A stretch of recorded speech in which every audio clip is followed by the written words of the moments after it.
Good morning, good morning, good morning, everybody.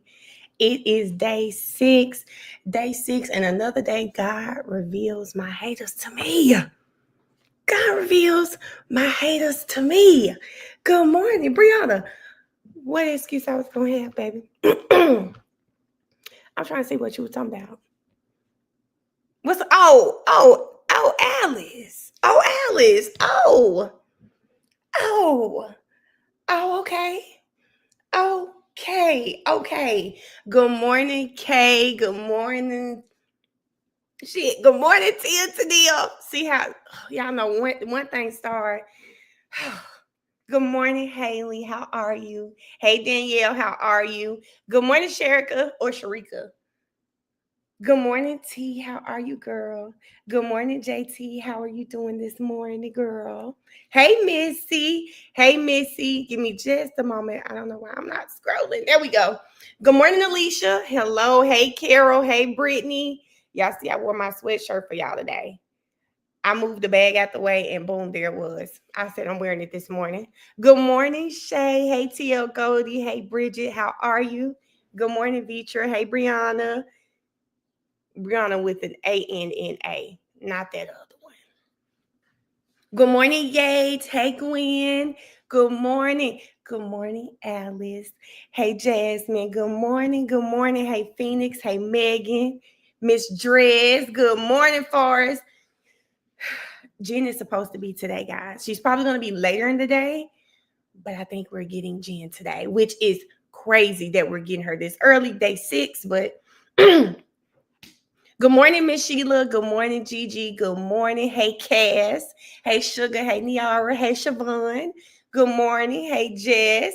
Good morning. Good morning. Hey, DJ Mommy. Hey, Tiffany. Good morning. And there go my girl with our quote for the morning. Hit that like button as you enter in.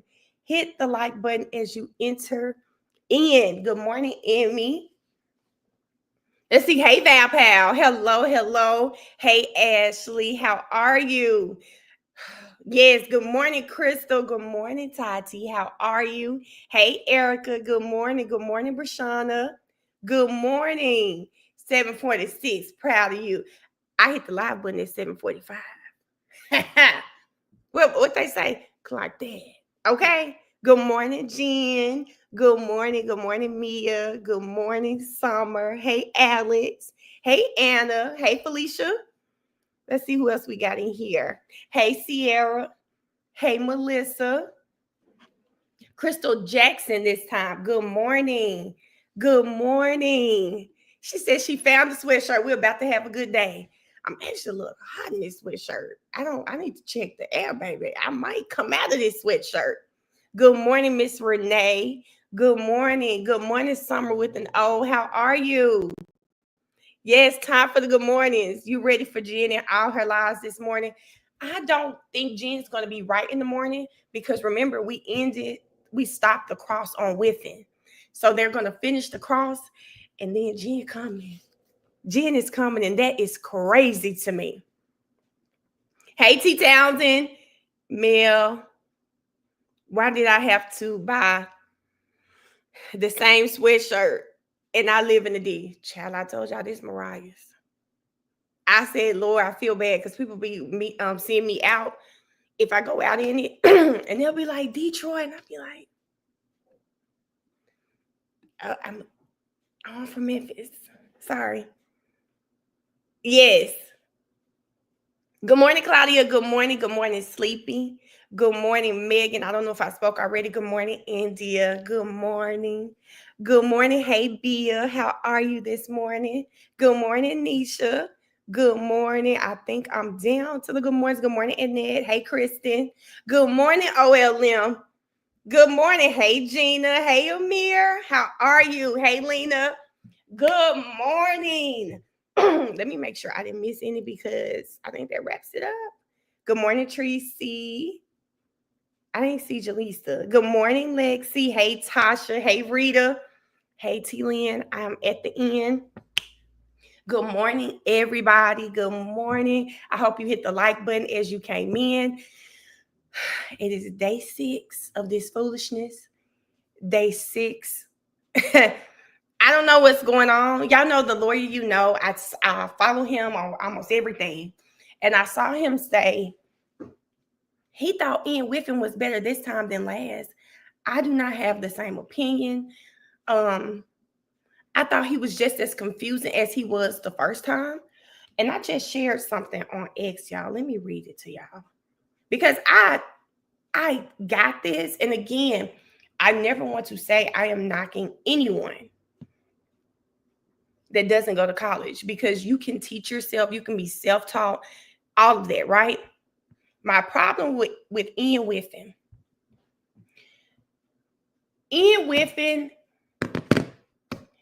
as an expert, they're putting him up here as an expert, and some of the stuff he's saying I'm not about to say effing with it. I'm not messing with it, okay? He has no industry certifications, no advanced degrees, no college degree, like nothing. And I get it, because then we start thinking about people like Mark Zuckerberg, right? We start thinking about people that are in tech that do not hold degrees but know what they're saying. I don't know, y'all. Ian Whiffen just seems iffy to me. I don't know what it is about Ian. I don't know. It could be the fact that Ian Whiffen is up here telling us that this man went down hills, and that's why it's registering stairs. That could be it. I don't know. Good morning, Tim. I don't know. Hold on, y'all. Give me just a second.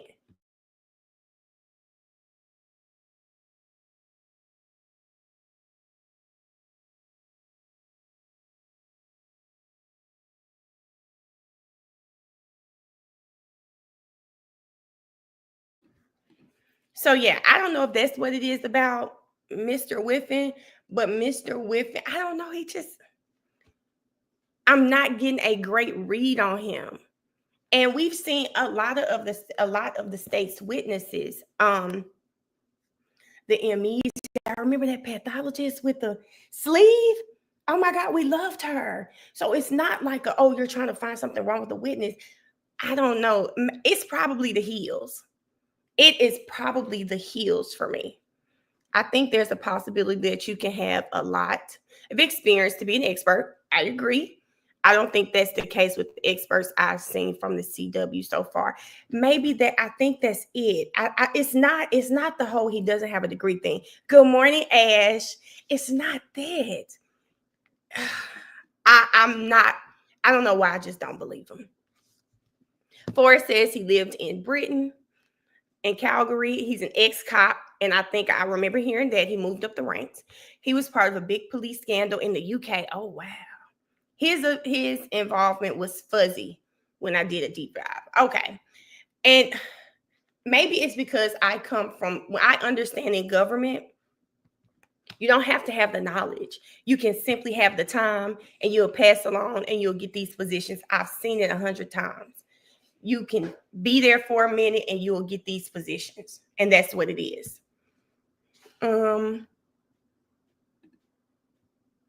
Several YouTube lawyers are saying that Auntie Bev would let Dr. Wolf testify. I believe so too. Yeah, I'm 50-50. Let me say that. Yesterday was a way to remedy the CW issue. Kim, I still don't see what they did.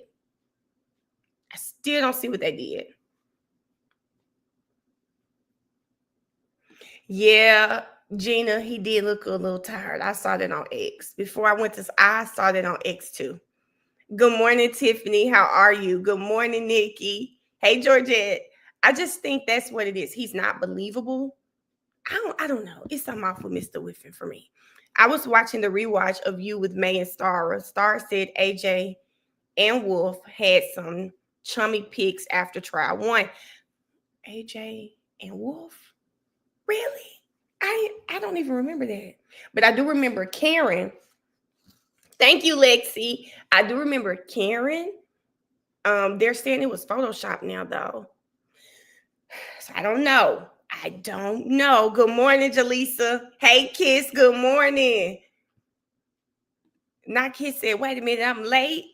Good morning, Fonique. How are you? I'm still alive after them wings. And you know what, Kiss? You read my mind, baby. I said that boy paid $4 for 50 wings. And he made it back to this live. Can't tell me God ain't good. Okay? Can't tell me God ain't good. So I'm going to I'll have both strings pulled up and we'll just see which one we want to do. The split screen is okay. I'm not tripping about the split screen, but we'll see what you guys want to do. Hold on. Good morning, Angel. When I say I'm really annoyed by this time of year, I'm just annoyed. Ian called her Jen on the stand, not Miss McCabe. Well, then we'll have to go to Mr. Whiffen. I mean, not Mr. Whiffen. Dr. Wolf calling Mr. Jackson Allen. If I'm talking to somebody and they always say Jen, I'm naturally going to start saying Jen as well. My mom worked at my school. It was hard for me to stop saying mom when I was at school because, hell, that's what I called her. You know, I'm not tripping about, him calling her Jen because that's probably what everyone refers to her with when that's how they refer to her when they speak about her. So we'll see. He made it. He's back. Yes. Okay. This is that person. Hold on.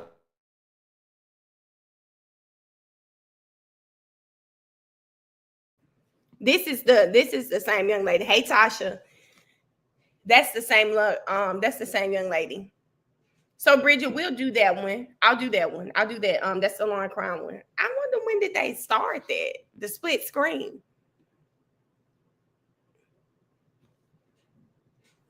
Let's see what time they scheduled to start today.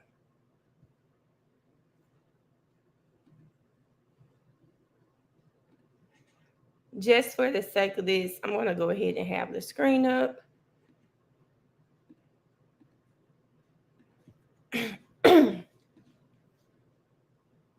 Good morning, Shani. Hey, Jalen. Good morning. The fan up on Court TV. It's not up on Law & Crime yet. I said, baby, if I was working for the network, I want to know why the other network beat you up. How did the other network beat you? Because what are you doing in that courthouse? You're not set up and ready to go. Ash, every time I see it, I think about that. Good morning, Lightning Leaf. Good morning. And Trial 2, well, welcome. Hey, BG, good morning. BG, what did you miss yesterday? Yesterday, we had the cell phone expert. We had the voir dire, which we think will result in she's going to let them testify, but she let that man do too much yelling up there for me. She is fine, Ash. Her eye went down. I think it was an allergic reaction, but she can't tell me what she ate, what happened that caused her eye to swell up like that, but it's back to normal. It was back to normal yesterday. I felt bad because when I got off live, I went to sleep. And when I woke up, I called her. I was like, I'm so sorry. I didn't check on you and your eye. She said, yeah. I said the same. She does not play, child. She does not play at all. I felt bad because I got off this live. Baby, I went right to sleep.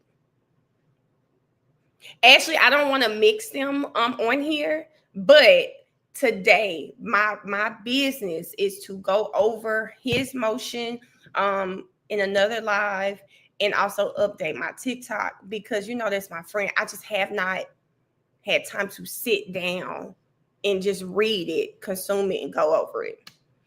Mariah is messy. Mariah had yesterday, she had some type of allergic reaction. Looked like somebody hit her in her eye too. She like swelled up really bad in her eye, but it's better today. It's actually gone today. No, it wasn't like mine. It was not like my eye. No. It wasn't like mine, but it was. She sent me a picture. I was driving. I said, whoa, what's going on? What happened? But she doesn't know what she ate, what she could come in contact with.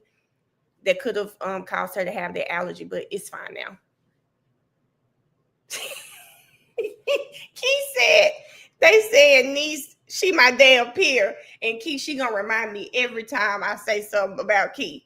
Every time she's gonna remind me. Nobody hit me, Erica. See, wait a minute. Bev can't control her courtroom. Hey, Nicole, why you say that, Nicole? I want to say, after watching her allow Hank to talk to that man like that, it was nasty. It was nasty. And I wonder, I saw a tweet that said, once Bev kept hearing protected, she probably said, I need to stop playing with these people. But why would you want to play with them if they've got access to the feds? Why would you want to play with them?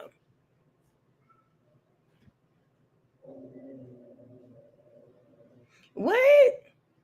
Oh, Alex, my allergies are kind of, they're annoying me right now. Good morning, fam. Good morning.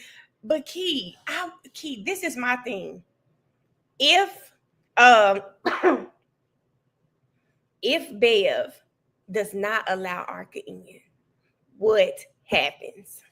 Because there's no reason. Why do we have to go through this again? I think the defense made a great point in proving that when Lally was up there, he wasn't bothered by them. He wasn't saying that there was this conspiracy when it came to Arca. He wasn't doing that. Why is it that when Hank comes on now, Hank has all of these issues with Arca? He's trying to get them removed because he doesn't want what they're saying in this trial. He doesn't want it. She gets overturned on appeal, automatic reversal. We'll see.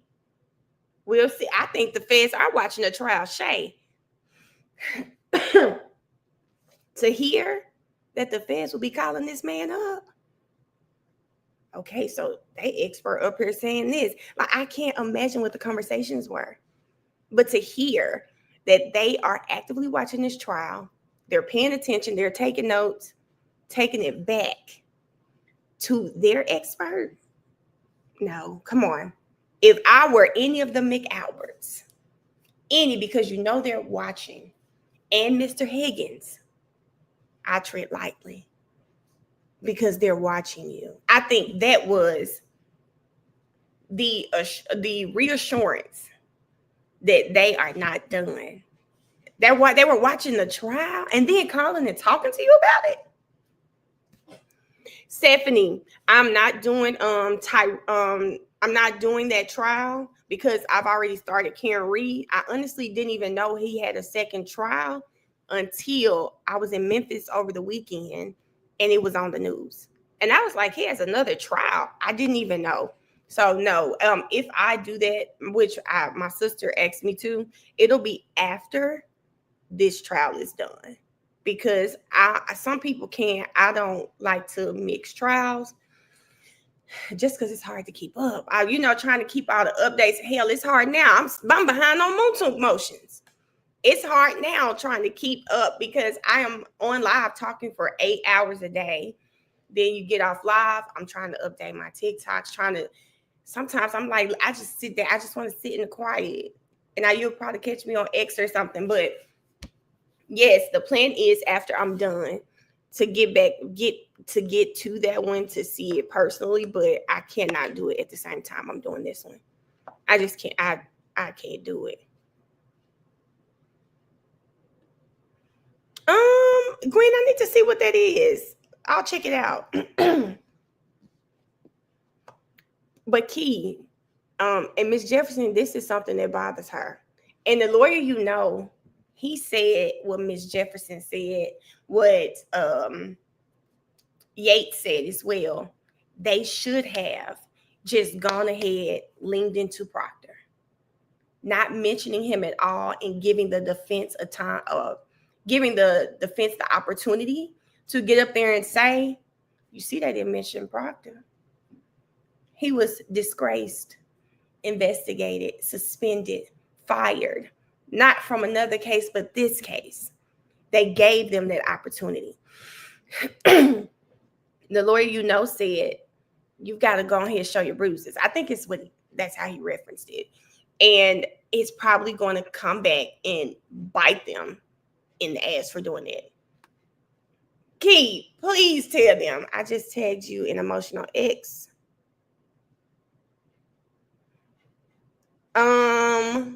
Danielle, is it from Karen Reed? What trial is it from? But I do wonder what's going to happen with Proctor. But from Karen Reed Universe, what I'm hearing, the defense is calling Proctor. What does that look like that the state will not call Proctor? And is he going to take the fifth? What's going to happen with Proctor? What is the state? Are they not going to cross him? Because if you get up there, you ask Proctor questions, how does it not look bad for you that this was your lead investigator? Like he was the lead investigator of the case. How does it not look bad for you? All the tweets to Apple. Oh my God, Ash, yes. I was waiting on them to answer. I wonder if this case is so big that Apple feels compelled to either sue that man Whiffen or make a statement. Something. Because I think it's crazy that he would say, hey, he's basically saying that they're what's the word? I'm trying to think of the word to use for this. Their system, the data is wrong. I think that's wrong. I am BG. I think it was crazy they didn't mention Proctor, but we'll see what happens. Brian Higgins too. Stop it, Barchi. They have to call him first. They have to first, but everyone seems to believe they're not going to call Proctor. How? Okay. While we're still waiting, guys, how do you get around? I hope we had 200 likes by now. How do you get around not calling Proctor? Okay, let's do this real quick before we start. If you were the CW, what question would you ask Proctor? I don't see a question. I don't see a world where you call him and you beat him up. I don't see a world, guys. We don't, y'all? Okay, y'all, we're almost at 200 likes. Please, if you have not, please hit the X button, like the live for me. Like the live. Thank you. Good morning, Ebony. We're at 158. That's not bad. And I appreciate everybody that walked in and hit that like button. We're trying to get to 200 likes. It does help me stay in the algorithm. I appreciate you guys so much. He can ask about Trooper Paul's math class. What do I need to change my name? Because you be paying me. What, BG? Please like the live. And mods, please, if you do, I forgot to say this yesterday. If you do the chat, either do it for subscribers only or members only. Don't block my whole chat out and have me talking to myself, y'all. Please don't. Y'all know I hate when I'm sitting here talking and nobody talking back. Ask Kim what gift did Jen get Elizabeth. Kim, that's bad. See, Kiss, we don't want to have to fire you, friend. We love you over here. Hey, Shavonna. Yeah, I don't know. I don't even see. Oh, let me put my laptop on Do Not Disturb. I don't see a world. I don't see anything that can be asked of Trooper Paul from the CW that does not make him look like he was negligent. I just don't see a world where that happens. Thank you, Missy. Thank you, Missy. Erica, that's beside the point, okay? That's beside the point. Don't block the whole chat out.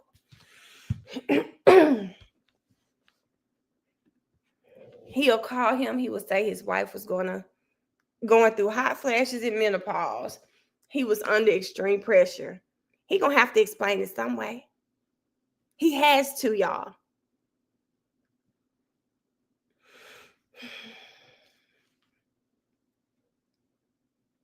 Oh yeah, I know he had his phone. That doesn't. I felt like he had his phone plugged up to something because when he picked it up, he unhooked it. So maybe his phone was being used to show the data that we were seeing on the screen. So I saw it, but it didn't do anything for me. Stephanie, you gotta send it to my IG. Send it to my IG. Good morning, Gariel. How are you? I just don't know what we do here. Do I need to change my name on X? Because I'll be. Oh, okay. I got what you're saying now, BG. BG, I'm going to tell you now. If you respond on X, I probably just didn't see it. It's not that I don't be responding. Like, I haven't responded to really anything from yesterday because I went to sleep. And sometimes now on X, I do try to go. What's your name on there though? And I do try to go through the X, but right now X because I'm doing so many tweets, I probably just missed it. That's all. But tell me your name though, so I can, when I do see it, I could go.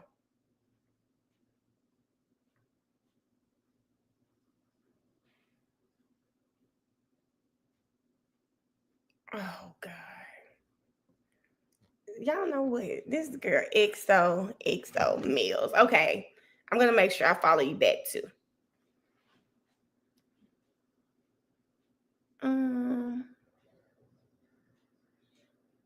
Cause I'm on there. Ash Key, we on there talking all the time. Okay, I followed you back, BG. I'm on there. If I see it, I'm going to respond back. Good morning, Campbell. Good morning, Campbell.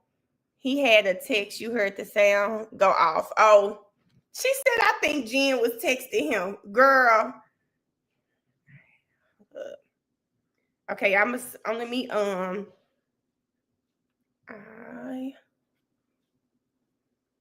Key says she don't be on X. Girl.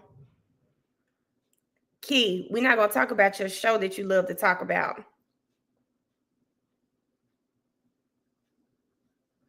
Okay, y'all. I want to see what picture Stephanie sent because I'm sure it's for the live so that I could show you guys. Oh my God, yeah. Y'all, one of my homeboys I talked to, he wants to he wanted to come on the show. I told him I'm gonna have to get you.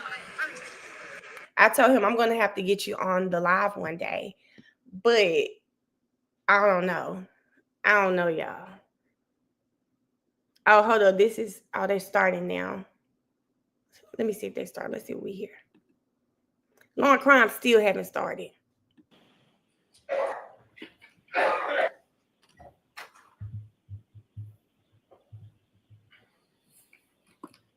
Hey. All persons have any business before the Honorable Beverly Cannoni, Justice of the Norfolk Superior Court, and before the County of Norfolk. Draw near, give your attendance, and you shall be heard. God save the Commonwealth of Massachusetts. This court is now open. You may be seated. Good morning, counsel. Good morning, Ms. Reed. Good morning, jurors. Good morning. I do have to ask you those same 3 questions. Were you all able to follow the instructions and refrain from discussing this case with anyone since we left yesterday? Yes. Everyone said yes and nodded affirmatively. Were you also able to follow the instruction and refrain from doing any independent research or investigation into this case? Yes. Everyone said yes and nodded affirmatively. Did anyone happen to see, hear, or read anything about this case since we left yesterday? They did. Everyone said no or shook their head. Before we start, at the end of the trial, when I give you your instructions, I'll explain to you what a stipulation is. But essentially, a stipulation really is just a fact that the lawyers agree to. So what the lawyers want me to tell you, what they agree with, is that last Friday, when we were on our view at 34 Fairview, You may have seen an object in the front. Yeah, this that damn looked rock. like a rock. If you saw that, please disregard it. They want you to know that that was not there on January 28th to January 29th. Somebody put it there. With that, could we have Mr. Whitten back, please? Y'all, that damn rock that made it to the crowd. Disregard the rock. Y'all, that damn rock that made it into the crowd. BG said I feel like the gangsters. Man, I love this. Good morning. So you're still under oath. Thank you. Oh, All right, Mr. Lessie, you all set? Thank you, Your Honor. no.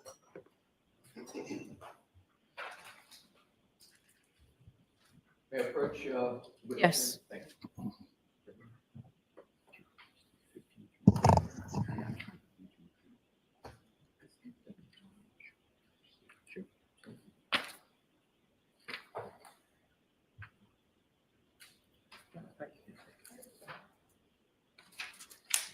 Child, the rock. Key, she said y'all asking how she tweet. Y'all playing on the top. Your Honor, if I may address the court. Mr. Brennan and I have agreed, as we did yesterday, to stipulate into evidence portions of Mr. Whiffin's March 2025 report. So if I could have it marked. Thank you. Exhibit 43. Thank you. Thank you.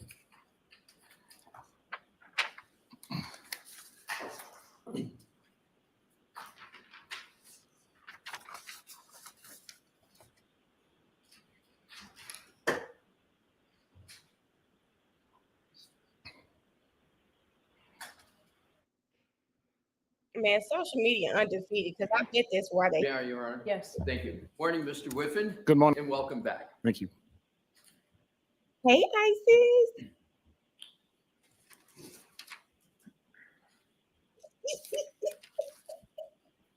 May I approach, Your Honor? No, Yes. I'm Thank you. so bad.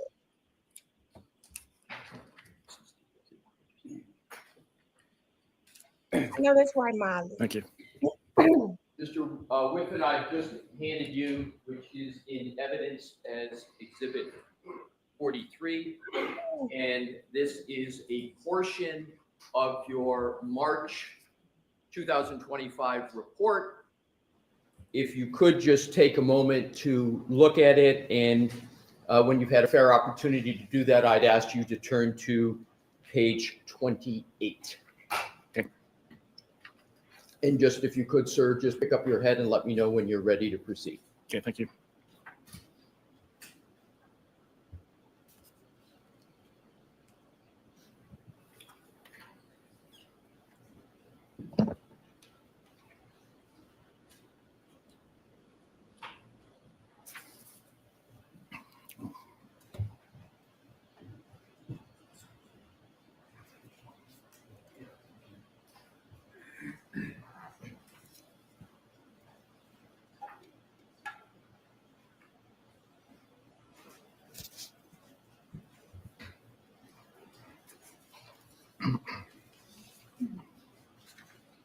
Now, what Mr. Wiffin reading up there?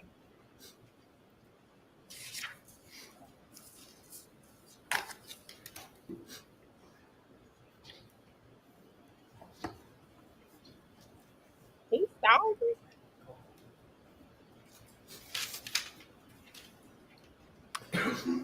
Thank you. You ready, Mr. Whiffen? I am. Thank you. So what I'd like to do is to, with your honor's permission, is to publish pages 28, 29, and 30 and start with page 28. Okay. Thank you, your honor. Mr. Wolf, and if you could enlarge the text down below as much as you can so the jury can see it. Thank you, Mr. Wolf.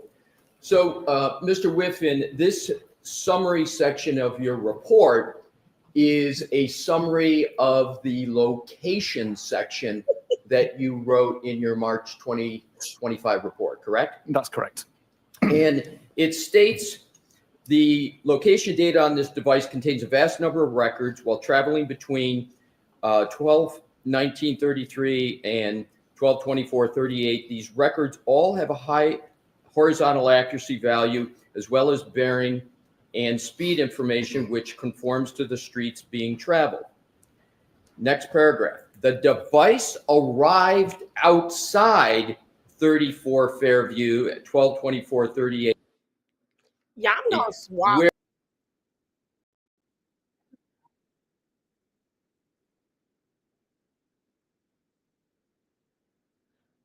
I'm swapping y'all because it keeps stopping on there.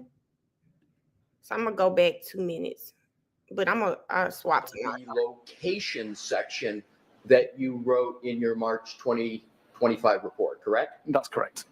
And it states the location data on this device contains a vast number of records while traveling between 12/19/33 and 12/24/38. These records all have a high horizontal accuracy value as well as bearing and speed information which conforms to the streets being traveled. Next paragraph. The device arrived outside 34 Fairview at 12/24/38 where it remained static for about 30 seconds. Do you see that, sir? I do, yes. And did I read that correctly? You did. Did I read that correctly? Sorry, yes, you did. Yeah, so at the end of it says, show the device moving west from the roadside towards the house. That's what you wrote, correct? Correct. I would like you to, Mr. Wilk, if we could switch back to the timeline of Mr. Whiffen that we had published yesterday in Deck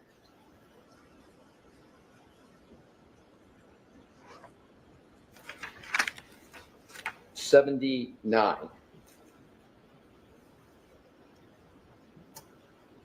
Mr. Whiffen, if you could please, we just read that portion of your report that says at 25:30 the device bearing shifts to a westerly direction as location records also show the device moving west from the roadside towards the house. Did you put that in your timeline? I did not. Why? It's kind of important information, isn't it? I believe with the declining accuracy, the value that those records provided was more limited. What? But it was important enough for you to write it in your report, but you didn't put it in the timeline, correct? Correct. What? Now, if you could continue on your report, page 29, Mr. Wolk, if we could put, and we're going to be flipping back and forth between the timeline in your report. Okay. If we could go to page 29, enlarge it, the text, so the jury is able to read it along with us. We're going to start from the top. So the next says, from the combination of device location and bearing, it does appear that the device started to move towards the house. However, since the bearing information appears to be based on the location records rather than the direction the device is facing, it is difficult to say with any degree of certainty if the device actually moved. Did I read that correctly? You did. So the first part is again a statement that the device has started to move toward the house. Now, if we could go to the next paragraph. This location data is immediately followed by 12 minutes of low accuracy records, which offer no reliable location information. So I just want to make sure I've got the time period here right. The 12 minutes is from 12:25, correct? Yes. And that's so correct. 12:25 plus 12 is 12:37. So the range we're talking about here is from 12:25 through 12:37, correct? Correct. Oh, that's a good point, LL. That's what I call my son sometimes.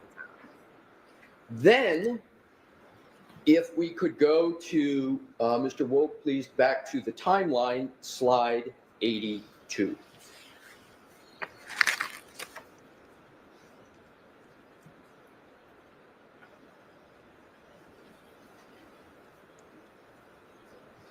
So I want to discuss with you the very top entry, Health 12/31/56, where you have the entry, start of health event, 36 steps, 25 meters, and yesterday we agreed 25 meters is approximately 84 feet, correct? Correct. And that is what you have in the timeline. Let's understand what that means. At that time period, 12/31/56, do you recall writing in your March 2025 report that the device began moving for a period of 20 seconds? Related to the location data, I believe. Yes. Yes.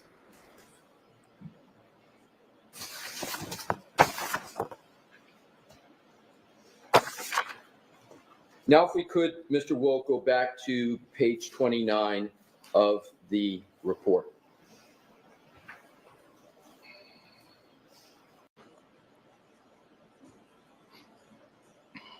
So what I want to do is go back to that paragraph up at the top from the combination of the device. From the combination of device location and bearing, it does appear that the device started to move toward the house. However, since the bearing information appears based on the location records rather than the direction the device is facing, it is difficult to say with any degree of certainty if the device actually moved. So you're talking about difficulty saying with certainty, correct? Correct. But it is certainly possible that the device was at that location and was moving toward the house. That's possible, correct? Based on location data, yes. Now what I'd like to do, please, is to go stay on that report. And the third paragraph says, the reason for such low accuracy location data at this time is not known, as there are many possible reasons why the accuracy was be reduced. There's a little grammar issue there, but Correct. in fairness to you, sir, we do that when we write long reports. But I think that your intention here is, why the accuracy is reduced at this point, correct? Yes. Correct. Thank you.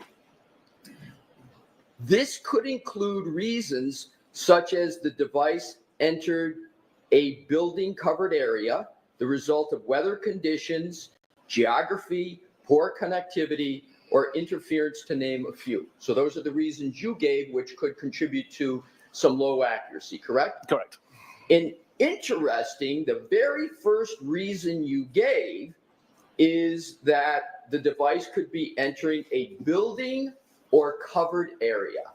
And that phraseology could include a house, correct? Correct. It could include a garage attached to the house, correct? Correct. And it could include the house at 34 Fairview, and it could include the garage attached to the house at 34 Fairview, because both of those are buildings or covered areas, correct? Correct.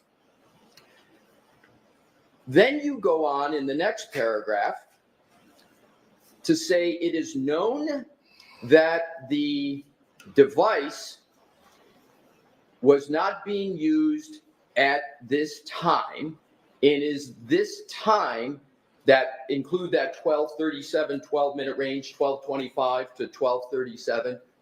Yes, it was not being used for location purposes. Right. So that's another reason why, right, the accuracy could be a little bit on the lower side. Correct. Now, the next paragraph says, at 12:38:13, when the device begins recording higher, and that's relative to what it was recording before. It's not that it's high, but it's higher than what it was just moments before. Correct. The data centers on a location slightly closer to the house than the roadside. Although several records show the same center coordinate with differing accuracy radii. Some of these location records are shown in the map below in white. So let's go down and look at what you had in your report for the area in white. In the area in white that you're referring to, there are two white circles, the largest one there. This, in fact, was a depiction that you included in your report on page 29, correct? Correct. Interesting and notable, you did not include that depiction in your timeline that you discussed with the jury yesterday, did you? I did not know. But it was important enough for you to put that depiction in your report, correct? Correct. And notably, the larger white circle covers a substantial amount of the house at 34. Come on, correct? Leslie. Correct. So, given your testimony on direct yesterday with Attorney Brennan,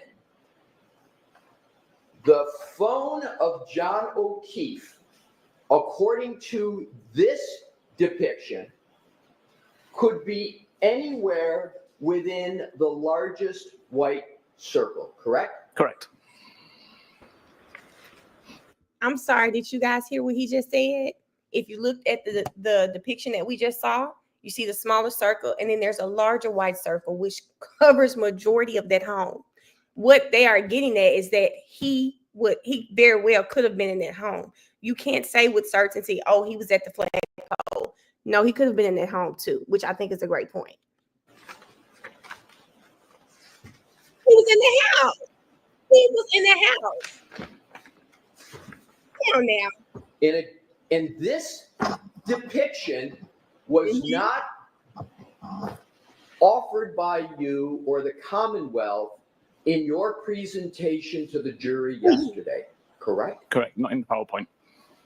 Why you didn't put it in the Now, if we could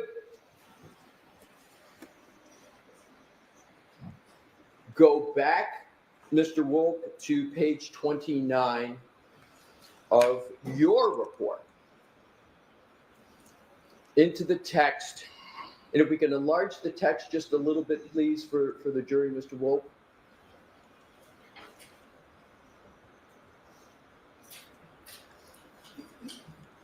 So the paragraph that begins with at 12:38:13, when the device begins recording higher accuracy information. Again, the data centers on a location slightly closer to the house than the roadside, although several records show the same center coordinate with differing accuracy radii. Some of these location records are shown on the map in white below. And I repeated that just to connect this part of the text to that diagram with a big white circle. Have I done that correctly? Yes, correct. Thank you, sir. The next paragraph. Over the next few hours, the GPS coordinate and the associated accuracy radius jumps around numerous times between the house and the road. Did I read that correctly? Correct. Yes, Forrest. Yes. And therefore, over the next few hours, according to your report, the phone of John O'Keefe could be in the house, correct? Based on the low accuracy information, yes. The answer is yes. Yes. No, The next paragraph. no. Well, we'll stop there for a moment, and I would like to, Mr. Wolf, go down Hey, scroll, Red. please, to that diagram that's right below that text again.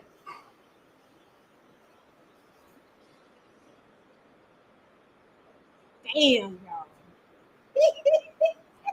Yesterday, you Mhm. discussed the Waze application with Ms. Attorney Brennan, correct? Correct. And you stated that Waze location data is more accurate than the data that comes from the Apple apps like health data and location, correct? Incorrect. No. I'm sorry. Is Waze location Right, Ash. data, in your view, accurate location data? There isn't really a thing such as Waze location data.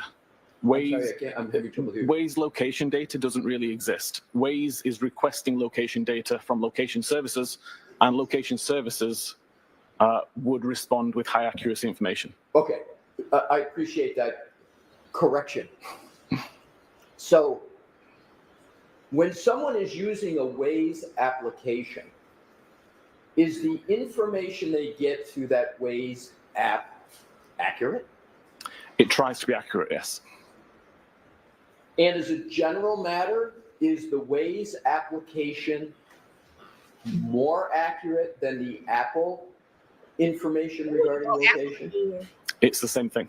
It's the same thing because it's coming essentially from the same source, correct? Yes, Apple provides that information to Waze. Right. So you had testified yesterday that at a certain point, the Waze application ceased functioning, correct? Correct. But just because it ceased functioning, the Apple applications were still taking effect, and that's why you could make this depiction on this item that is on the screen now, correct? Correct. If we could, Mr. Wolf, go to page 30.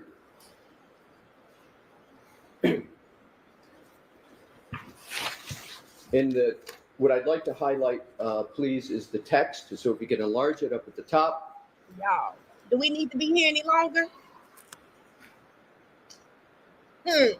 So you then state, while location data from this data source, cache SQLite, is usually able to identify the location of the device with a high degree of accuracy and reliability, these records are so close that making a distinction between the device's actual location on the front garden is impossible, correct? Correct.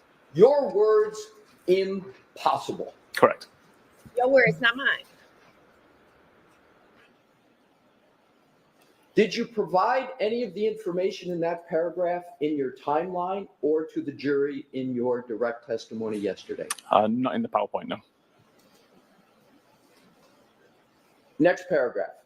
If the location records are limited to just the records between 00:25, which is 12:25, and 6 a.m. and with an accuracy radius of 10 meters or less, there are 46 records, all of which fall within the red circle shown below. Go ahead, Mr. Wolf, you could scroll down. And that is the only depiction there that you included in your timeline yesterday, correct? Correct. So you took one of two depictions in your summary of the location, this one, in terms of your timeline presentation, correct? Correct. Now, in terms of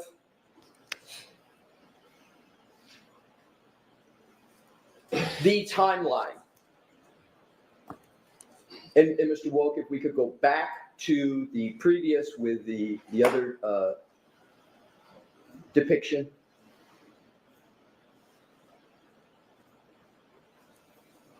It's on page 29. If we could enlarge that depiction, please.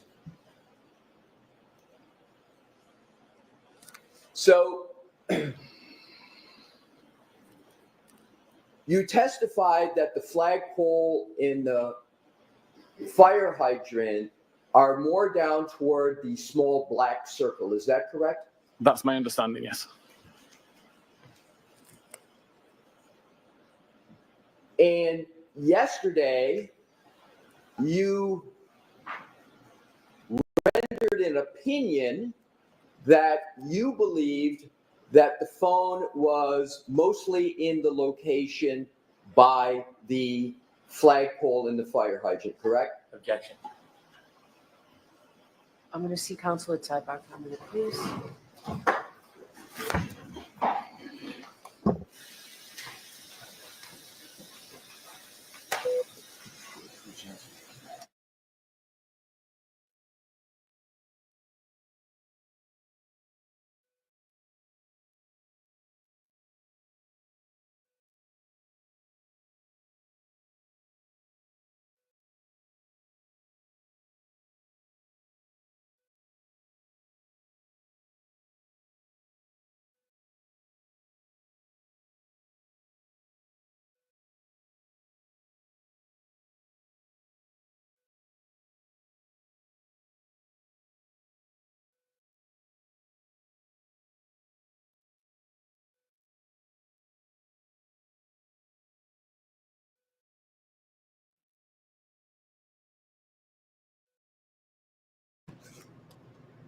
Okay, here we go.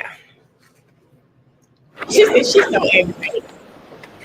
Well, y'all know the sidebar is coming, baby. Don't be scared now.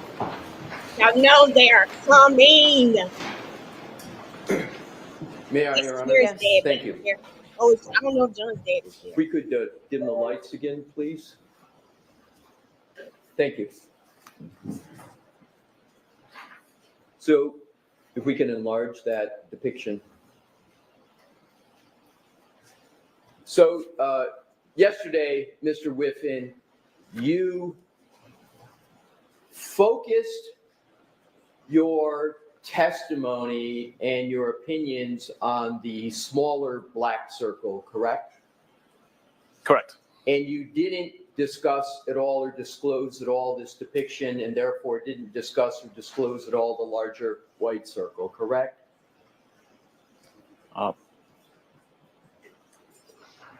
Not when No. discussing my overall opinion.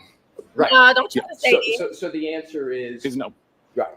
So the fair way to interpret, and this is what you put in your report, this is your depiction, is that, and based upon what you said yesterday, the phone could be at the very edge of the top of the circle, correct? Correct.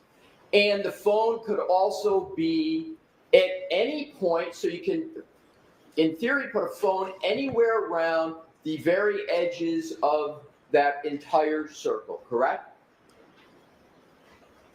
There's caveats to that, but yes. Well, I'm just asking Yes. you, but that according to your testimony yesterday in this depiction, the phone could be anywhere in that location Yes. within the area of that white circle. Correct.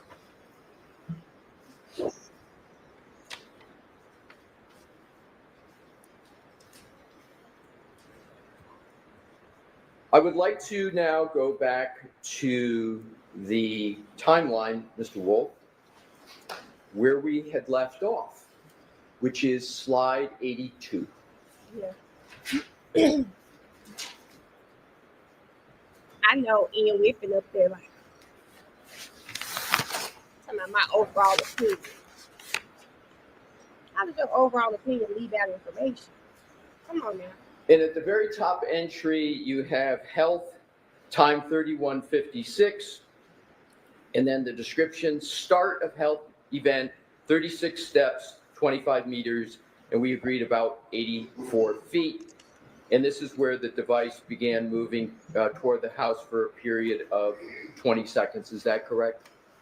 It's the time that 36 steps started to be recorded. I've got no idea of the direction of travel. Oh wow. I want to focus on the time, Where the hell else he going? 12:31:56. Are you aware that a firm called Aperture, on behalf of the Commonwealth, has submitted a report that states that there was a trigger event at 12/31/56 that they refer to as the supposed collision? Are you aware of that? Objection. Sustained. I recall seeing a So you report. don't have- Sorry. You don't have to answer Sorry, that. apologies. That's Baby, he ready to go. Mr. Whiffen, are you familiar with a firm called Aperture? I'm vaguely aware of them. I've heard of them once. Are you familiar with a person by the name of Dr. Judson Welcher? I'm not, no. But you're familiar with the firm Aperture? I am. And do you know that the Aperture firm is working on this case? That's the only reason I'm aware of this company. Right. And do you know that the Aperture firm has used your data in your report? Do you know that? I believe I saw something about that. You believe you saw something, or do you know No. that they've used your data for a report in this matter? I recall seeing a report. I don't recall whether it was my data that was being referenced. What? Do you recall seeing a report from Aperture? I do. So you reviewed a report from Aperture. Several months ago, yes. And did you read the whole report? Come on. It was a PowerPoint presentation, I believe. Yes. Yes, I reviewed it. And you recall reading that entire PowerPoint presentation? I don't recall what it said, but I remember reading through it. Fair enough. Do you remember, as you sit here today, reading about a trigger of a number 1162-2? Do you recall reading that? I recall seeing reference to a trigger event. What did you understand the Aperture firm that's retained by the Commonwealth, what do you understand they meant by trigger 1162-2? Objection. Sustained. Do you recall the specific slide that discussed a trigger? Objection. Do you recall that, Mr. Whiffen? Very vaguely. Would it help your recollection Pull it out of if I showed you a slide from that report that you said you reviewed to refresh your recollection? Objection. All right, so help I mine. see counsel at sidebar. Bring that Maybe with you, it'll help Mr. Russell, mine. please. Y'all. Baby, what's going on? Good morning, Aaron. I sure did, Aaron. I sure did, and said I was going to wear it just for y'all. Y'all, I'm excited. This is why I like watching trials, because it's like a movie that you are watching it happen in like live right before your eyes. Because what was on the PowerPoint, and why is Hank so upset? He doesn't want to he doesn't want him to talk about it. Is his information being used? Because I'm gonna tell you this: if y'all out here critiquing me on live, I like seeing what y'all say, whether you agree or not. I want to engage. I want to talk about it too. Listen, your own receipts, like Bev, why can't he talk about an opinion that was made based off something he said and he submitted? I want to talk about it. Baby, she said, I don't want to go to class. I have finals next week. This is getting interesting. Shay, take your ass to class, okay? Come back and rewind. Okay? School first.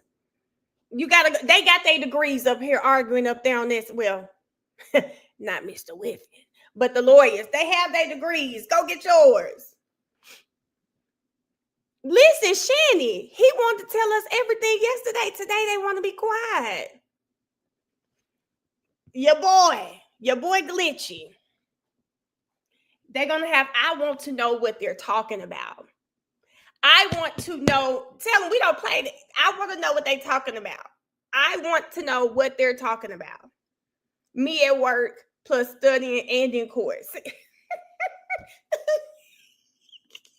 D said I'm in class lip. D, turn me off. Turn me off right now. You through my psychology class, I learned you really can't multitask, okay?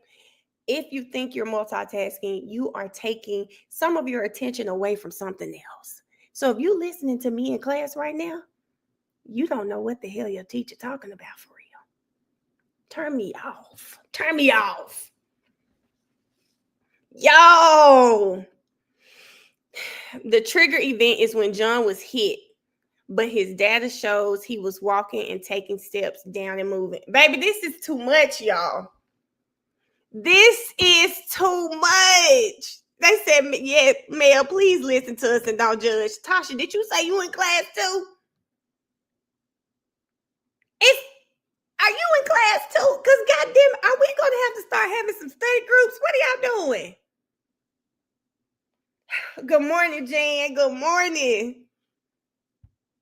You may visit on occasional breaks. Come on, Gwen. Let them know. Y'all, this is too much. This is too much.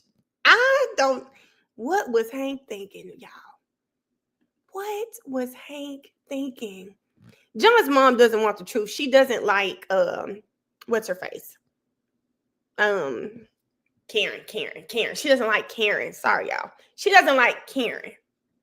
And because she doesn't like Karen, she can't see past it. She can't see past it. Hold on, y'all. Who's sitting next to who?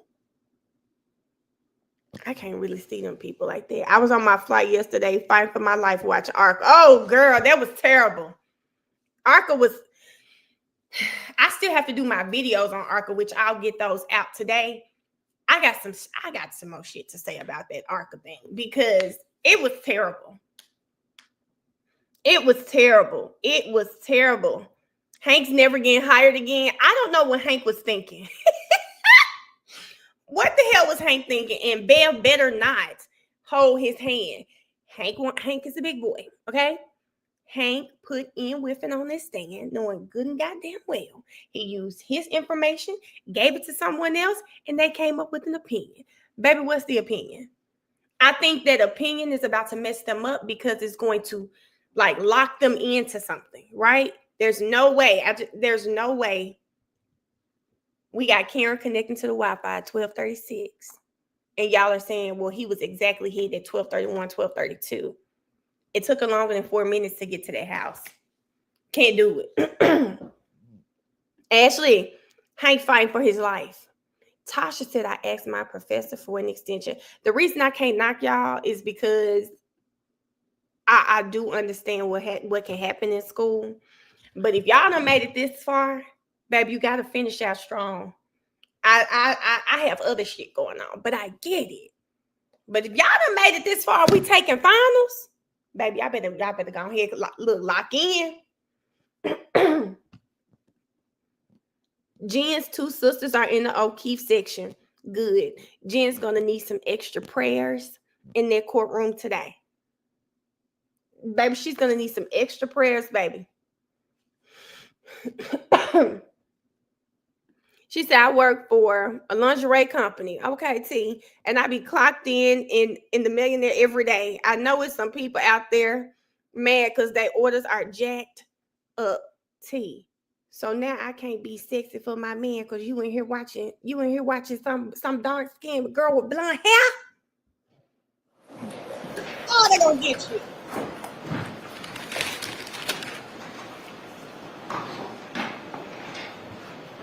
Yes, ma'am. That's what I like.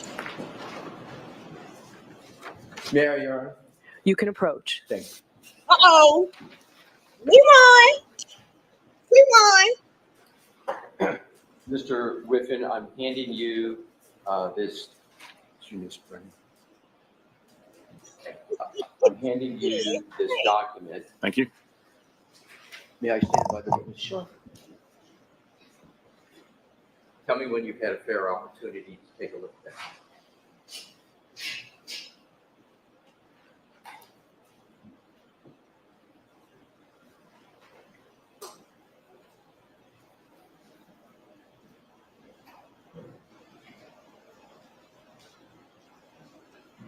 Okay. We won, baby.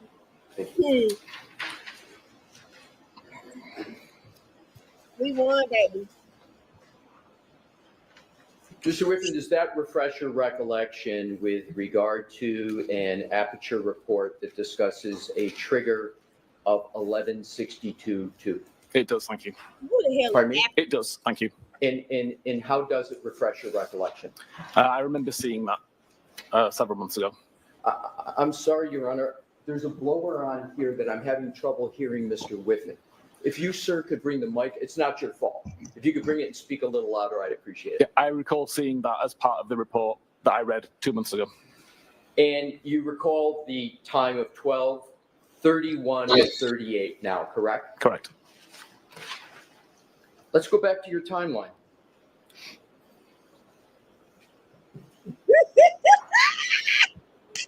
'82. Pull it up.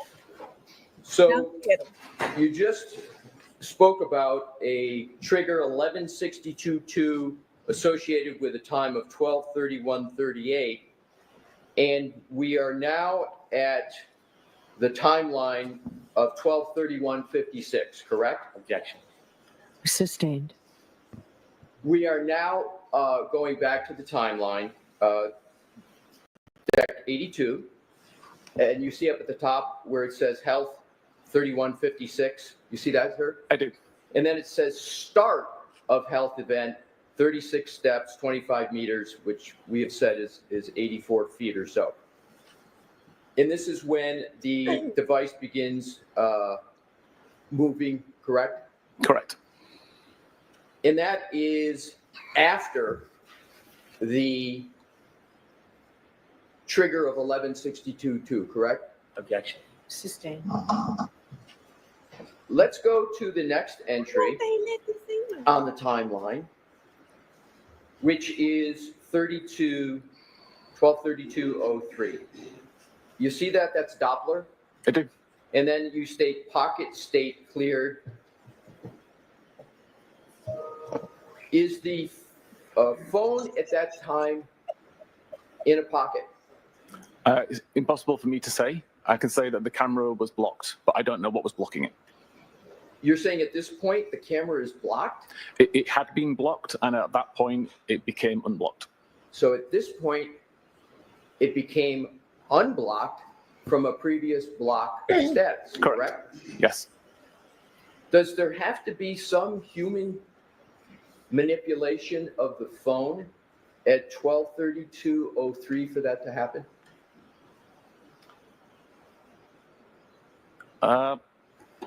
Technically not. There are scenarios that wouldn't require it. Is it more likely than not that there had to have been some human contact in action for this pocket state clearing event to occur? Yes. 12:32:04 is the next. It's a type unlock, device unlock with Face ID. You see that, sir? I do. Is there some human action that has to occur for the device to unlock with Face ID? Typically, you must be paying attention to the phone. Sorry, sir. You must be paying attention to the phone, assuming that that setting's enabled. So someone had to be looking at the phone. Yes. At 12:32:05, application focus. What does that mean? That the messages application was at the foreground of the device being used. Next entry, 12:32:06. We discussed this. Excuse me. It says read message, pull behind me, and that is associated with a Jen McCabe. It's the Jen McCabe message of 31:47. Correct? Correct. And does a human have to be reading that for that entry to be made? The message needs to be on screen. If the conversation with Jen McCabe was already on screen when the device was unlocked, then that message would automatically be considered read. Next entry, app lock, 12:32:09. End application focuses messages, and then it says device locked with lock button for the last time. That requires human interaction with the phone, correct? Correct. And it actually requires somebody to take the cell phone and press the side button to do that, correct? It does, yes. So there has to be some degree of coordination for that to occur, for a human to be able to have something that hits that button, correct? Certainly, yes. Do you understand what the term fine motor skill means? Do you Yes. understand that? And would that person have to be using fine motor skills to do that? Yes. Next entry, 12/32/16. End of health event, 36 steps, 25 meters, again, 84 feet. That is in your timeline because that's when you believe the end of the health event, the end of the 36 steps occurred, correct? That is the time that the device data shows the end of the health event, yes. May I have a moment, Your Honor? Yes. Thank you. Man, what the hell happened, y'all? Tell me what happened to this man that quick.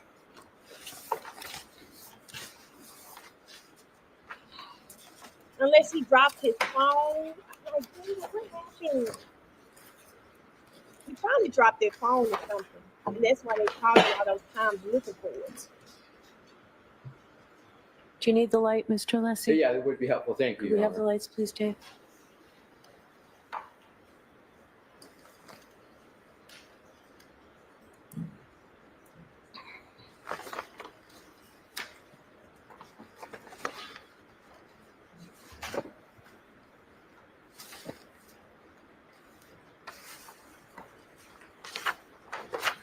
Do you recall writing in your March 2025 report the following?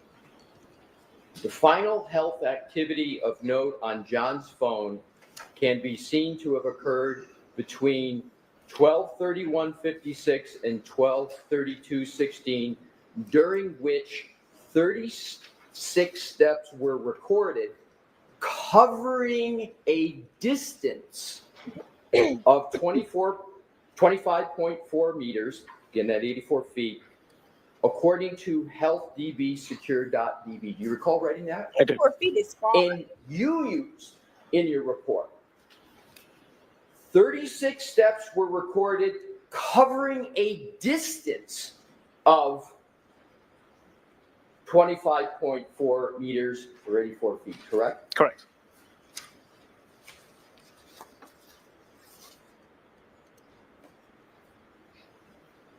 Do you know a trooper named Nicholas Garino? I'm aware of him, yes. Are you a little more than aware of him? You've worked with him on this case, haven't you? He sent me some of the files related to it, but further than that, I've got no relationship with him. But isn't someone sending you files on a case you're working on? Our working with the relationship- person? Isn't right. that a fair conclusion? It could be.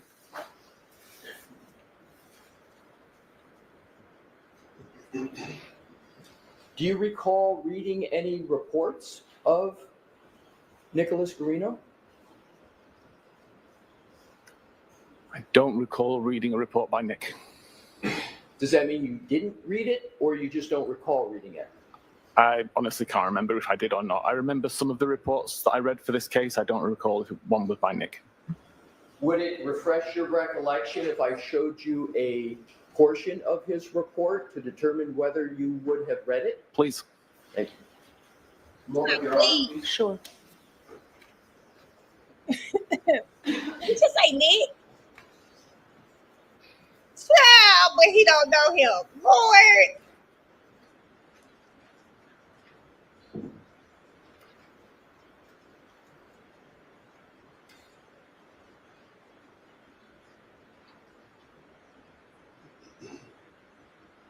Yeah, this is so funny.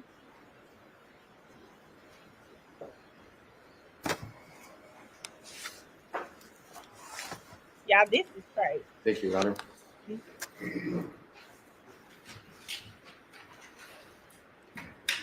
I wouldn't be mad about him calling him Nick if he said they worked together. I would understand it. But saying you don't know him, y'all have no working relationship, and then calling the man Nick is insane. Like, come on. Why are they working so hard throughout the relationship? Thea, what new room? May I approach your honor? Yes. Thank you. This day 6. Show Mr. Brennan. Yes. I just want to make sure I got the entire report.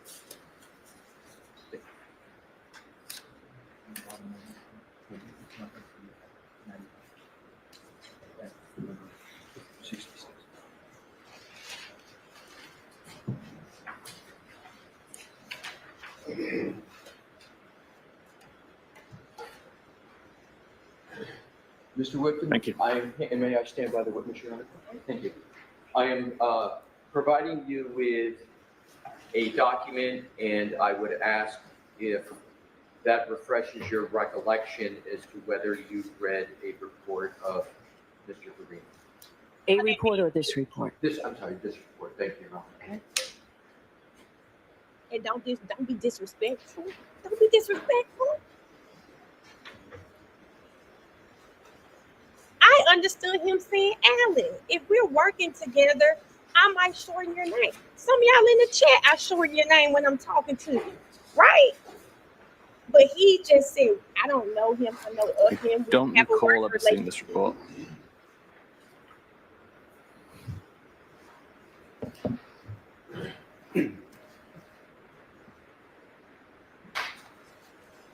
Have you ever had any conversations with Trooper Nicholas Garino? Very briefly. But you had, the answer is yes. Yes. Did Trooper Garino tell you that he measured the distance from the flagpole to the front door and it was 72 feet? Did he ever tell you that? Object to the floor. Sustained. Did you ever have a conversation with Trooper Nick Garino about the distance from the flagpole to the front door of 34 Fairview? Maybe. Maybe. So is it maybe then you had a conversation with him in which he stated to you that that distance is 72 feet? It's maybe. So if we go back to what we were discussing earlier about the steps and the distance covered, 84 feet is a little more than and that this is in 72. your report of March 2025, where we've talked about this, and it's the final health activity of note on John's phone can be seen to have occurred between 12:31:56 and 12:32:16. Is this the correct slide? No, it's not. So let's take Yeah, it down. Thank you, Your Honor. Let me start that over. The final health activity of note on John's phone could be seen to have occurred between 12:31:56 and 12:32:16, during which 36 steps were recorded, covering a distance of 5.4 meters, or 84 feet. And then some, Lauren. Hey, 84 Lauren. feet is greater than 72 feet, correct? Yeah. Correct. So if the distance from the flagpole to the front of the house is 72 feet, and your report notes steps, 36 steps covering a distance of 84 feet, that would put those steps within the house, correct? It would.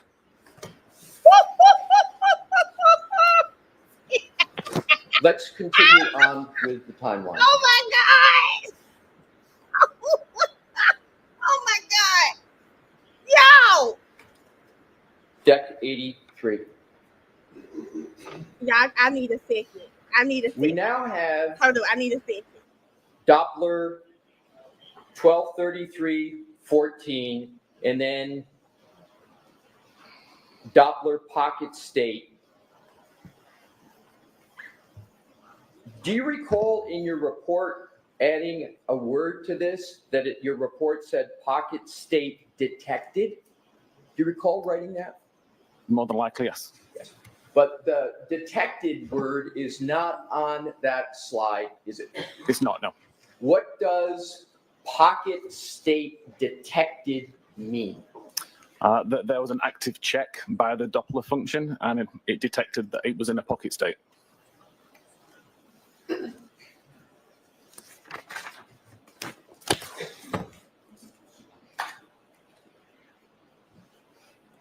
May I have a moment, Your Honor? Yes. To switch? Thank you.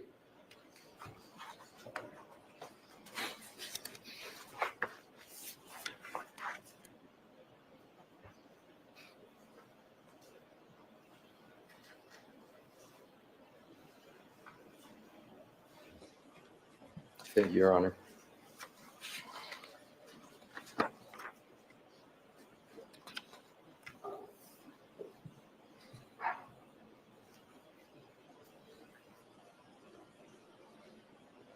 Do you need this slide up there, Mr. Alessi? I was just going to check that. I think the answer is going to be no, Your Honor.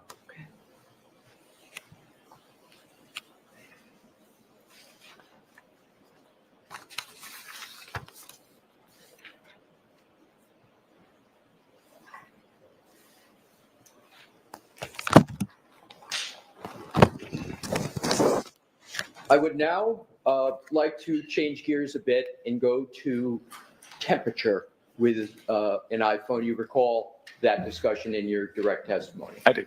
Thank you. Mr. Wilk, if we could please have the slide deck, but a different page, slide 60.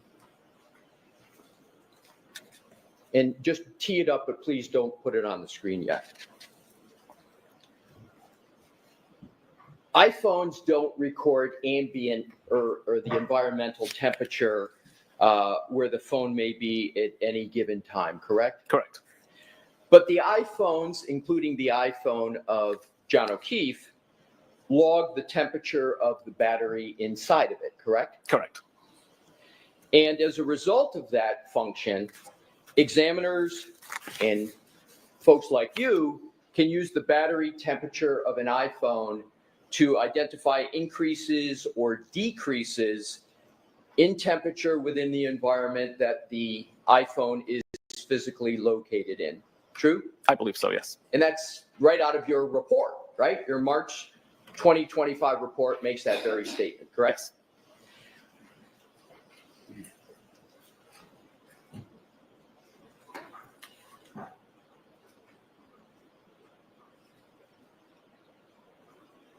The battery temperature of an iPhone generally matches the pattern of the rise and the fall of the thermometer temperature, correct? From my testing, yes. And when an iPhone is in a lock state with little activity occurring on the device, the battery temperature is heavily affected by the ambient temperature in the environment, again, matching the pattern of the rise and the fall of the thermometer temperature, right? Correct. And what I just read is right out of your March 2025 report, correct? It sounds like it is, yes. And you actually established this in various temperature testing and test scenarios in your March 2025 report, correct? Correct. Let's discuss those two tests.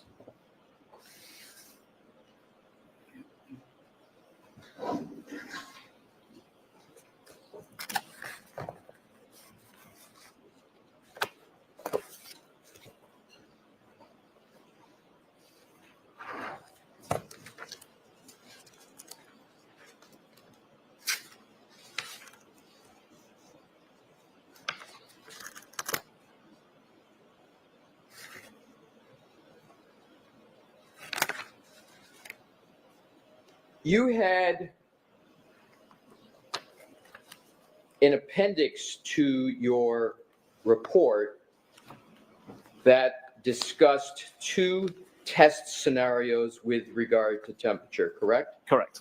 Can And I that just was ask, appended- I'm sorry, Mr. Whiffen, do you have your report with you, sir? I don't have a copy in front of me. I'd be happy to provide him with a copy of his report so we Bam. can have him follow along. I think that's great, Bam. thank you. Okay, sure. Bev Would was that be praying they helpful, didn't have their Mr. report, Very y'all. We have brochure. Yes.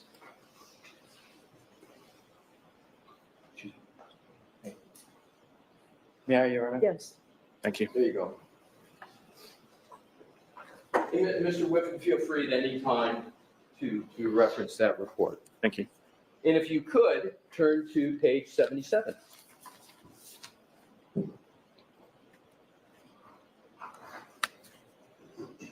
Okay. So, are you ready, sir? I am, yes. Thank you. So let's look at test scenario 1. Test scenario 1, you took an iPhone, if I'm remembering correctly, same model as John O'Keefe's? I believe John Keefe's was iPhone 11. I used an iPhone 10. But sufficiently Very similar. similar. For purposes of this experiment? Correct. Or this test? Same iOS version. Yes. So it's the same iOS version, the software inside the phone, just a different model. Yes, And it's a software that's important for this test, correct? I believe so. So you state that you placed the iPhone inside a freezer, correct? Correct. And now if we could, Mr. Wolf, if we can put that, do we have that in would be page 77? And if we could enlarge that chart, please.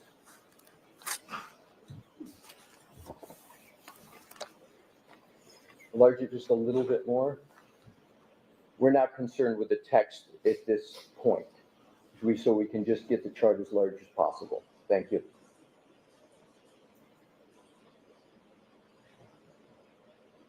Thank you.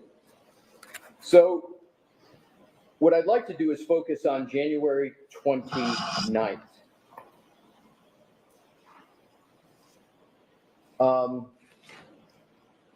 Excuse me. This is your experiment.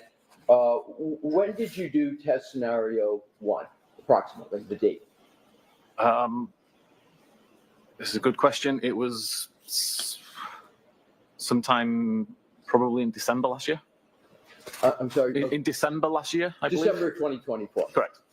So what you did here was you took the phone, you put it inside a freezer. What was the temperature of the freezer? I actually don't know. But it was a freezer. It was freezing. Yes. It is sort of your just regular freezer that everybody a has. regular chest Nothing freezer. special about No. it. Let's look at some of the data that you have from this.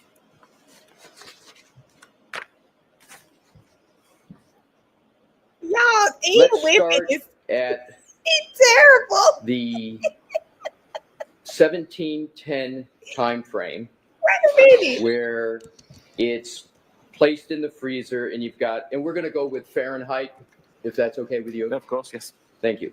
73.4 degrees, Wait a correct? minute. Correct.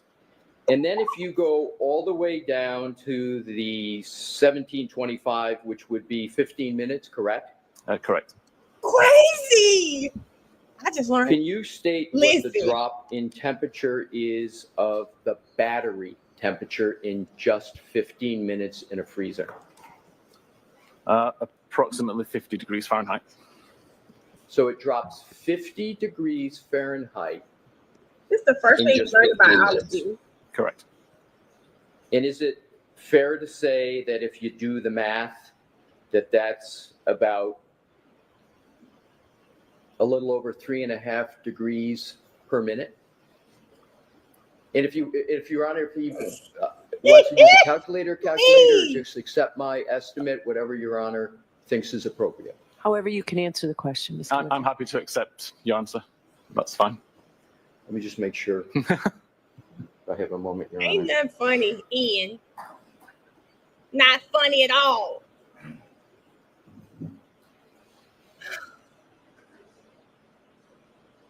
Like you have to. 3.33, would that sound fair, sir? That sounds fair. So it's about 3.3 degrees Fahrenheit per minute drop, correct? Correct.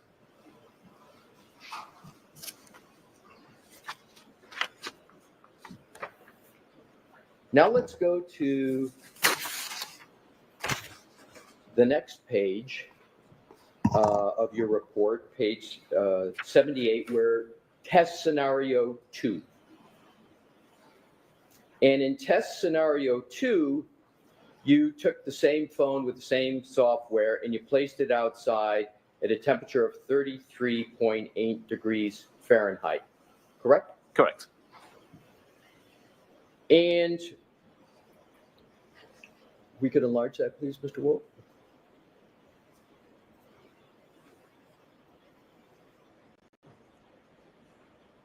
And if you could just scroll up, well, if you just leave it there, it's fine. So if we take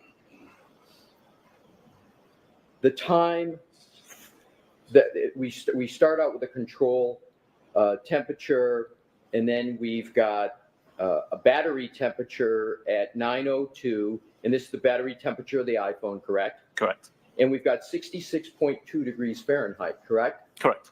So was it fair to call that a baseline for purposes of what this chart is? The device had already been outside for 2 minutes at that point, but yes. Okay, so we'll just refer to 66.2. And then if we go from 9:02 down to 9:15, a period of 13 minutes, correct? Correct. So at 33.8 degrees and 13 minutes, what is the drop in temperature in degrees? What's the drop? Sorry, between the 9:02 and the 9:15? Right. So does it go from 66.2 to 35.6? It does. And sir, so I don't have to have you do a math on the fly. I've calculated that drop at 30.6. Does that sound about right? That sounds correct, yes. So you got a drop of 30.6 degrees in just 13 minutes at an outside temperature of 33.8, correct? Correct.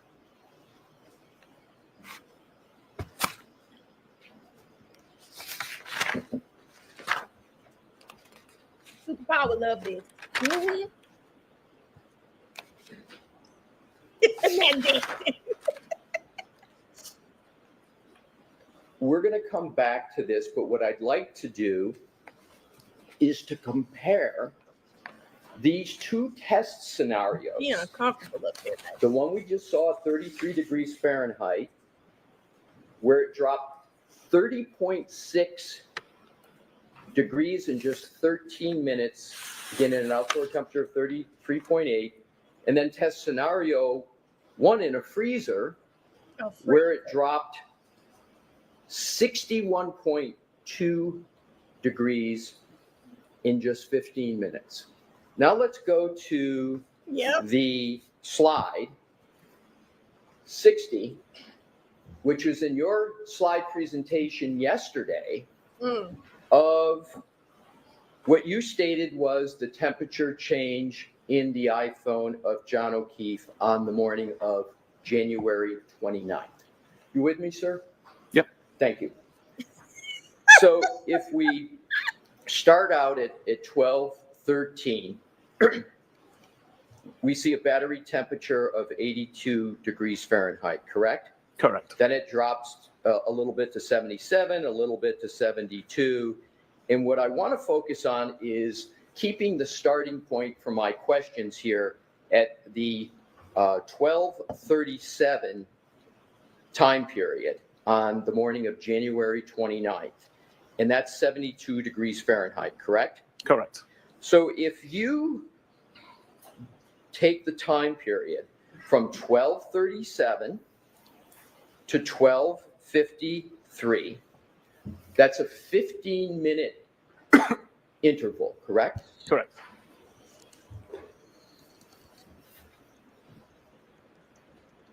The phone only drops 11 degrees Fahrenheit in 15 minutes, correct? Correct. If you then go to 12:37 and give it a little bit more time, down to 1:36 a.m., the temperature, and that's just about an hour, right? Correct. And the temperature drops from 72 to 50, only 22-degree drop in an hour, correct? Correct. Now, if you Wait, compare you know it. this chart in the drop in temperature, for example, 12:37, 12:53, in 15 minutes, it's only dropping 11 degrees, to your experiments, where with the first scenario with the freezer, it dropped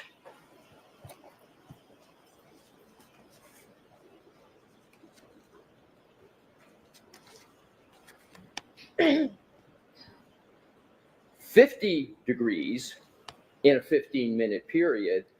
Is it correct to say that there was a much more dramatic drop in temperature in your test scenario 1 than what actually occurred on John O'Keefe's phone for the time period we just covered in January 29th? Yes. And then with regard to even test scenario 2, where the temperature is 33.8 degrees, that's the ambient, the outdoor temperature, Correct. right? At that temperature, just above freezing, you've got a... Sorry, that's below freezing. I'm sorry? It's below freezing. What is freezing in Fahrenheit?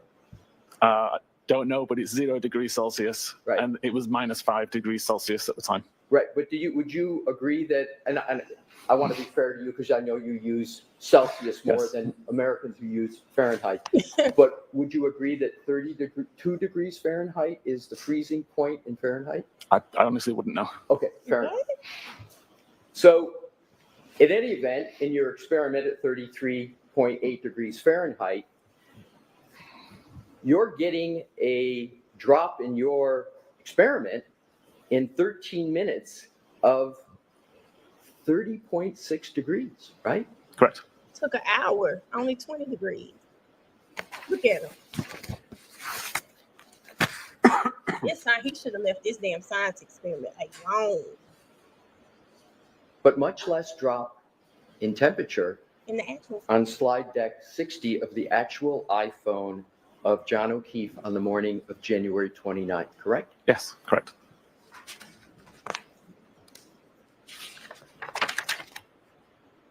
Do you know what the temperature was in Canton in January 29th, 2022? I do not know. Don't you think that that would be an important piece Right? of information Oh, hell. in analyzing where the phone of John O'Keefe was on the morning of January 29th? I'm sorry, but I don't know if you guys caught that. He did all of this damn experimenting and he does not even know the temperature from the night John O'Keefe was murdered. I didn't think it was. So What you the didn't think it hell? was important, even though you issued a report discussing the temperature of the iPhone, and you did 2 test scenarios, one in a freezer, one in an ambient temperature of slightly above 33 degrees, and you didn't think it important to take the final step to see whether there was anything to be gained from that comparison to determine where that phone was located? What the hell? My testing proved that the battery temperature is affected by ambient temperature. My report shows the data that was on the device. I also don't know the condition that the phone was found in, whether it was in a case, whether it was Why didn't you in a pocket. ask? So to me, the ambient temperature in Canton at the time wasn't particularly relevant. I just wanted to show what data the device had recorded. This is crazy. The information that you create from your digital forensics analysis, including everything that's in the slide, in your report, including battery...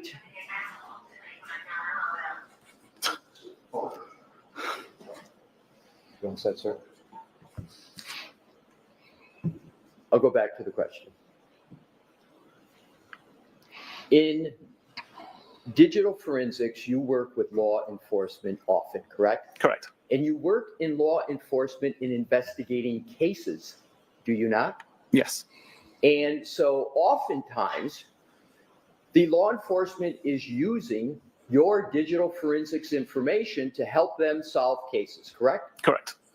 You didn't suggest to anybody on law enforcement that they might want to take a look at this temperature information to assist in determining where this phone could have been by the temperature? You never raised that with them? I did not. And do you know whether any law enforcement person was aware that you had done all this temperature analysis? It was in my report. So you create a report as part of this case,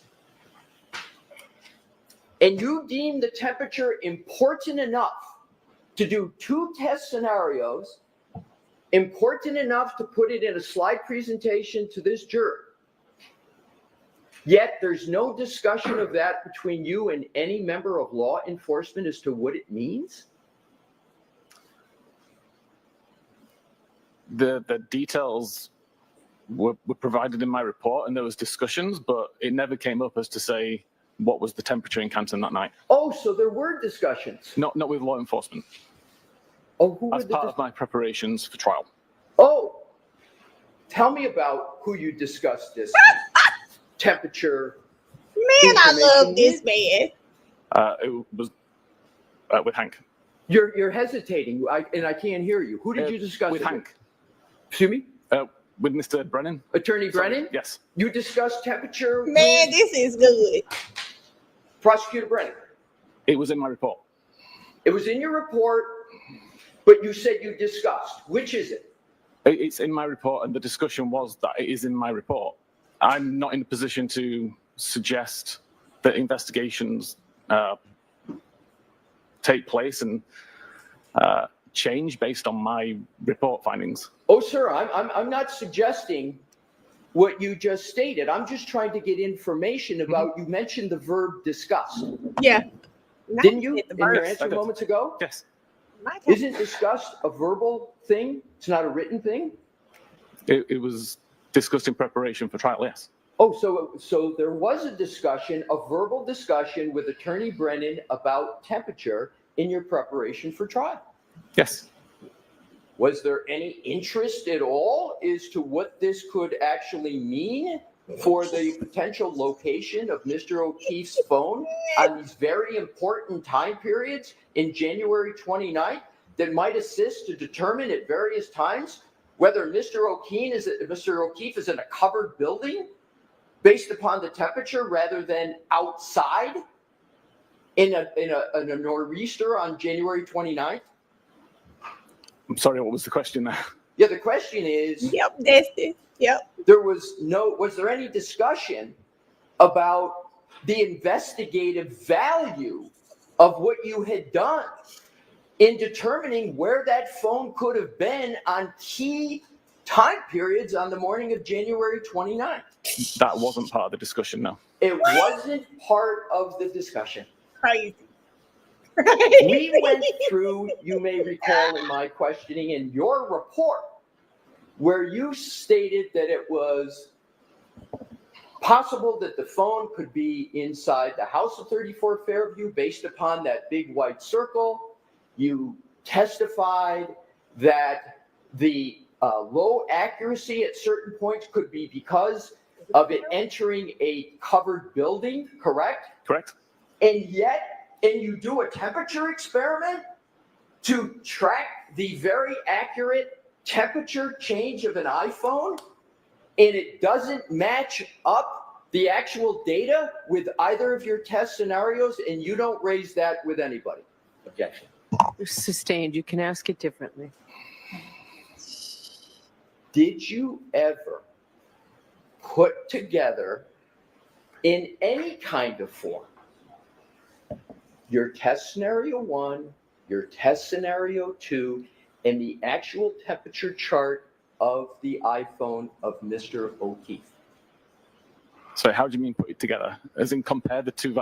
Exactly. Compare the two and reach any conclusions about location, because you spent time, did you not, sir? A lot of time in your reports on location of the phone. Yes. He did. But yet, with all that data, all that testing, all the experiments that you didn't include in your slide presentation, and you didn't include in your report what that could mean for the location of the phone, did you, sir?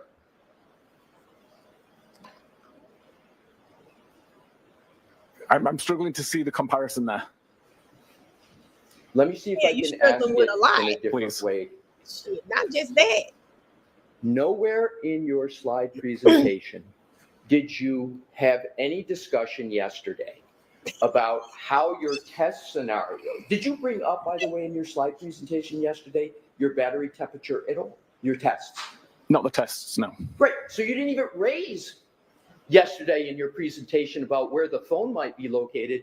You didn't even raise the experiments that you did, correct? Objection. Sustained as to the terminology. Ask it differently. Did you yesterday in your presentation to the jury in any way discuss your battery test scenario 1 and 2 in your March 2025 report? I believe there was mention of testing, but not to the amount of detail to say what the testing was. Right. So there was no detail given at all No about detail. it. You just mentioned that it occurred, but no detail in your discussion Correct. at all. He up there winging it and just got And- caught. Are you aware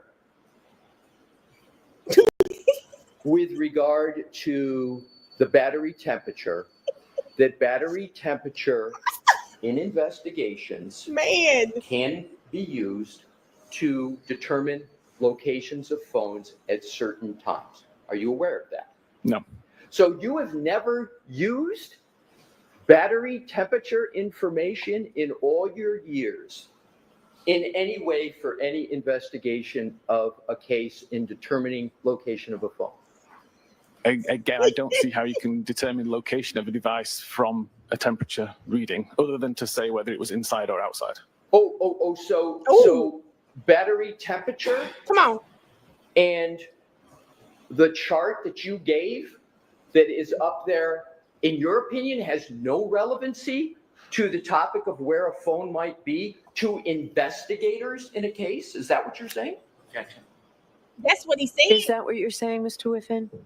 I'm saying I can't take a temperature reading and make a determination about a GPS location based on the temperature reading. That's not my question, though, Okay. sir, and I appreciate your answer, though. My question is, you work with law enforcement investigators regularly, Yes. correct? Isn't this information of potential relevance based upon your experience with investigations? Isn't this information at least potentially relevant in investigations? I believe it could be. That's why I included it in my report. Thank you. But you didn't include a discussion of it in your testimony yesterday, correct? Correct. Yeah, this is crazy. Whipping for the defense, if you ask me. I just want to be clear on a final point as regards to temperature. Were you aware of the temperature in Canton on January 29th, 2022? I know it was a blizzard, but I don't know what the temperature was.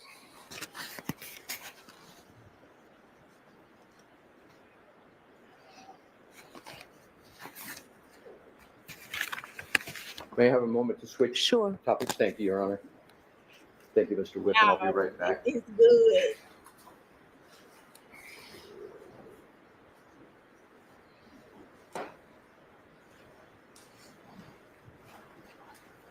I just can't believe what I'm seeing up here. Now I want to know if the lawyer I've got to go ask him on X if he still thinks Ian Whiffen was doing a great job. Because I didn't think he did great yesterday. I thought he was confusing. I wasn't following along with what he was saying. It was too much data. It wasn't like broken down like it is today. I'm with him today. Baby. He is incredible. Ashley, how can you believe him now? Listen to his science experiment. This shit sounds like me taking biology. Lost. What's my constant variable? Stop. Hell, he should have been in that class with me. Your Honor, if I may, I have one last point to make with temperature. If we could put Okay. deck 60 back up, please. Mr. Whiffen, if you bear with me, I just have one final set of questions. If you look at this chart, and you, under January 29th at 12:13, battery temperature of 82 degrees, but you then go down, what I'd like to start with is 12:37 again, and this is a key time point, 12:37. You've got a temperature of 72 degrees, and then 8 minutes later, the temperature only drops 6 degrees, correct? Correct. Again, using 12:37 is what I refer to as the baseline. You go all the way down, and you see to 12:53 a temperature drop of only 11 degrees. Do you see that? I do. Thank you. That you can, excuse me, Your Honor, one moment. Okay.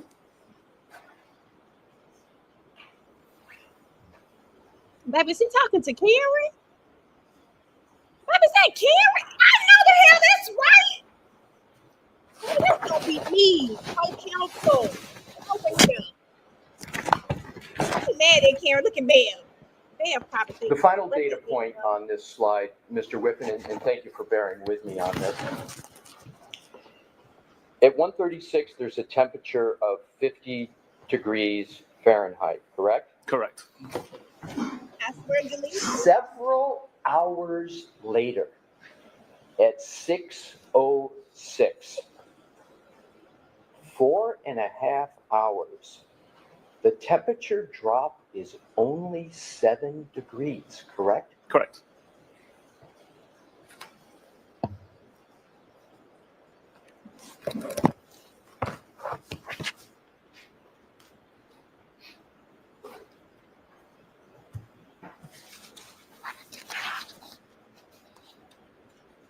She said, come here, I got something to say. I'm switching. May I have a brief moment, Your Honor? Okay. Thank you. I'm gonna tell you, I just saw Turtle Boy say he needs to hear it up. He's gonna lose his attention. Hell, not mine. I am tuned in, okay? I have enjoyed this so much better than direct. I'm sorry, I love it. Now, if Eric could find it that fast, why the hell couldn't Mr. Whiffen?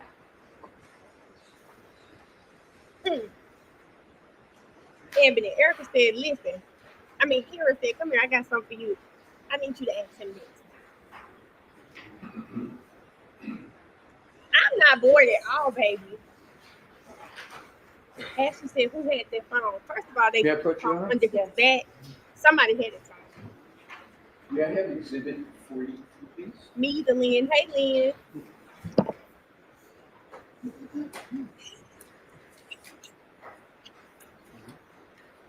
See, I'll never be there. Never ever be there. What is Exhibit 42? It's I've enjoyed it, baby. Okay, thank you. We've got it.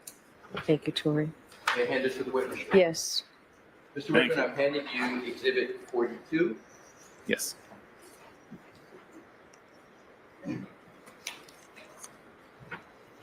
Do you recognize exhibit 42 from your March 2025 report? I do.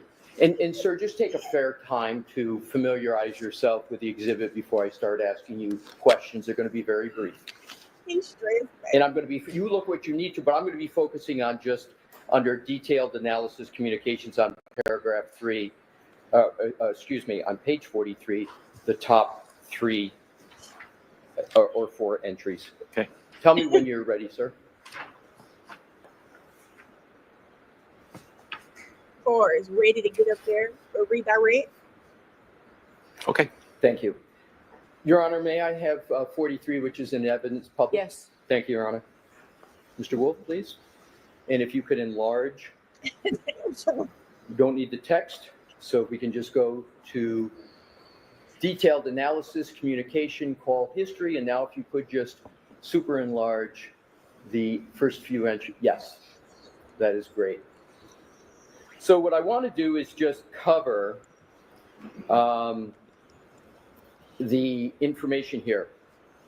Whose phone is the subject of the entries on this chart? This is John's phone. And if we start with the first entry, reading left to right, 12:14:36, end time 12:15:20, incoming call from Jen McCabe, duration 44 seconds. You see that, sir? I do.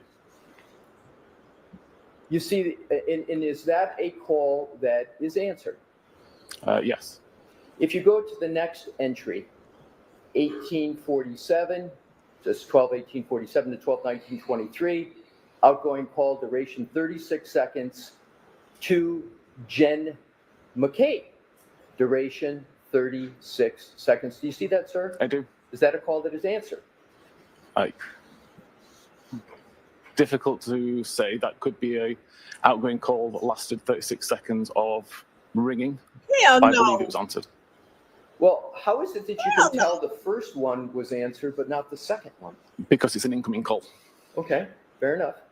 So if we go to the third entry, 12:29:44, 12:29:51, incoming call from Jen McCabe. You see that, sir? I don't mean to interrupt. Could I ask about the display?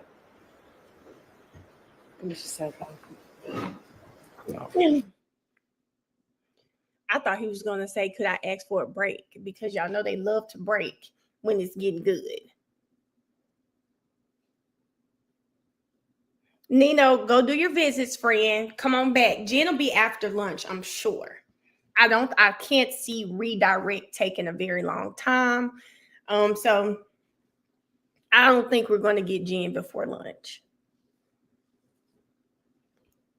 I don't think that's going to happen. Elise has destroyed this man on the stand. I fear he is like, y'all remember when they did redirect, she said, Mr. Jackson, and Mr. Jackson got up and he was like, I fear that's what's going to happen with Mr. Whiffen. Mr. Whiffen may walk into work with some disciplinary actions. I think he may have some disciplinary actions waiting, because how dare you go on national TV and embarrass us like this? Cellbright might send him through those classes again. Listen, he is very likely to have an email waiting on him that says, since you have no degree, but you think you know everything, sign up. You got 10 weeks of training coming up, because somewhere we missed the mark. And we need to fix this. Okay? He said he's going to be taking a leave of absence. Wait a minute, which is the error? The high school girlfriend, I can't really see what's over there. They said his badge won't work. Disconnected it. Baby, they probably took that badge as soon as he got up there and said he had an experiment and he was going up hills and it really was 9 flights of stairs. They took it right there. He might, now Apple is not going to ask him questions, Sleepy. Apple's going to sue him. I'm told this seems like an appropriate time to take our morning recess, so why don't we take a 15 or 20-minute recess? Please rise for the jury. Jurors, break this way, please. Take your notebooks, close.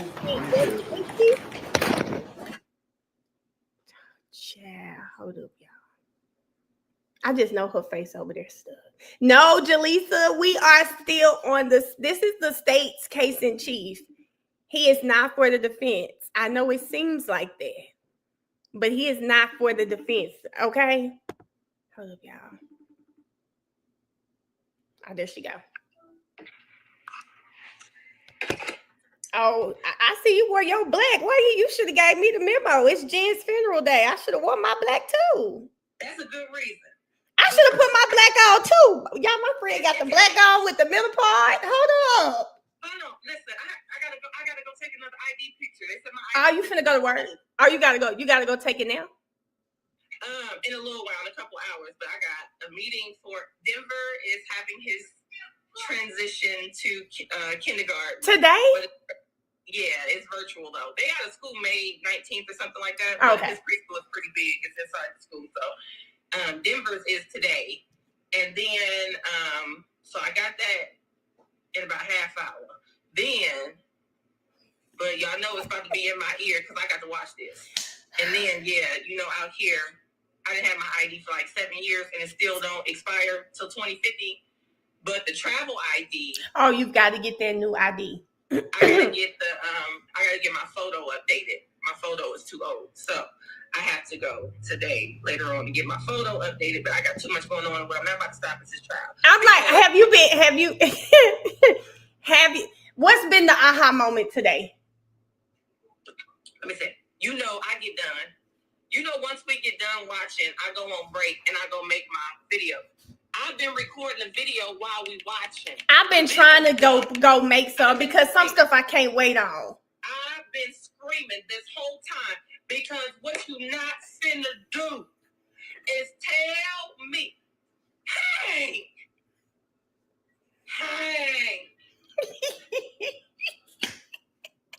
No, Jaleesa, this the same guy. Hank's finna be working at the paint, okay? Hank finna do Yo, she said Hank finna be working at the paint. I am done. Hank gonna have to go. He gonna have to go. Hank gonna be at the paint. Here's my problem with Hank. Hank, you couldn't have looked at Lally, and you up here making some of the same foolish mistakes as Lally did. Ian with it? Oh God. Ian, somebody have him on first name basis. Now when they call your first name, this will happen. I just don't. So what is sticking out to me, because I'll say from my juror point of view, this was one of my things I said in her opening. Why didn't y'all come up with, like, why are we not addressing the cell phone temperature? And why did you not address the proctor? Okay, well now that, because that's something you wanted. Now they've addressed the temperature for you, juror. What are you feeling like now? They've addressed the temperature. Let me tell you something. They even did a science experiment for you. Right now, I'm sitting in the jury room, passing around a piece of paper like I'm trying to ask a third grader if they like me. Guilty, yes or no. Check the box. Let's just pass it around. Because at this point, you mean to tell me that you saw the cadence of the temperature dropping in a freezer. Then you put it outside and saw the cadence of it dropping in freezer temperature. Then you look at the cadence of how John's phone is dropping and it don't fucking match at all. I'm talking about 50 degrees in 15 minutes. 50 degrees of separation. I just fell over here. Listen, I've been watching this. I forgot my people couldn't see me. I just fell out the chair twice. I almost missed Denver's bus. I'm sitting over here screaming. I don't want these people to have to listen.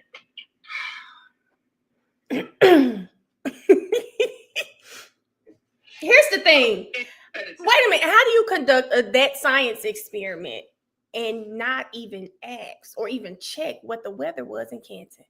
How can we even? How can we use this data if it is not based on what the weather conditions were that night? How can we do that? Well, my thing is, you can do it if you just want to say, hey, I'm doing a basic test to see if outdoor conditions, freezing conditions, in some capacity will change the temperature on your battery. Now, that sounds like common sense. Temperature gonna change on anything based on what you throw it in. But if you would have said that from the beginning and say, okay, just outright, this is why I would do it, so that when y'all do see a change in temperature on that battery, I'm telling you that's possible. I don't need you to tell me that because I know what hot and cold is, okay? But if you wanted to say something like that, then why is so much shit missing from the timeline? Not only that, the timeline. How did you feel about him including a visual in his PowerPoint that had that black circle, a bigger white circle, then a larger white circle? But he just disregarded it in total and focused on that flagpole. How did you feel about that? I feel like, remember when you was in middle school and they had peer mediation and they put you and the person you was beefing with in that little room? I need a little room.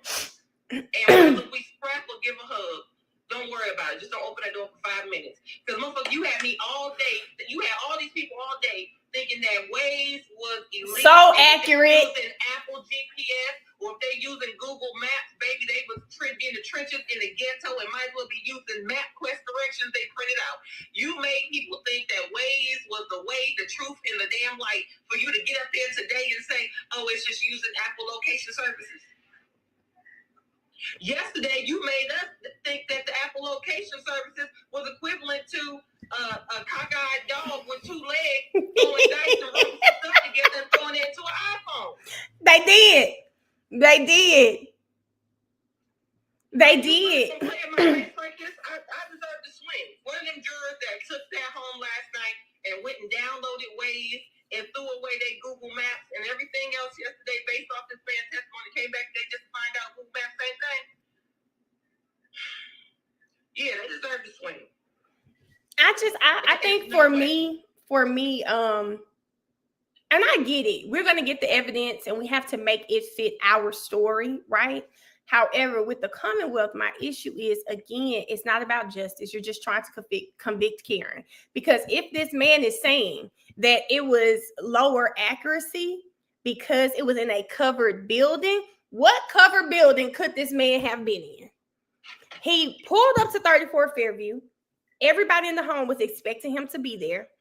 Karen expected him to walk in there. I can reasonably assume he walked in the house.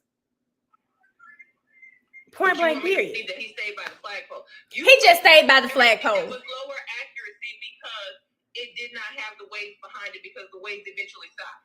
But the truth of the matter is, if everything's using the same location services off of your phone, then none of it was lower accuracy data. You just went in there and picked what the fuck you wanted us to hear, not what we needed to hear. And see, who are you? Carriol don't know Fahrenheit, can't convert shit. Oh, God. And Graham's ass back up across the border. We don't need none of your shit. You carry your ass back up and just leave the Canada drive. That's all we want from you at this point. I know he's ready to get off that stand. I know he's so happy. But wait a minute. When he said, but he didn't just say Hank's name. He also said Nick. He said Nick instead of Nicholas too. Can't forget that one. He did that too. Didn't the data show he took steps? Lynn, let's talk about it. And Jaleesa, I want to make sure because I saw her in the comments. This is the same witness from yesterday, and he is the state's witness. This is the cell phone data guy. Remember him from last time. The defense has one. Then we have this guy who swears that Jen did not do that 2:27 a.m. search, but we all know she did. But Mr. Whiffen, they said that Nick told him that's Garino is 72 feet from the flagpole to the front door. He took 36 steps that went 84 feet. And if that is the case, then he went in that house and some. He went in that house and some. And some. Okay, so even if you didn't want to take the temperature of the freezer, even when you put the phone outside in Ontario around 33 degrees Fahrenheit, that temperature was dropping way more than John O'Keefe's phone was dropping. Yep. It took John's phone an hour. In 15 minutes. Therefore, even if you wanted to believe that John O'Keefe was in freezing temperatures but didn't get no frostbite, didn't get nothing happen, even though y'all try to make a big thing about the tips of his fingers being white and so bad y'all couldn't get his clothes off right, whatever you want to do, it still wasn't frostbite. Yeah. Y'all still ain't gave no actual direct diagnosis on hypothermia. And on top of that, nope, Lauren. the phone ain't dropping fast enough for it to be in either condition. So we can't say it was in a deep freezer down there in the basement while Cujo took a bite out of crime, and we can't say that it was sitting outside either. That shit was in that man's back pocket, and it got colder as he got colder. It's either that, or I really do think it may have been the basement, because I do believe his body was not outside. I believe Lucky didn't see his body. They didn't see that body outside, because I don't believe it's outside. I think he was in the basement. Know he was in the basement. I think he was in the basement. Floor. And again, that phone being pressed between him getting colder and that cold ass. That could be it. Floor, that's what's it. But it wasn't enough because the house wasn't freezing. So it wasn't enough for him to make that phone drop the way it dropped in 33 degrees. It took that phone an hour. I think he said a little over an hour to drop 22 degrees. That's not someone who's outside in freezing weather. Ain't.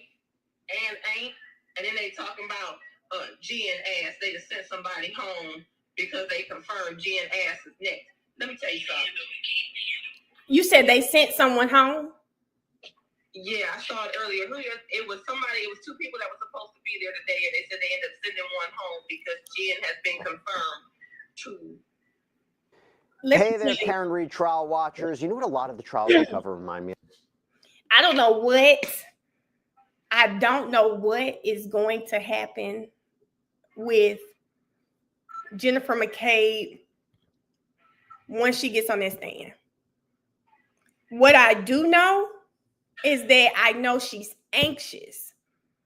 She's anxious, and she's going to get up there with an attitude, because not this again. And now it's even worse. It's even worse because if I'm the jury, I'm wondering who the hell Jen is. Who the hell is she? Then y'all know what they're going to bring up. Well, I want to ruin it for T. So I'm going to talk around it for people on the live. Y'all know what they're going to bring up. The reports. Nothing she says is in the reports. Let's talk about it. Oh my God. Jen is, shock and horror. Yes, shock and horror. I can't wait to talk to her after she has seen Jennifer McCabe on this thing. And I'm gonna tell you, Cross might not even be that bad. It's gonna be direct. Direct's not gonna be bad. It's gonna be Cross. Oh, that Cross is gonna nail Jen's ass to the cross. Okay, that's what's going to happen. Oh my, Jen. I don't know. This.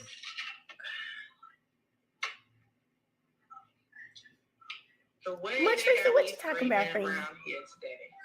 Girl. The way they got me, he gonna sit his narrow tail up on that thing and tell me, how you gonna tell somebody it's important enough for your report, but when you make a timeline, you don't include everything in the report? What was the damn PowerPoint for? What is up with these damn the prosecutors and fucking PowerPoints?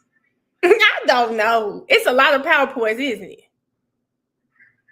This it's a lot of PowerPoints going up there. Well, Nick, and I think the police in general love doing PowerPoints, because you see Nicholas Guarino had one. You see this guy right here has one. They just love doing damn PowerPoints. But if it ain't got all the information, what you got me looking at this PowerPoint for? They love looking at them. They love them. We might not get crossed. Yeah, we're going to get crossed tomorrow for sure. For sure. What you mean she's so hyped? They said Spanky out here trying to tell Jen what to say right now at break, but she's so hyped she ain't retaining shit. Baby, Jen probably up there like this, T. He probably talking to her. Jen probably saying, she listening. Just put me up there. I know what to say. They're not going to be doing this to my family. Put me up there right now. I can hear it now. She said it. And I'm not going to let that bitch, Karen, ruin my life because she decided to kill my dear friend John. Y'all know she like to go, my dear friend John. I bet it was dear. Dear and start with the same letter. Allie probably outside. Mom. Just calm down. Calm down. I just can't wait for this to be over. I'm really sick. I can't pull up my TikToker. I'm tight. Baby, I'm ready. Ready. Jen outside hype. I'm in the house hype. Jen, get on the stand, friend. Jen, don't do this to me. Come on. Look, Allie probably out there crying right now. Listen. What y'all call him? Fatty Maddie? Baby, Fatty Maddie's up there just talking about, baby, it's okay. It's okay. I don't know. Fatty Maddie probably not even going to be up there this time. Allie looked like she was about to cry walking in this morning. Hair frizzy as well. Yes. Baby, don't folks scared. Because they're on social media. Couchgate over the weekend. You know, there was Couchgate. And Jen just can't do it. It's crazy. Allie looked like she was about... It's baby, I can't wait till she gets up. No, I'm going to tell you what I can't wait for. I can't wait for T to see this. Karen Reed staring her down because Karen never took her eyes off Jen. Whole testimony. Listen. I said Jen McCabe, okay, deserved the face. Okay? Karen gives her that death stare. She needs to hit her with just listen.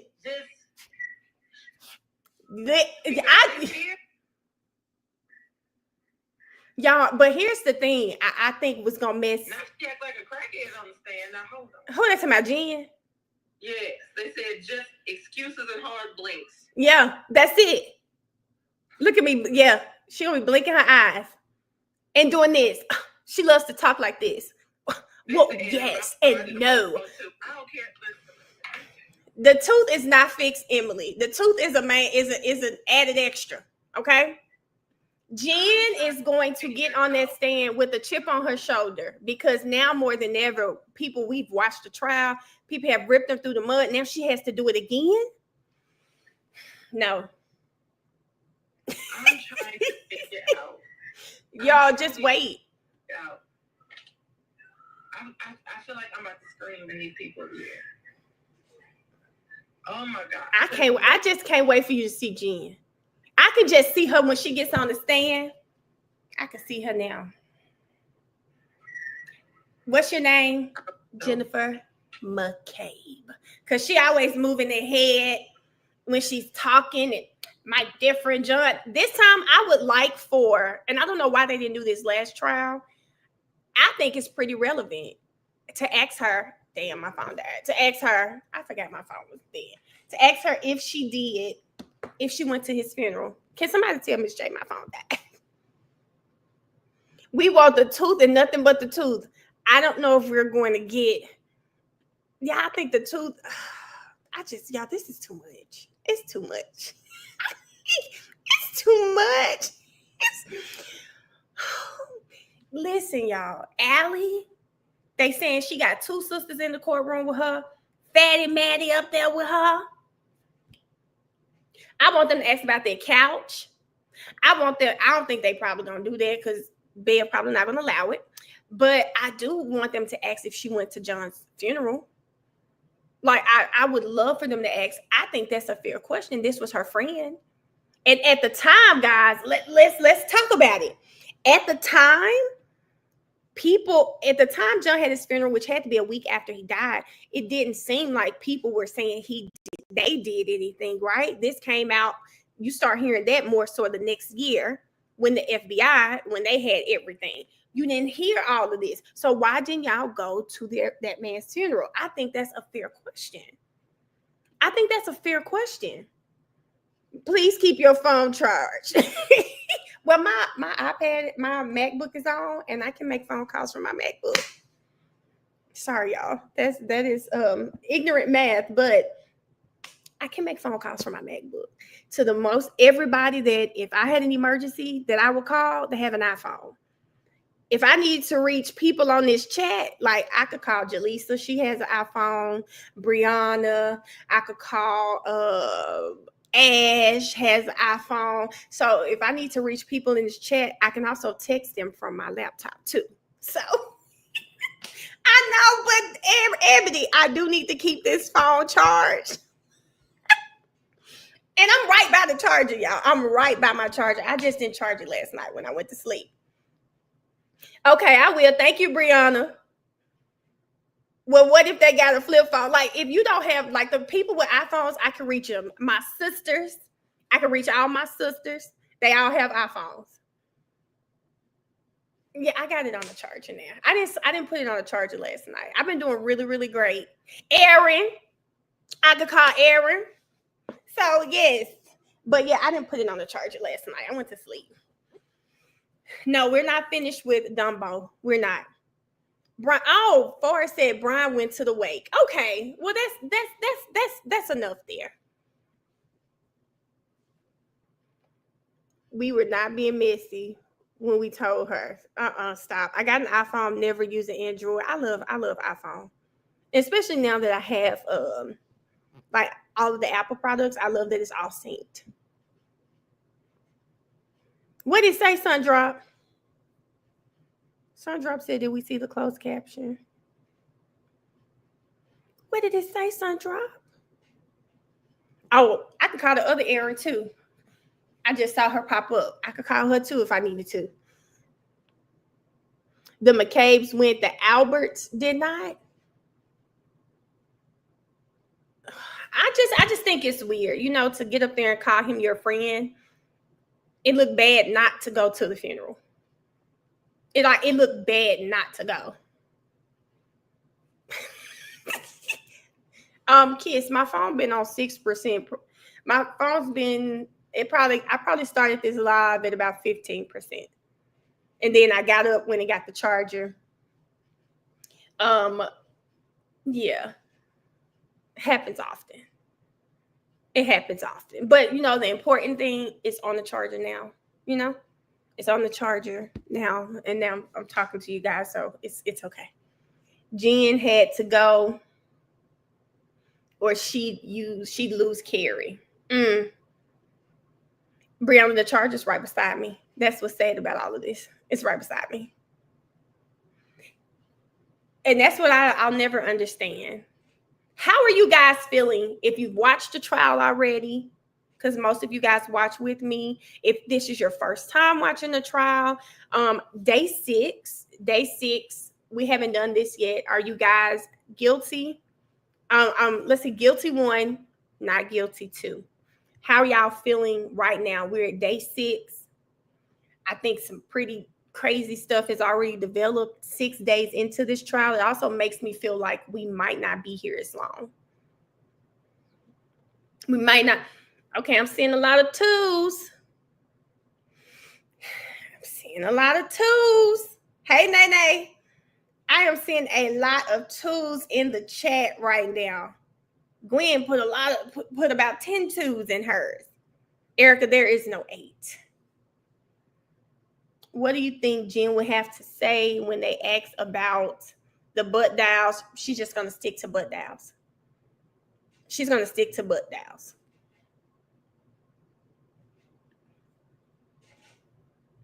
I haven't seen a 1 yet. OLM, we're just saying guilty or not guilty. 1, guilty. 2, not guilty. I haven't seen a guilty yet. So what do you call the defense? What do you mean, Erica? Aaron said 3. Aaron said, we're just doing guilty, not guilty, guys. Guilty 1, not guilty 2.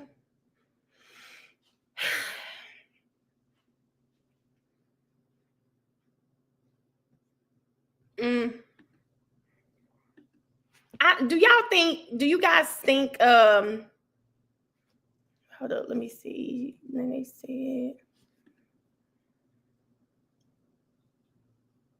remember we asked this during the YSL trial, and we were told they could do that. They won't, but they could. Yeah, we're at 2. Do you guys think we're going to be here 10 weeks? I don't think so. They seem to be moving faster. Maybe they're not going to call, like, you got to call Brian Albert. You got to call Nicole, but maybe they won't call Brian Albert Jr. Maybe they won't call Sarah. Maybe they won't call the people at the party. But it seems like I don't think we're going to be here for 10 weeks. Princess says maybe 7. Okay. Key said who gonna be here 10 weeks? Y'all, I don't know. I don't think we're gonna be here. I don't think this is gonna be long. This is the morning break, Yates. I don't think longer than 10, Sarah. I don't think so. I don't think so, y'all. And Sarah, let me tell you why I don't think we're gonna be here longer than 10 weeks. We're already at Jennifer McCabe.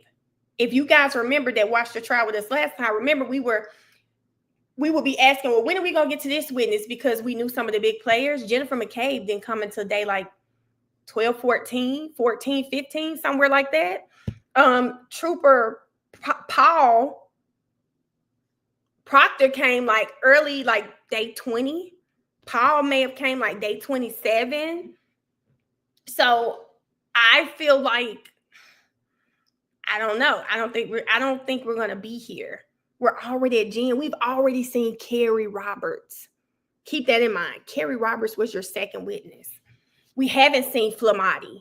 Are we going to see Flamati? We haven't seen Flamati. We haven't seen Katie. We have not seen those people, and we're already at day number 6. The CW is like, who is Proctor? Jasmine, I'm not following the story. For me, I kind of liked getting those police officers out the way, getting everybody else out the way, because now we see what they saw, right? And then let's get to the people who were actually there. Let's do the character witness. Who was John? Let's get that out of the way. Who is he? Get that out of the way. Then let's move to the first responders. They came. What did they see? What did they hear? All right, now let's move to the players. Whose house was it? Let's get to the people who showed up with Karen. I liked the flow. And then at the end or at the beginning, I think they put this at the beginning. After the firefighters, we could have gone ahead and heard the doctors, the ME. We could have heard all that information. But this flow is kind of, I don't know how to feel about it. I don't know how to feel about the flow that we're getting right now. I don't know. You know what? Now, the only thing I would have probably put those MEs closer to the front of this, and then kind of ended with everyone, like the actual witnesses that were there. Maybe ended with some of the eyewitnesses or something. I don't know. I don't know what flow we're in right now.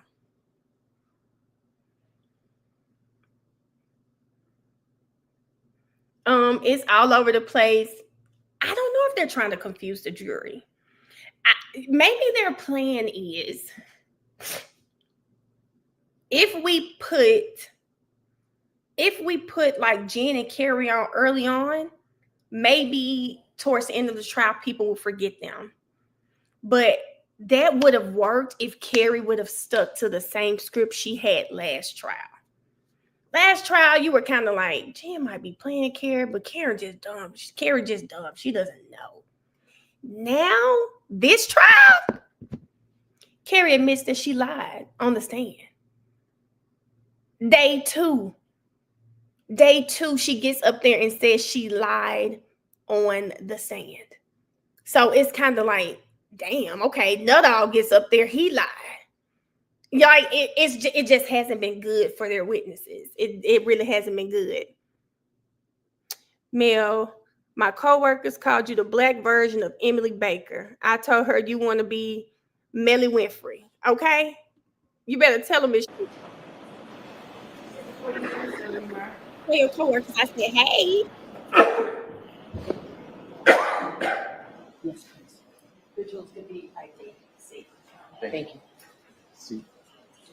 May I present it to Mr. Whitman? Yes. Thank you. You're welcome, Mr. Whitman. May I publish, Your Honor? Yes. And Mr. Wolf, if you could again, please enlarge, we're going to be focusing on the top entry of the chart again. Let me move it. Where it go?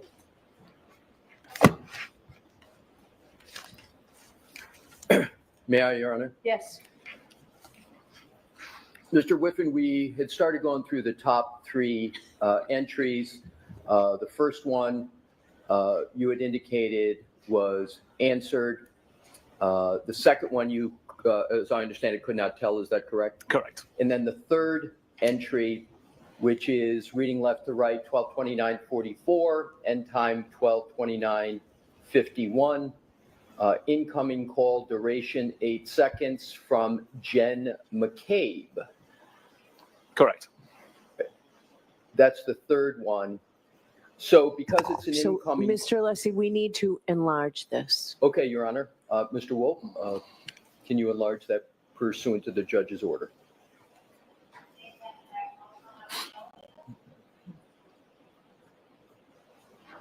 Is that sufficient, Your Honor? If you can make it as large as possible for the jurors, please, even if you have to do smaller segments. If we have to, Mr. Wolf, knock off the final right-hand column, that's insignificant. There you go. All right, that's better. Okay, that's fine. Thank you. May I, Your Honor? Yes. Thank you. So I want to now go to the last one for this Exhibit 42. It's reading from left to right, 12:29:44, 12:29:51, incoming call duration at seconds from Jen McCabe. Again, it restates duration 8 seconds. Correct. Given that it's an incoming call, you can conclude that that was answered, correct? Correct.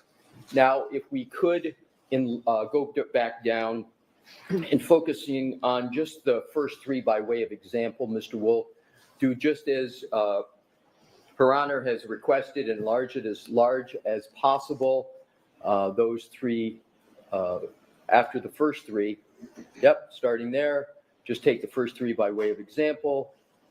All right. Mr. Whiffen, you should feel free to look at the hard copy Exhibit 42 if that's more helpful to you. But what I want to do is to focus on start time 12:33:35, reading across activity, incoming call, unanswered, and then to the right, Karen Reed. Do you see that, sir? I do. And do you see the same types of entries for 3409 and 3438? I do. And those calls are unanswered, correct? Correct. So in contrast to the, and now Mr. Walker, we can go back to the chart, trying to capture 6 and enlarge those once last time. Thank you. So in the first one at 1436, and then skipping one to 2944, those are answered, but then starting, excuse me, at 3335 and 3409, those are unanswered, correct? Correct. You can take that down, Mr. Wolf. Thank you.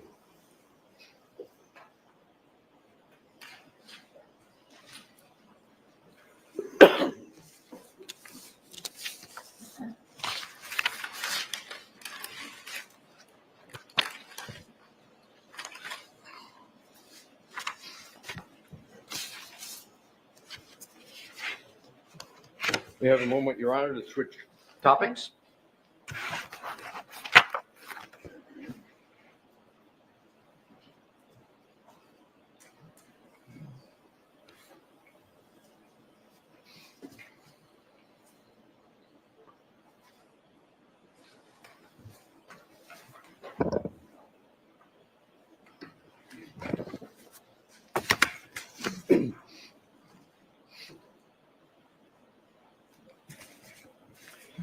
Mr. Whiffen, when did you start working on this case? What was the date, approximate date? On this case or on this exhibit? On this case.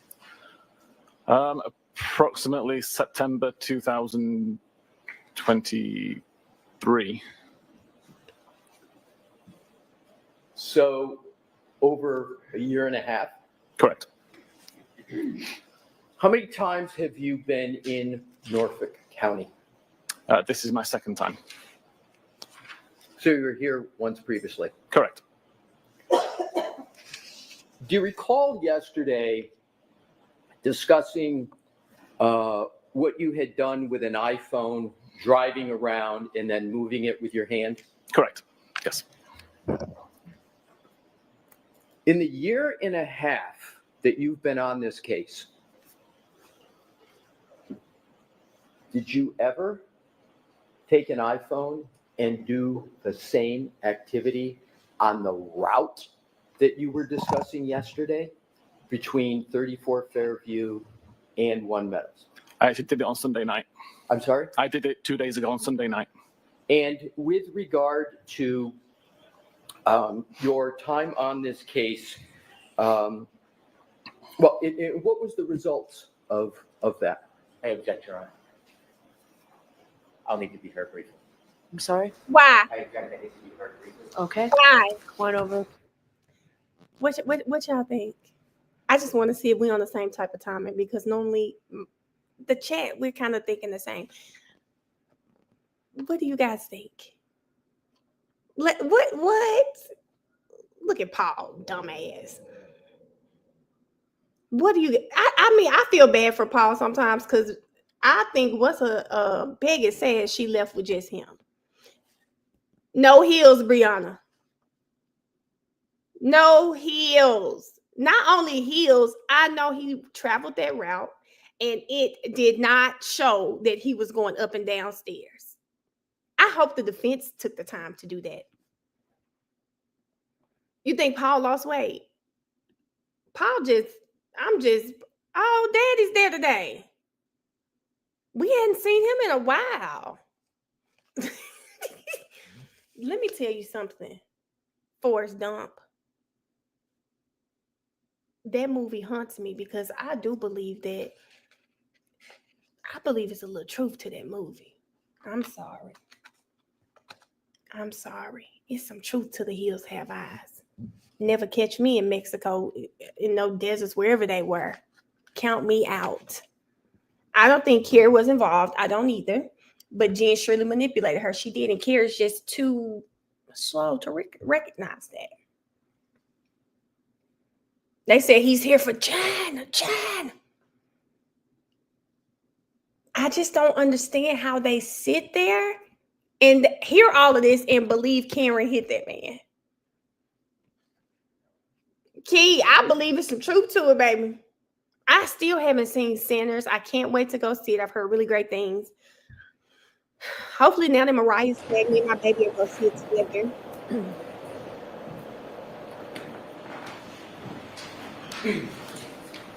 Miss Sheila. You never seen Suzanne. He's not a criminal. Yeah, Your Honor. Yes. You don't want to be that deal. Mr. Whiffen, I am now going to proceed to a different topic. Oh. Do you recall discussing the Google search, how long to die in the cold? I do. And you discussed that in your direct testimony, correct? I did. You were a police officer for years before getting into the data forensic analysis of cell phones, correct? Correct. You were a response officer of the South Yorkshire Police from 2004 to 2009. Correct. You continued policing with the Calgary Police, working patrol, correct? Correct. You work frequently with law enforcement. I do. Indeed, law enforcement is the predominance of your work, correct? Probably about 80% of the work. Yes. What percent? About 80%. 80, 80? 80. Brianna, I'm wondering that. Your work is used in investigations for law enforcement, correct? Sometimes, yes. In your area of work, you use and apply various forensic methods that are extracted, that data is extracted from a cell phone, correct? Correct. And you have various forensic methods to analyze that data, correct? Correct. And that data that you analyze is often used by law enforcement in their investigations, right? It can be, yes. It can be, but it also is, from your experience, correct? I'm sorry, are we talking about my actual analysis or analysis that's created by the tools that me and Cellbrite create? Your analysis. Okay, my analysis is typically used in investigations, yes. So it's typically, your analysis is typically used by law enforcement. On the cases I work, yes. Right. And you know that is going to be the case oftentimes when you're doing your analysis, correct? Correct. So he has a reason to be And enforcement. forensic software is used to gain access to people's devices, correct? Correct. Such as cell phones, right? Correct. So, and there's something called an extraction process from a cell phone that you discussed in your direct testimony. Yes. Now, I'm not going to go into too much detail, but I want to cover, because it would be covering old ground, but I want to cover some of it. Okay. It's important, is it not, that the extraction process on a cell phone be performed correctly? It is, yes. And that's so that the data that's extracted from a cell phone is complete, correct? Correct. So that the data is correct, Correct. and so that the data is reliable. Correct. And data forensic examiners and people in your area of work need to ensure that the extraction file has not been tampered with, correct? Correct. Because if an extraction file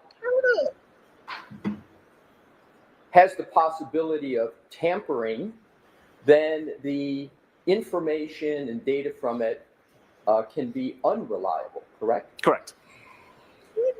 And there's a generally accepted methodology for how to perform an extraction of data from a cell phone, correct? Typically, yes.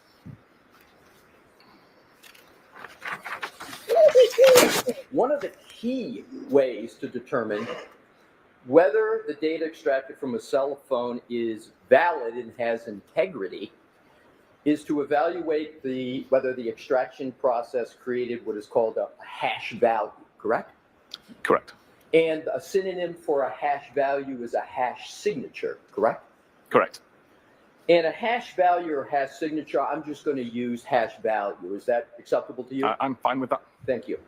So a hash value is a unique and usually consists of a long string of numbers and letters that's generated from the data file from a cell phone using a computer algorithm, right? Correct.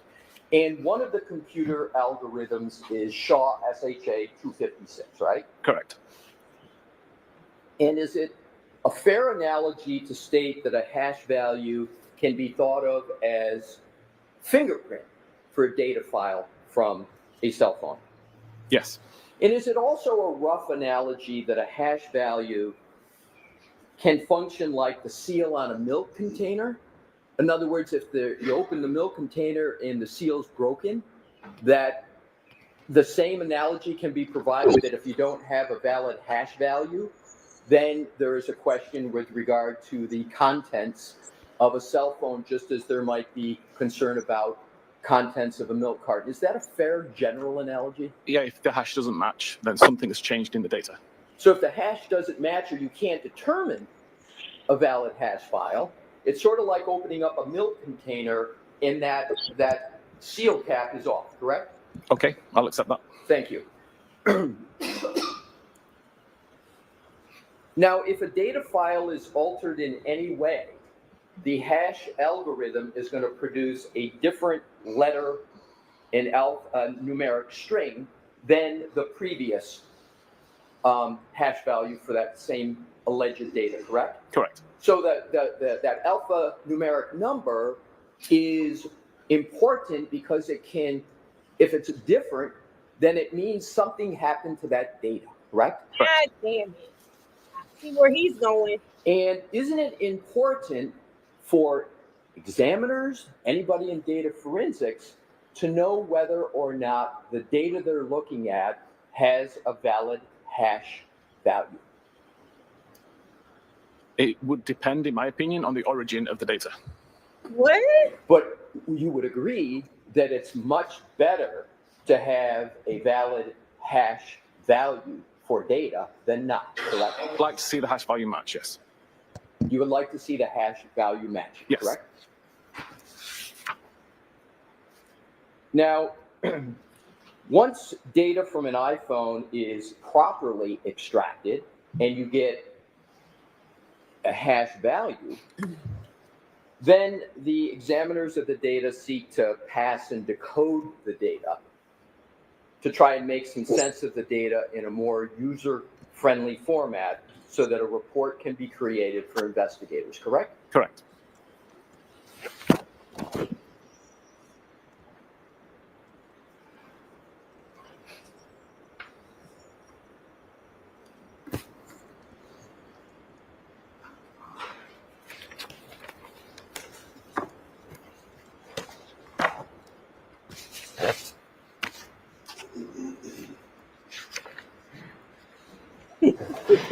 Do you recall preparing a report for the iPhone belonging to Jen McCabe dated December 2024? That is going to G. I do, yes.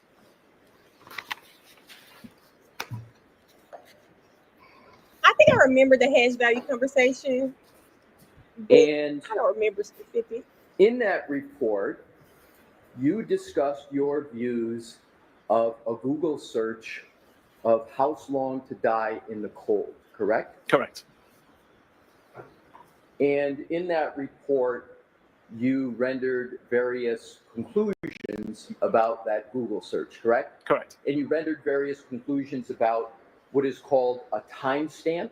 Correct. And the timestamp that was in question was 2:27:40 a.m. on January 29th on Jen McCabe's phone, correct? Correct. And the question that you were looking at is that timestamp that appeared in the data, that timestamp of 2:27:40 a.m., whether that belongs to the Google search, How Long to Die in the Cold, correct? Correct.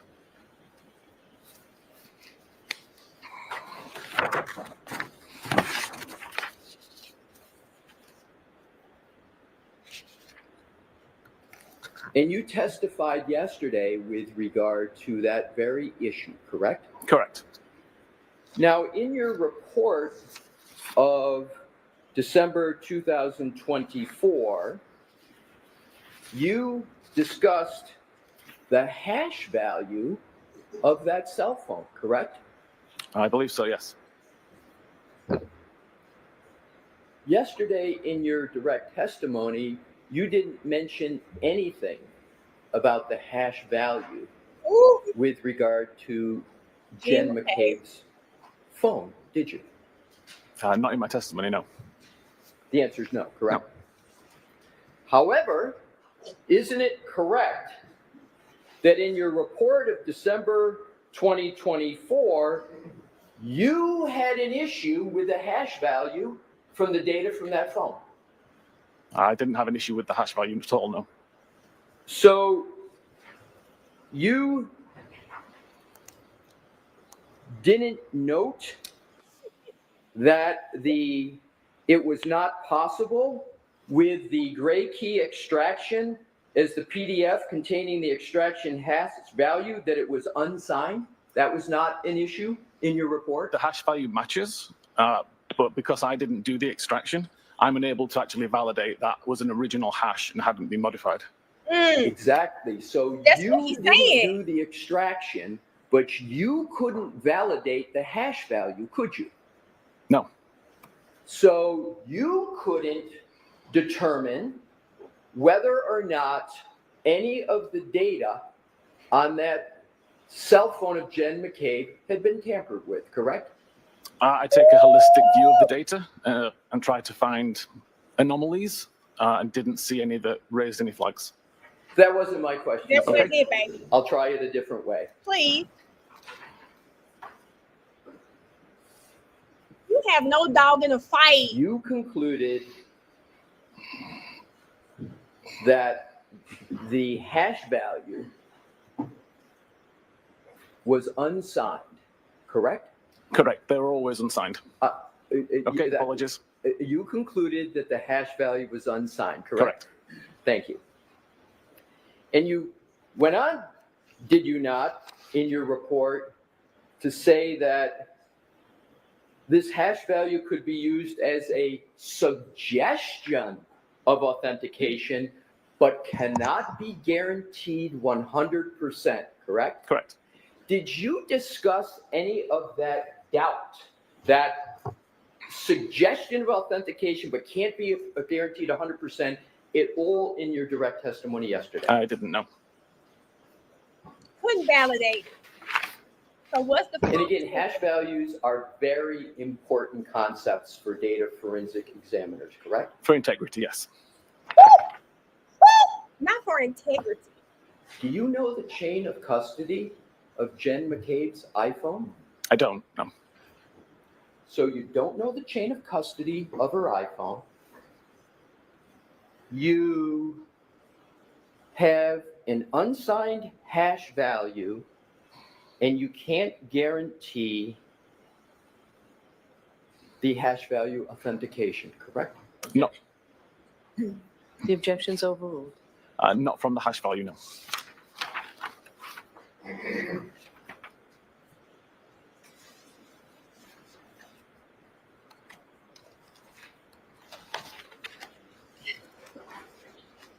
Hey, is it Jen or Karen on trial at this point? And what y'all do to that phone, Jen? Did Fatty Matty do it? Let me stop calling him Fatty. That's what they call him, I guess. Let's go back to the 22740 timestamp and the question of whether that timestamp is associated with a Google search, house long to die in the cold. You understand there is a dispute as to whether that search was performed at 2:27:40 a.m. as the timestamp states, or whether that was performed later in the morning, say around 6:23 a.m., correct? Correct. You understand there's a dispute. Yes. And do you understand that the defense asserts that that timestamp means what it says? The Google search occurred at 2:27:40 a.m. Yes. I'm going to allow it. Do you understand that? I do. I didn't hear your answer, sir. I understand. You understand that? Yes. So there are various data forensic tools, are there not, to evaluate what is called an artifact, this timestamp, correct? Correct. And those data forensic tools include Celebrite tools, your company's tools. Yes. And some of those Celebrite tools are called Physical Analyzer. Correct. And then you have another tool, I believe, called Insights. Insights is a suite that includes Physical Analyzer. Okay. But yes, So it's Insights is a it's suite. essentially the same tool. Essentially the same tool. So this Insight, well, essentially, but they're two different tools, correct? The two different versions of the same tool. Thank you. Two different versions of the same tool. Yes. But there are other tools from other companies, are there not, sir? There are. And a competitor of Celebrite that can be used to analyze that 2:27:40 a.m. timestamp and to potentially resolve that dispute of whether the Google search "House Long to Die in the Cold" occurred at 2:27:40 a.m. or later at 6:23 or so a.m. There's other companies and tools that can be used for that, correct? Correct. And isn't one of the companies that can be used a competitor of Celebrite called Magnet Forensics? Correct. And they have a tool called Axiom, AXIOM, Ooh. that evaluates questions such as this, correct? They do. And is Magnet Forensics a reputable company? They are.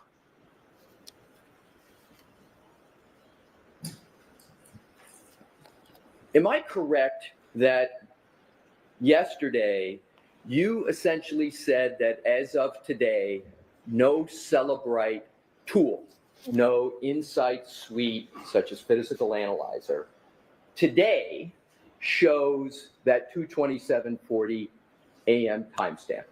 Correct. If you use any version from the last approximately year, that timestamp won't show up. It won't show up as you sit here today. Correct. But that's not always been the case Correct. with regard to Celebrite forensic tools, correct? Correct. Elise, As a matter of fact, in the first proceeding baby. in this case, in June of 2024, when you testified under oath, the situation with the forensic tools was Celebrite Forensics Insights did not show the 22740 AM timestamp, but another version of Physical Analyzer did show it, correct? Correct. In that second program, that second tool, Physical Analyzer, not only showed it at 22740 AM, but it showed it as a deleted state, correct? It's a deleted record, yes. A deleted record. Yes. So it happened, and it was. Did you deleted. mention that yesterday in your direct testimony? I don't believe so. You don't believe so? No, we changed it since then. Exactly. You changed it Right. since then. Yes. Your company removed it Yes. after the first trial. Before the first trial. Well, you removed it from one tool before the first trial, but you didn't remove it from the other Physical Analyzer program, did you? Up until the following version was released. No, I'm talking about the time of trial when you were testifying. I appreciate that. There's some complexities with how we released the software, which resulted in one being released several weeks later and one being released several weeks earlier. At the time of trial, Yes. last year in June, when you were testifying under oath, one of the Celebrite tools showed the timestamp of 22740 AM, correct? Correct. But that timestamp doesn't exist anymore, and it doesn't exist today, does it? Correct. Celebrate removed it. Yes. How the hell that happened? All right, You could, mentioned. could I see Council at Sidebar for just a minute, Yes, ma'am. please? Something not linking up because how the hell Elise is walking over? Y'all, we changed it. What the? We changed it. How the hell? Now I'm gonna tell y'all this. I try not to be on y'all conspiracy shit. I try not to be all on it. But how the hell does a whole company? How the hell does a whole company get involved in a conspiracy? What do you guys think happened? What do you guys think happened? What I think may have happened is they saw this man's testimony. People in the community were probably talking, so they're trying to fix it because after all, the integrity of their company is at stake because of Mr. Whiffen. And Mr. Green likely embarrassed them. Mr. Green likely embarrassed them, saying, hey, no, it happened. It happened. So they went and deleted the oh my God. Pretty. At this point, you've tampered with evidence. You've tampered with evidence because how was it there at first and then it's gone? Make it make sense. Why they removed the Yates, we'll never know.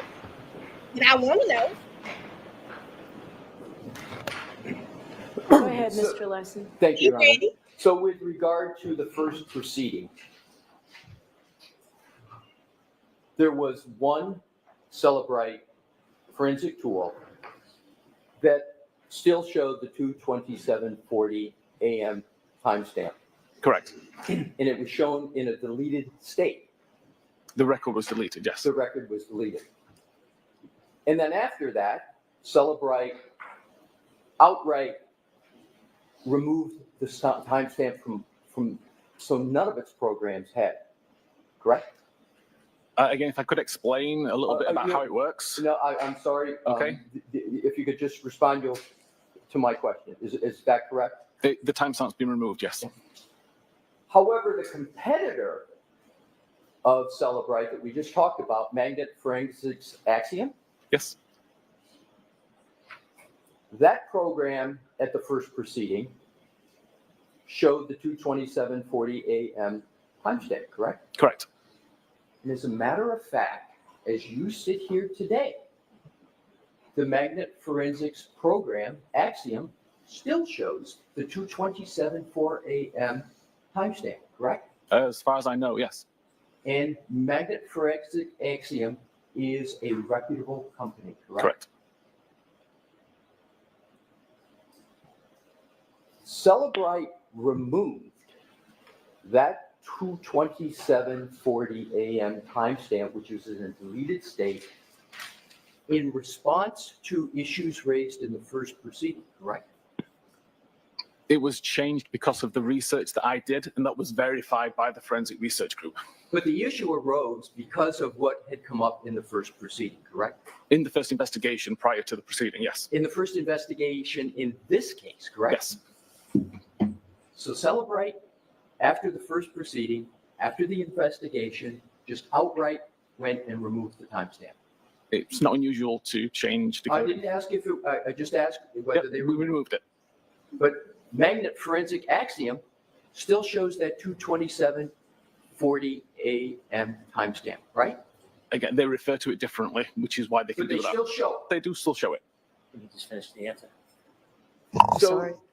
Just let him finish the answer. Is that what you said, Mr. Chairman? Yeah, my apologies, but I'm having trouble hearing, but I'll pause more just to make sure you're done. In that 2:27:40 a.m. timestamp, the dispute is whether it's associated with the search "House Long to Die in the Cold," correct? Correct.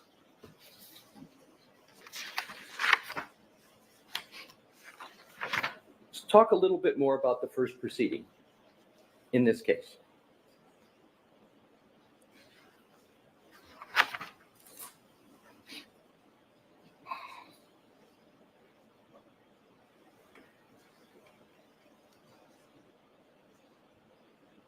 In terms of your testimony under oath in that first proceeding, do you recall stating that it was your opinion as to whether that 2:27:40 a.m. timestamp was associated or not with the Google search "House Long to Die in the Cold"? I believe so. Right, so you called it your opinion. Yes, probably. You didn't describe it as a fact, you described it as your opinion, correct? Correct. Because you realize that there are other fair interpretations of that timestamp and when the Google search occurred, correct? I think even if I believe it's a fact, it's my opinion. Right, so it's your opinion. Yes. So you also, do you recall stating that there's plenty of other evidence on that extraction that shows what activity was occurring at 2:27:40? You recall that? Correct. And you used the word evidence, correct? Correct. But that evidence on the Celebrate program is now gone, correct? No, It's not gone? it's not gone. Where is it? So the 2:27:40 timestamp still exists in Celebrate programs? Sorry, are we talking about the additional evidence that shows what Well, happened at 2:27:40? No, I'm just asking whether, Celebrate. I thought we had that clear, but I thought, is the 2:27:40 a.m. timestamp show up on any Celebrate program as you sit here today? The decoded value does not show a timestamp for Thank you. that artifact. Y'all, this is crazy. I don't know how Hank is gonna fix it. Sir, How does is Hank your gonna work fix it? include shaping how examiners will see the data when they open it? Yes. He said yes. So you shape how the data is going to be, correct? Yes, we have Yes? ways to create the data so it's usable. Yes. So the answer is shape it. yes, you Yes. shape the data. Yes.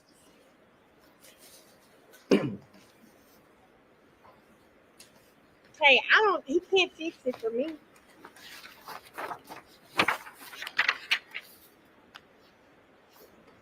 Damn, y'all. How does a whole company say, These- oh, we're just gonna remove it? Various forensic tools, Celebrite, Insight Suite, including Physical Analyzer, Magnetic Forensics Axiom. These are all tools, and we know that no one has access to the Apple source code on iPhones, correct? Correct. And the best source of information about what may be happening inside of an Apple iPhone would be if one could get the source code and look into the source codes to see what's actually happening, correct? Correct.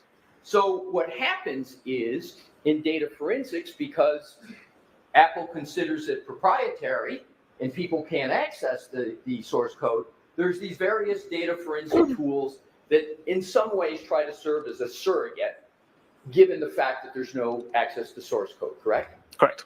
That's fair. So the best information would come from the Apple source code, but nobody has access to that, or few people do. Therefore, these other forensic tools are used. Correct. So sometimes examiners have to give opinions like you give because you don't have access to the source code, correct? Correct. So it's your opinion oftentimes with regard to ultimate conclusion. Based on research and testing. But yes, it's an Not opinion. 100% absolute certainty because you don't have access to the source code, correct? Correct.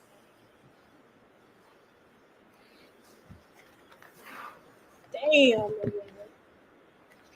So early. It's day 6.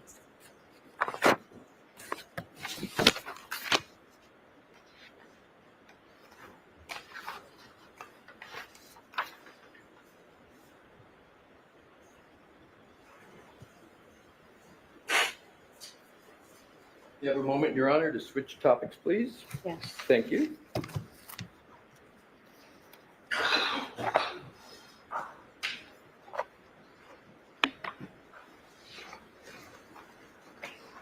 Ben is on the clock, baby.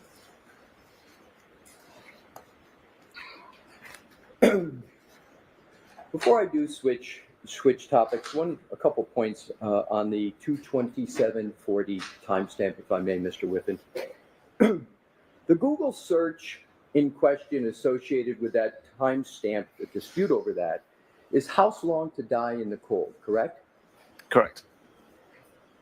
And you understand, sir, do you understand the significance if Jen McCabe made that Google search, house long to die in the cold, at 2:27:40 a.m. instead of 6:23 a.m.? Do you understand the significance of that? Of course.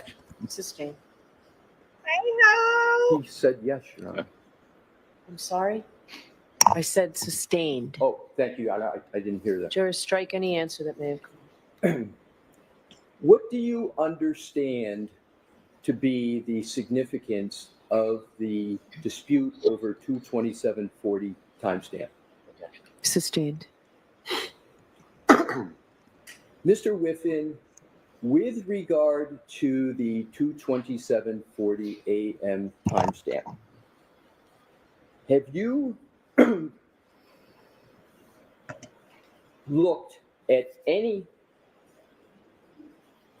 forensic tools to answer that question other than Celebrite tools in your tool Ardex? I've used Axiom as well. And what So Axiom you say? used Axiom, and so did you therefore see that 2:27:40 a.m. timestamp still appeared? Yes, Did you discuss that with the jury yesterday, that you analyzed the Axiom program and that 2:27:40 a.m. timestamp still appears? I didn't. No, You did not. I did not. Dang. So he also used the competitor software too. God damn it. Could we please, with the court's permission, put the PowerPoint presentation back up and go to deck 26?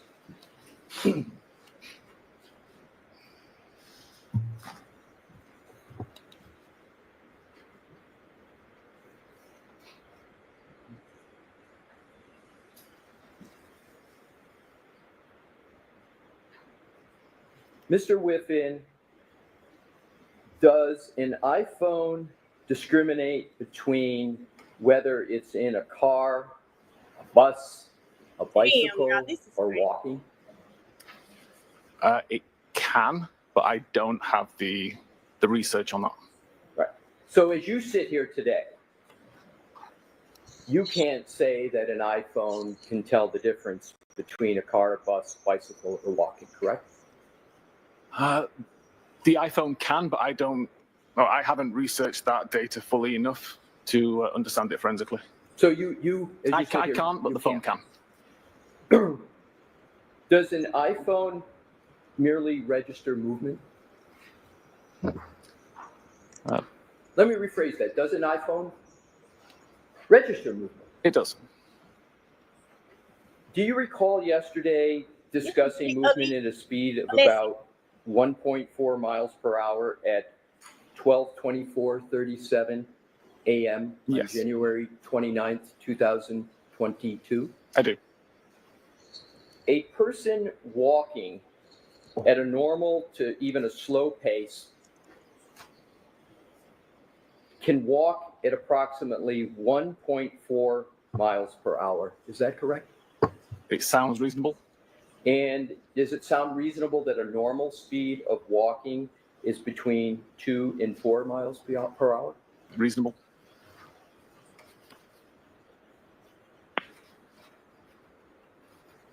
This is crazy, y'all. What do y'all think Celebrite's gonna do to him? I think he's really gonna get fired now.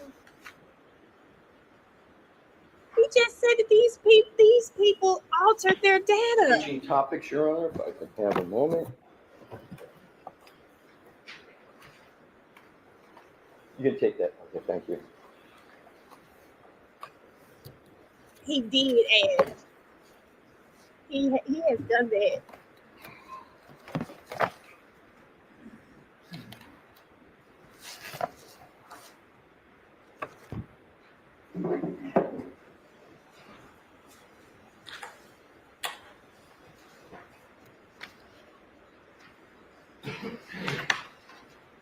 Jaleesa, that's what it's feeling like. Is this for real? Is this for real, y'all? Celebrite gotta fire him after this.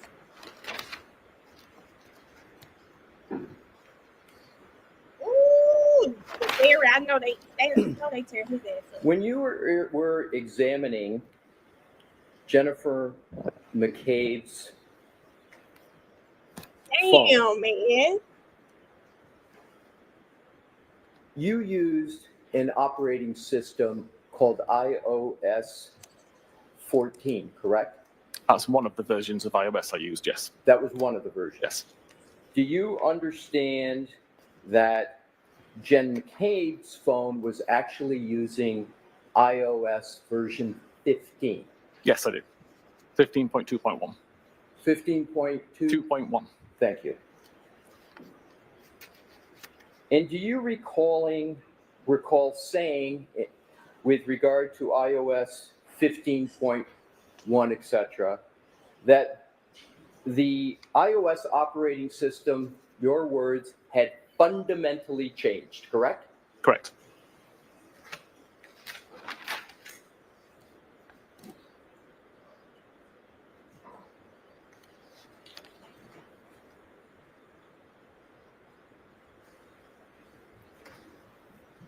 Now, with regard to, we're back to Jen McCabe's phone, we're back to 2740, the issue of deletions. You stated yesterday that that deletion occurred after January 31 of 2022, is that correct? Correct. But you couldn't determine 2 days later. how that deletion occurred with certainty, correct? Correct. And you gave 3 possibilities that you analyzed, correct? 3 or 4, yes. 3 or 4. And one of them was deleted by user, correct? Correct. Another else would one delete it? was that the search occurred but never loaded. That would be the reason that there was no data found in the history.db file. But that was another of the 3 or 4 reasons, correct? That wouldn't cause the deletion of the record Right, necessarily. Right. And then you you discussed those possibilities, but you can't state with certainty how that deletion occurred, can you? Correct. You have doubts about how it occurred, is that fair? Yeah, I have an idea how it What's your idea? occurred, but I can't You prove have, it. I'm sorry.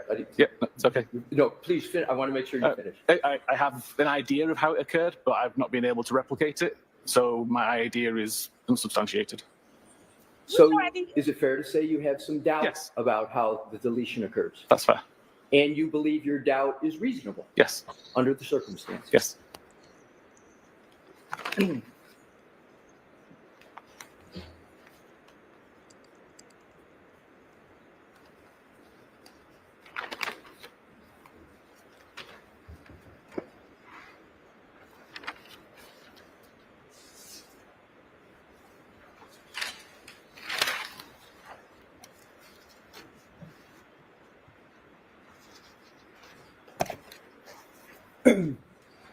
Your Honor, that is the extent of my questions of the witness at this time. I think you did a great Ready? job, Mr. Alessi. Thank you. Hank's probably gonna drag him out until lunchtime. I don't know how Hank gonna fix this. How will he fix this? Can he fix it, guys?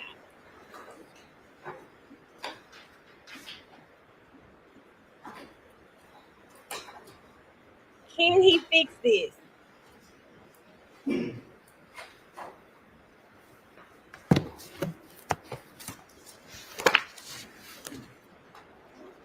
Thank you. Also, thank you. Good afternoon. Good afternoon. He As was a forensic thinking too. analyst, do you study data? I do. Do you consider it a science? I do. Are you a criminal investigator like a police officer in your present role? Not anymore. Are you a detective in your present role helping aid one side or another in an investigation? I'm not, no. At some point, you and I spoke about reviewing phones. We did. You had begun your whole process in some of this work before you had met me. Correct. And I'd asked you to look at Mr. O'Keefe's phone. Correct. Did I ever tell you what you should look for? No.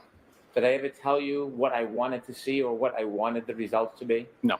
Did I ever share with you parts of the investigation that had nothing to do with your actual data analysis? No. He knew about 227 though. Would it be inappropriate or not helpful for an advocate to provide you information that might taint or influence your thinking when you're looking at data in a case? Objection, Your Honor. Bye, Hank. 100% it would be problematic. When I asked you to look at data in this case, did I ever express any opinion whatsoever that I cared, one way or another, what your results would find? No. Did I ever attempt to shape or influence your process by offering you information that had nothing to do with your assessment of data? No. Stop. And so as a scientist, what legal investigator or an advocate for either side thinks, is that relevant to you? When The why data delete is the data? 227? The data is the data. I can explain my opinions on the data. Man, The go. science is the science? The science is the science. Stop. That's sustained. Watch the phone. Right, bro. Stop. Now, counsel showed you some parts of your report regarding John O'Keefe's cell phone, didn't he? Yes, You saw select pages from that report, correct. a few pages you were asked about, Yes, Yeah, let's his but you report. wrote an entire report, didn't you? I did. And do you think that your entire report puts into perspective some of those select pages that you were shown? Definitely, yes. I move to introduce Mr. Whiffen's entire report. Right, because what we doing right now? What are we doing right now? Here's the thing. Hank, there's no fixing this. How is Hank gonna get up here and say, did I tell you anything that I needed this to say? Anything I needed to do? If you didn't, Cellbrite, as big of a company as it is, would not have completely removed the freaking 2:27 a.m. search. Come on now. If it's this big ass company, why would they remove the 2:27 a.m. search completely if you guys didn't tell them specifics of the case? Come on now. The man just got on the stand. It's too damn late. The man just got on the stand. Literally just said he knows the significance of that 2:27 a.m. search. He knows that if he says that search happened at 2:27 a.m., he knows what would happen. He knows. Why do you think he's fighting so hard to say that it didn't happen? He's trying to justify the lies. I want to put his whole report in there. Do it. Do it. Hell, you were so focused on the flagpole, you didn't even want little old Melanie to remember. It was 72 feet from that flagpole to in the house. Then you got the man up here talking about meters. Hell, I got to come in here and pull out a conversion chart. Yeah, you didn't even correct him. He been saying meters his whole direct testimony. Didn't even correct him. We got to convert it. We got to convert it to feet, and I don't like it. And for all y'all that's always talking about, oh, we don't even use the math we learned in school, well, I could sure use that conversion chart right now. Okay? That's something that we would have been using. I could have used the conversion chart up here hollering about meters. Then he giving me the weather Celsius.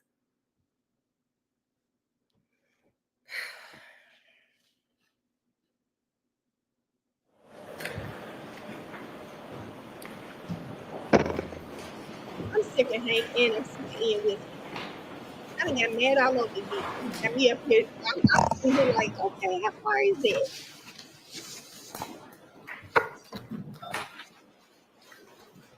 Do you still have your report with you, Mr. Whiffen? I do, yes. Okay. Right. Trying to convert. Yeah, but out here trying to convert.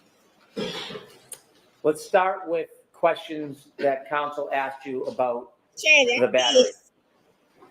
When you were trying to determine how the battery worked, you shared with the jury that you did certain testing. Correct. What was the purpose of that testing? To make sure that the battery temperature sensor would be affected by environmental temperatures, such as being in the freezer, such as being outside, being brought back indoors, and to make sure that the fall and rise of the temperature sensor, at least the pattern would match the expected pattern and would match the thermometer that was alongside it.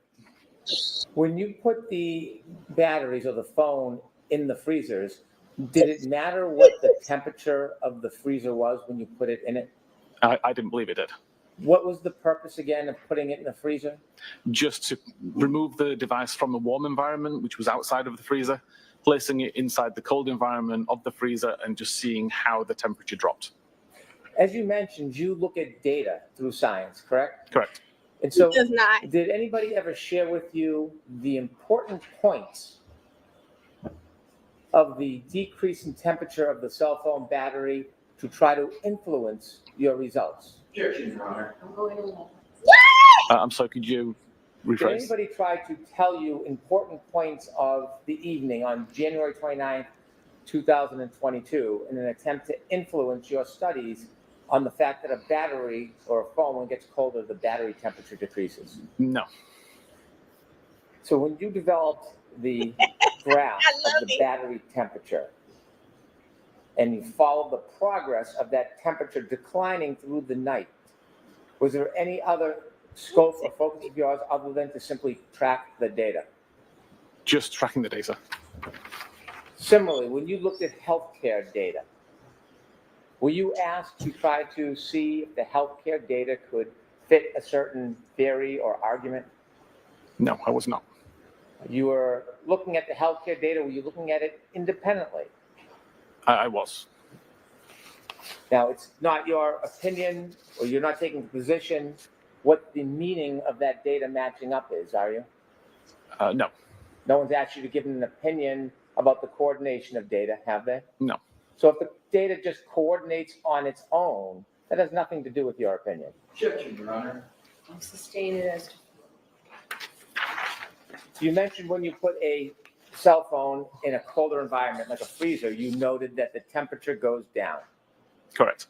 Do your studies also show that when the cell phone is taken out of a certain temperature and put in an increased temperature, the cell phone battery temperature goes up? It does.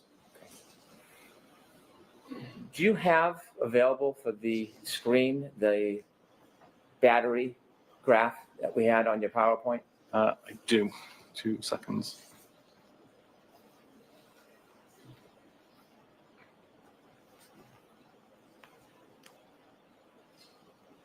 This, I don't even want to see this because now that I know Cellbrite removed it completely, I don't want to hear anything you guys have to say. Tamper with evidence. If you could go back one to where it's just the chart, please. Ain't wait. And if you could enlarge it, we'll start near the top.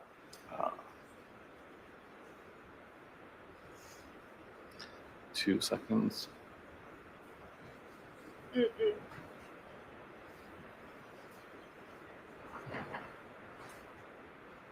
Okay. At 12:20:43 on January 28, 2023, the battery temperature is 77 degrees. I'm sorry, that's 8:43 p.m. That's all right? 8:43 p.m.? Yes, the first record. 77 degrees? Yes. And if we look down to the last box on January 28, 2023. Yes. So at 23:28, that's 12:23:28? Objection, Your Honor. When you approach, please. Because they said they Okay. fixed it.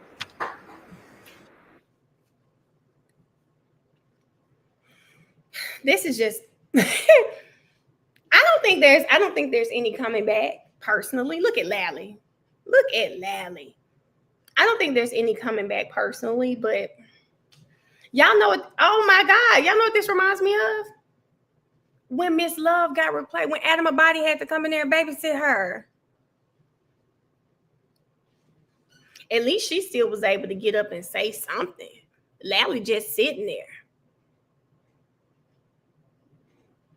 Jen is wearing the same outfit as last time. I know. Well, Jen said maybe she felt good in that outfit. Maybe she felt good. Well, CMT, why they're bringing up this battery temp and everything because of the weather. Was the phone outside the whole time? Was it in the house? I get why they're bringing it up. Oh, man, I need some of that. I might make some of that today. Let me see, can I make this? I'm going to ask them.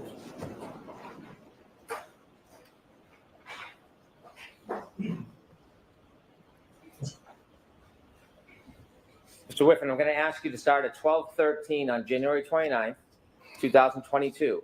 Battery temperature 82 degrees. Yes. And now you were also tracking healthcare data, weren't you? Correct. You were also tracking location information. Correct. At 12:22, the battery temperature is 77 degrees Fahrenheit. Correct. And during that time, 12:22, that is the time with the location data where we see Mr. O'Keefe's car traveling near Cedarbrook, isn't it? Objection, Your Honor. The form sustained.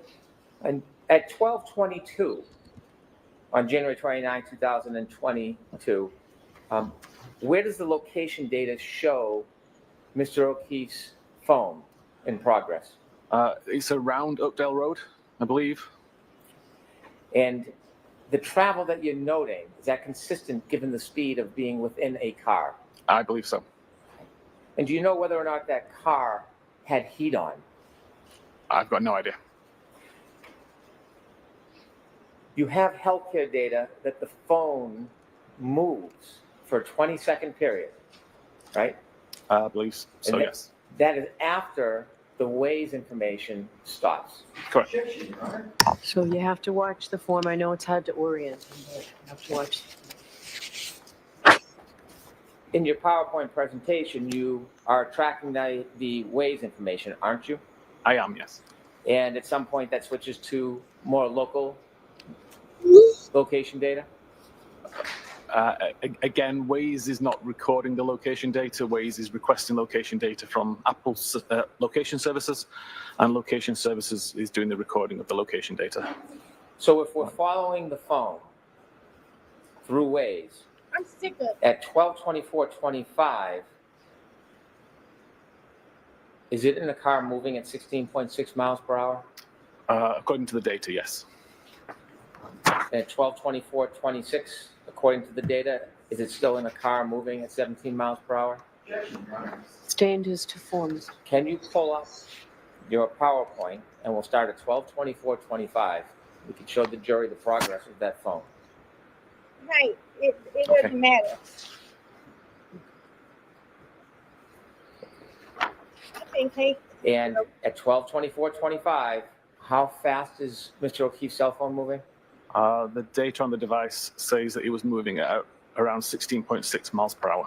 Next page, 24:26. 17 miles per hour. Next page, 24:27. 15.9 miles per hour. Next page, 24:28. 14.5 miles per hour. 24:29.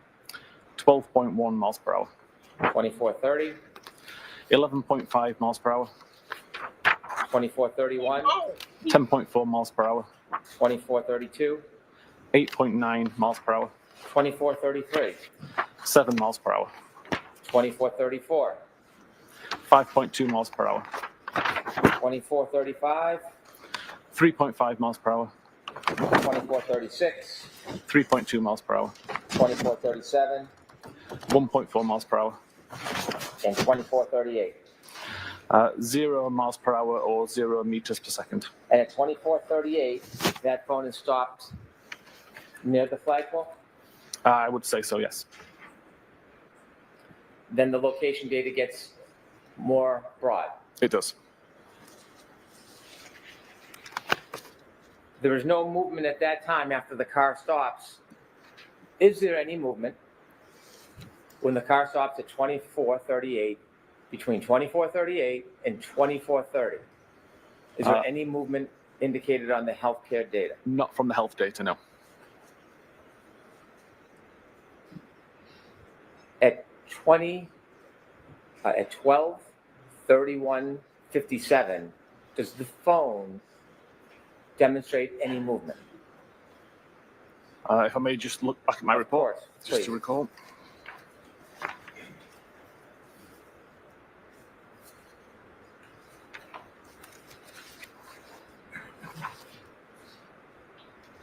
he's still saying What time was that, healthcare sorry? 12:31:57.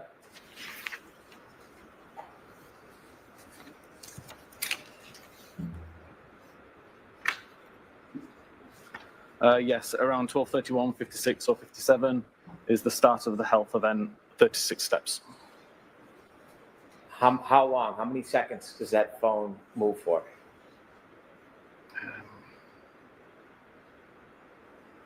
Uh, 20 seconds. 12:31:56 to 12:32:16. Correct.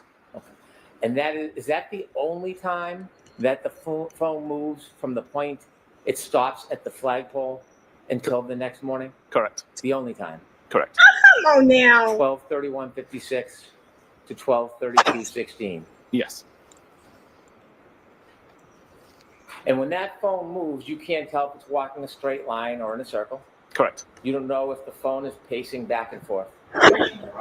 Sustained is to form. Why would he Can be you pacing tell back and forth? how far a phone moves from its origin, from its original point when you're counting steps? No. iOS creates the calculation, number of steps times the person's gait, and provides the 25.4 meters value. At 12:32:16, when that phone stops moving, John O'Keefe's phone stops moving, do you know the next time it moves again? Objection, Your Honor. I'm going to allow it. It's approximately 6:15. Now, less than Okay, 5 Jeff. minutes later, 12:37, that battery in that cell phone gets another temperature reading, doesn't it? It does. Does it go up? It goes down. And it goes down to what degrees? 72 degrees. And over the next 8 minutes, does that temperature even or go up? At 43 minutes past, there was another reading of 66 Fahrenheit. And then at 12:53, 66 and 18 degrees. that's about, what, 21 minutes or so after that phone stops moving? What's the temperature? I'm sorry, at 12:53? Yes.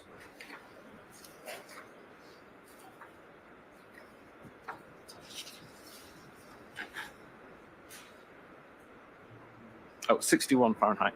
61 degrees? Yes. And over the next 14 minutes, does it drop again? It does. It drops to 55 degrees at 1:07. And at 1:36 a.m. that morning, It's down to 50 degrees. and this health data shows that that phone hasn't moved. Does Correct. this healthcare data show that this phone hasn't moved since There's 12:32:16? no more steps were recorded. Now, you had studies where you put the phone in a freezer. Correct. When you put the phone in the freezer, did you wrap it in anything? I didn't know. Did you use any type of heat source that would slow down the process of the temperature dropping? No. Let me ask you a hypothetical. If a person, a human, was lying prone on a cell phone outside and had a body temperature directly touching the phone, in your opinion, could that slow the process of the temperature decreasing as compared to just simply putting a phone in a freezer? Objection, Your Honor. Sustained. In freezing weather. When you put the phone in the freezer, did you wrap it in any warmth? No. Any clothing? Nothing at all.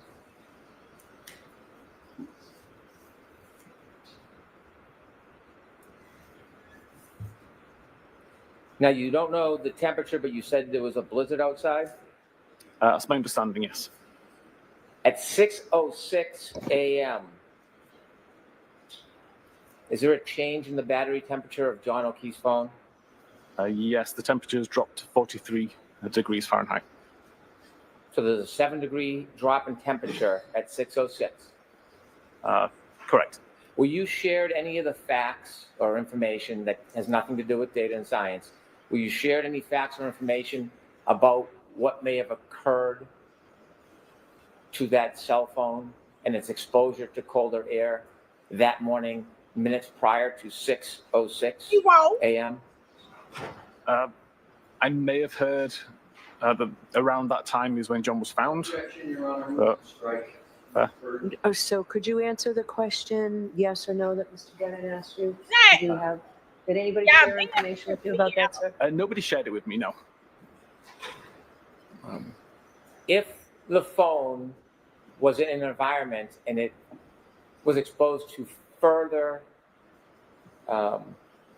colder air or drop in temperature, could it register a reading? I'm sorry, can you just ask that again? Sure. Let me ask a different question. The phone drops to 43 degrees, John's phone at 6:06. 6:14, is there another change with this phone dropping in temperature? Yes, it drops to 37 Fahrenheit. Do you know what, if anything, happened as far as the environment that phone was exposed to seconds before 6:14? I don't know. Do you know if that phone at 6:15:01 was then placed in a warmer environment like a pocket or a car? Do you I know? have no idea. But your Or a data house. shows at 6:35, there's an increase in temperature, Correct. doesn't it? It does. So at 6:14, you don't know if there's been any increased exposure, do you? No, I know that according to the battery temperature, it's increased, but I don't know the reason for that. Now, if you look at the battery temperature at 6:06 a.m., it's 43 degrees. Yes. That's a change in temperature, isn't it? Is that a change in temperature from 136? Damn, objection. It is. Looking at your healthcare data, is there something happening relative to the phone at 6:04 to 6:11?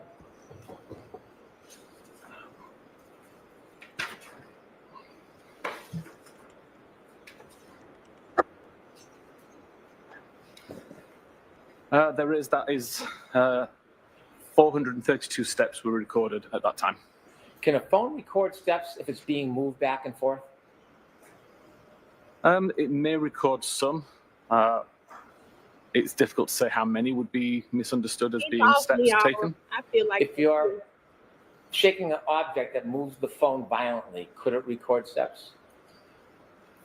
Again, potentially it could record some, but it's not a consistent enough pattern of movement for it to be recorded as lots of steps. Now at 6:14, the temperature is 37 degrees, and you just offered us that by 6:35, over the next 21 minutes, the degrees goes up by 6 degrees. Correct. You don't know what was happening with that phone at 6:15:01, do you? I don't. I'll allow it. Do you know? I don't know. Next question. But what you do know is this healthcare data at 6:15:14, Correct. and that demonstrates what? At 6:15:14, it was the start of 180 steps. So the phone at 6:15:14 is again moving. Correct. And after that starts moving wherever the phone may go, it starts getting warmer temperature. Correct.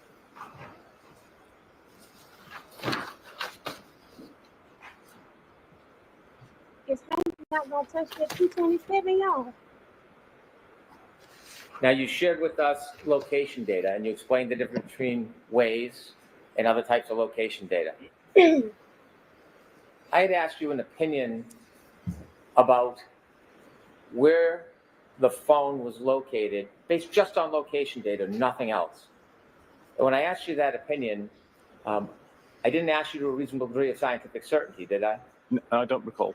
I asked you if it was consistent Yes. with being near the flagpole the entire night. Sustained. Based on location data alone, are you offering an opinion to a reasonable degree of scientific certainty where that phone was? It's difficult to say with a reasonable degree of certainty based on I the know he won't. randomness of the location data. I know he I'm won't. going to ask you to keep your voice up, Mr. Whiffen. Could we turn the AC off, please? Thank you. But I know he won't. I know he won't say it. No, it's difficult to give an answer based to a high degree of scientific certainty based on the sporadic nature of the records that night. Based on the data you have just on location data alone, Can't keep on doing is it, that baby. location data consistent with that phone being near the flagpole area from midnight I know until you're not finna 6:15 say that. the next morning? It is, yes. There's also Okay. information because the broadness that it could have been somewhere else. Correct. Yet it is consistent. It is. You didn't just rely on location data for your opinion, though. I didn't know. Watch the form, Mr. Brennan. Yeah. Sustained. Did you rely just on location data for your opinion? No, I did not. What else Did you did? also consider the health data? I did. And did you also consider the battery temperature? Sustained. The health data In that said he addition to took steps? location data, what are the other things you considered, in your opinion, to a reasonable degree of scientific certainty, that that phone was at the flagpole the entire night from 12:30 until 6 the next morning? I'm going to allow that. Baby, that was objection. It was based on the location data that recorded high accuracy, based on the health data that showed when the device moved and how far, based on the battery temperature information, and based on the Doppler face detection information. Let me ask you some more questions about the health data. You were shown pieces of information on examination. You told us that that health data, well, the phone was it your opinion the phone was in the car until it stopped at the flagpole? Objection, Your Honor. Sustained. At 12:31:56 and 12:32:16, does the data show that is the time that the phone was moving? At what time, sorry? 12:31:56, 12:32:16. I'm sorry, the rest of the question was? Does that demonstrate movement of the phone at that time?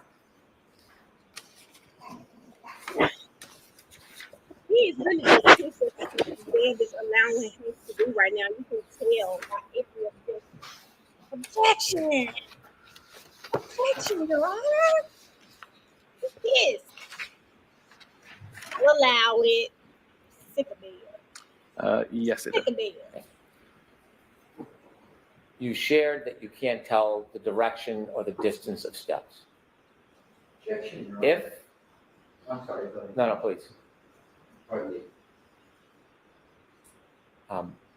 If that phone moved from the flagpole in a straight line away from the flagpole, like for example, towards the house,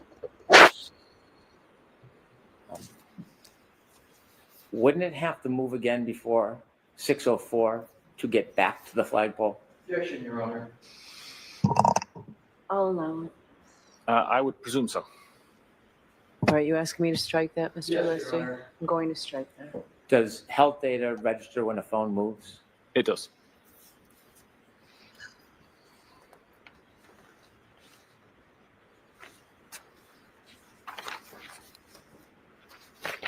Yeah, I'm sick of it.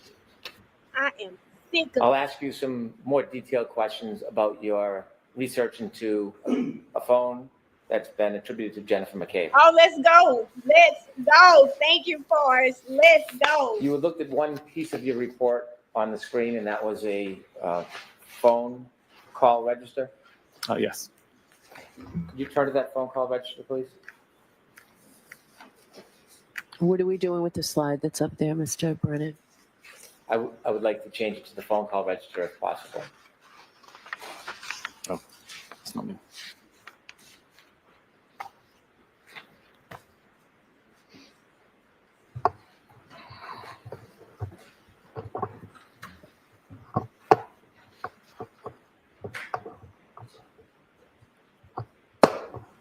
I believe it's Exhibit 42. Do you have the report that you could put on the screen regarding Please explain. Oh, I the don't phone call have. register? I don't have this one that was shared as Okay. Exhibit 42. Let's see how he's going to explain Cellbrite completely wiping away that search. This is now marked as Exhibit 42. In the phone call register, you noted that there was a call at 12:14:36. Yes. Have you found it? Is that your? This is not me, no. Oh, I think it's Ms. Gilman. thank you, Ms. Gilman. Could you enlarge that, please?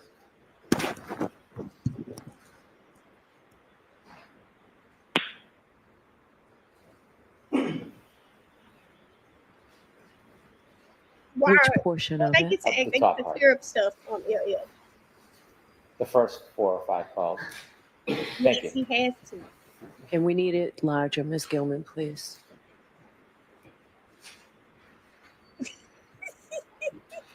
It is long, but they tore him up.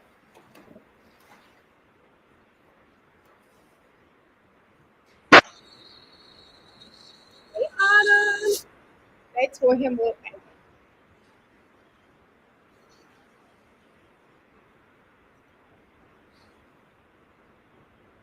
All right, that's better. Thank you.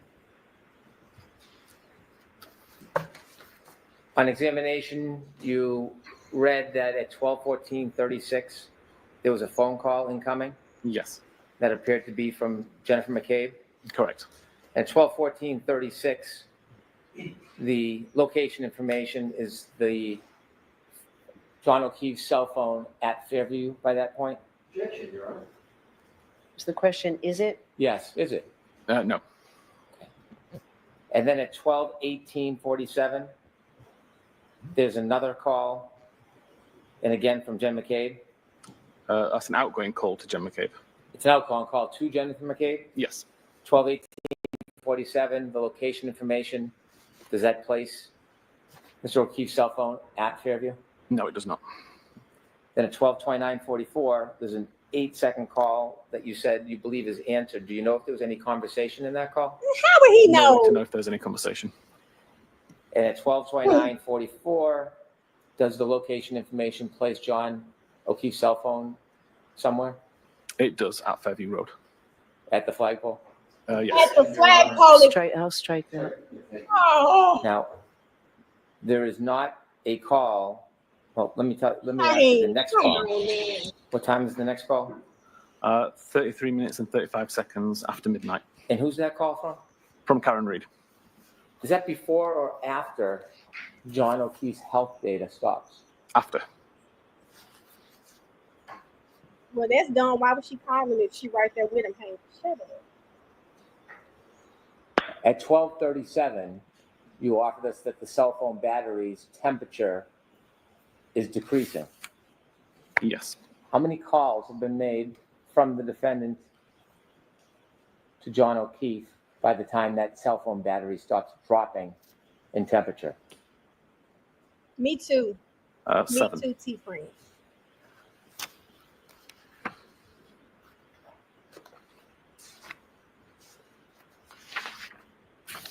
Why would they do that, T-Friend? That's my point. Why would you do I that? want to turn now to some questions about your analysis of Ms. McCabe's phone. You were asked about hash values, a way of trying to confirm the integrity of the data on a extraction. Yes. When forensic analysts look at phones, do you sometimes get to actually see the phone? Yes. Do you sometimes have to use an extraction, a copy of the phone? Yes. Is it important to try to look and research or search the item to determine whether or not there's been any tampering? Yes. The hash You were asked value hash gone, values is one way to do that. and they gone. I was. And you were shown or read part of your report about hash values. Yes. There's a second part to that, isn't there? There is. You didn't get a chance to share the second part, did you? Objection, Your Honor. In this case, there was a hash value, wasn't there? There was. Now, just so we can understand simply, how is a hash value created during the extraction process? What does that mean in very, very simple terms? Yeah. At the end of the extraction, an algorithm is run on every piece of, every byte of data within the extraction, and it comes out with a value at the end. The idea is that if any of that data ever changes, be it through user interaction or through corruption of data in how it was stored, then that value will change at the end. You mentioned Gray Key. Is that a software, hardware that makes the copy of the phone? It's a piece of hardware and includes software. How commonly is Gray Key used in the industry? It's very common. Did I hear you say that with Gray Key, the hash value is never authenticated? Objection, Your Honor. Sustained is to fall.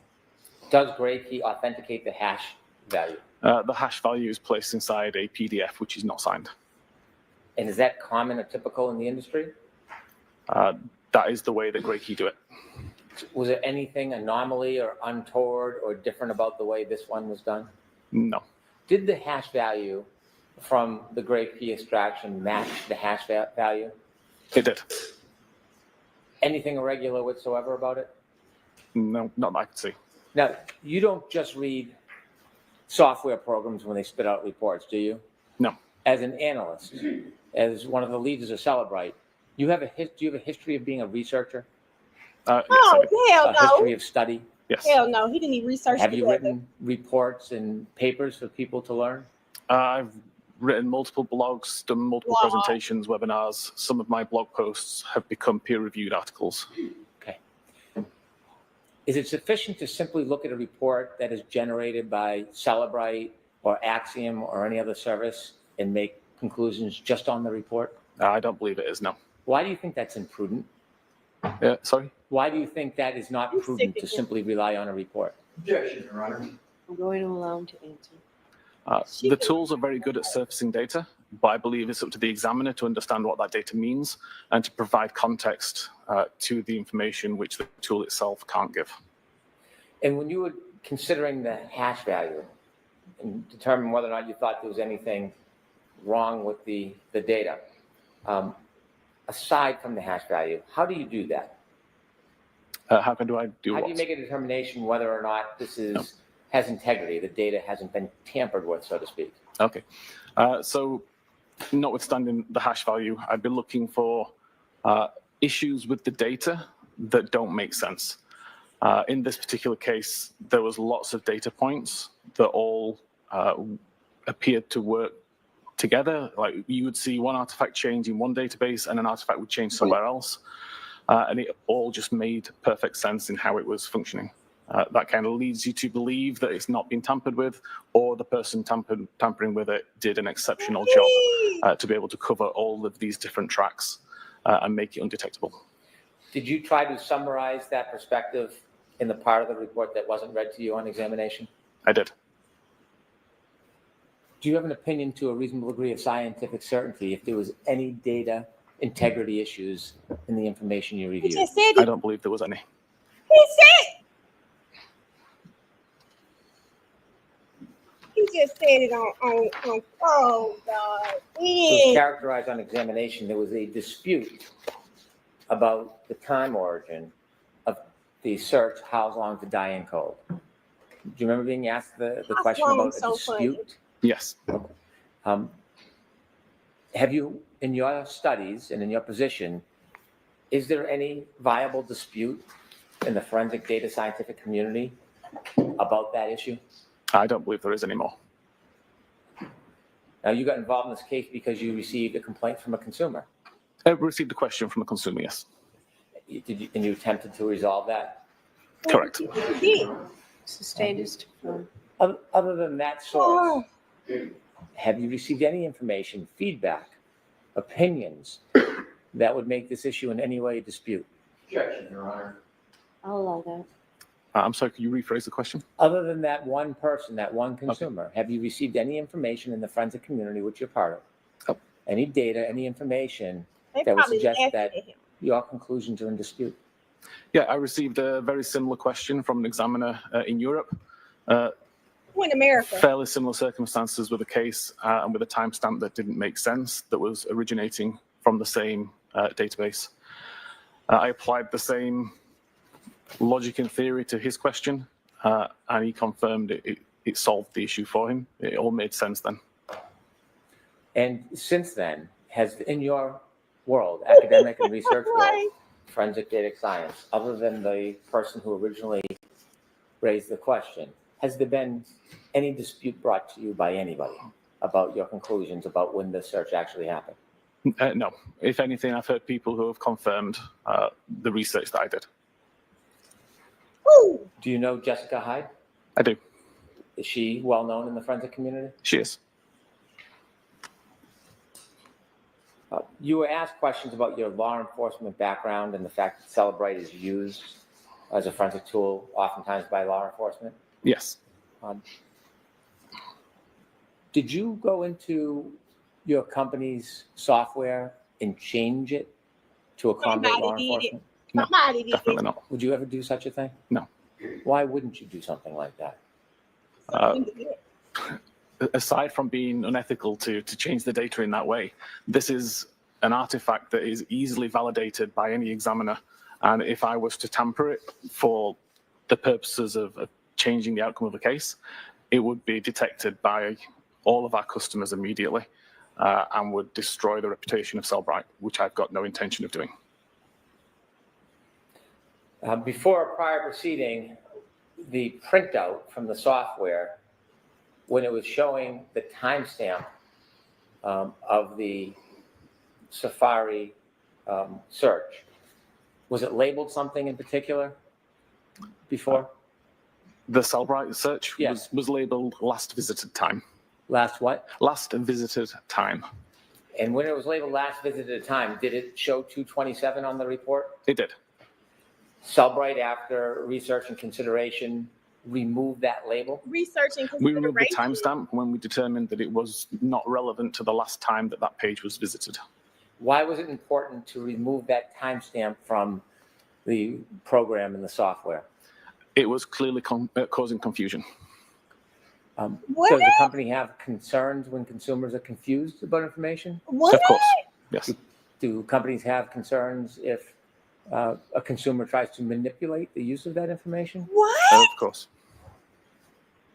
Are companies concerned that a label could be misleading for somebody who may not have a higher level of experience? Yes. I'm confused. It happened. When that decision was made to change that for clarification, do you make that solely by yourself? No, I did not. Who do you consult with and who's part of that decision process? So again, after my research, I passed the results of my research to the forensic research group. This is a team based at Cellbrite whose sole job is to do the research, do the coding to make sure that what we're giving to customers is correct. They spent some time validating the research that I did, verifying that my research was correct, and then they were responsible for making the change based on the updated research. But nobody It else was found. suggested that a separate software program, not the company you work for, Cellbrite, but Axiom reflects this search as deleted. That's not entirely accurate, is it? Objection, Your Honor. Sustained as to form. Running an Axiom program, would it reflect this search as deleted? Yes, and it is a deleted search. Does it have a label on it? It does. Is that carved? Yes, it Right. would be. Now, are you familiar with the Axiom Artifact Reference Guide when it talks about the dangers of relying on the timestamp? I'm not familiar with it referencing dangers, but I'm aware of the document. Are you aware of the reference guide when it talks about Safari suspended state tabs? Yes. And offers that since these are local tab states, results from this artifact may contain an earlier date and time compared to the results in the Safari history artifact if iCloud Safari synchronization? Objection, Your Honor. Sustained. Are you aware of the reference guide? I am. Are you aware that it cautions that a timestamp can be misinterpreted? Objection, It Your was Honor. deleted. Somebody misinterpreted, confusion. Nobody's confused. She did the damn search. Like it was confusing. It wasn't confusing to anyone. Mr. Green sees it. She made the search and deleted it. Come on now. Sir, when you came to your opinion that the search for how long to die in the cold at 6:23 and 6:24 in the morning of January 29, 2022, was the time that they were actually inputted, not 2:27. In forming your opinion, did you consider both Celebrite and Axiom software? I did. Did you consider other tools as well? Yes, my own. and tell us a little bit about your own tool? No. Oh, Again, this is a tool I've been writing for approximately 5 or 6 years now. Partially for fun, partially for research purposes. for money. And it's a tool I make available to other examiners globally. And sir, when you were trying to examine these searches that in your opinion were 6:23 and 6:24 a.m., did you ever try to test it yourself and actually take a phone so you could either prove or disprove to yourself that that earlier timestamp didn't mean it was the time that it was searched? Oh, definitely. Yes, that's the kind of thing that I do all the time when verifying artifacts. And in your opinion, is that helpful in understanding how a timestamp earlier could relate to a later search? Exactly, very helpful. Would you be willing to do a live demonstration for us on the screen and show us how that works? Yes. Okay. How long would that take? Probably about 5 minutes. Okay. Could you show us? Of course. Okay. Baby, I think my issue that I'm having with Hank right now is, Hank, in what world does a corporation go and change something, right, that will help your side because they say it was confusing? I just don't see what is so confusing. Either she made the search or she didn't. She made the search or she did. And if your data before the last trial ended told you she made the freaking search, she made the search. Come on. She made the search. And why is he so hell-bent on saying that she did? So hell-bent on it that he will go have his company completely remove it from their software?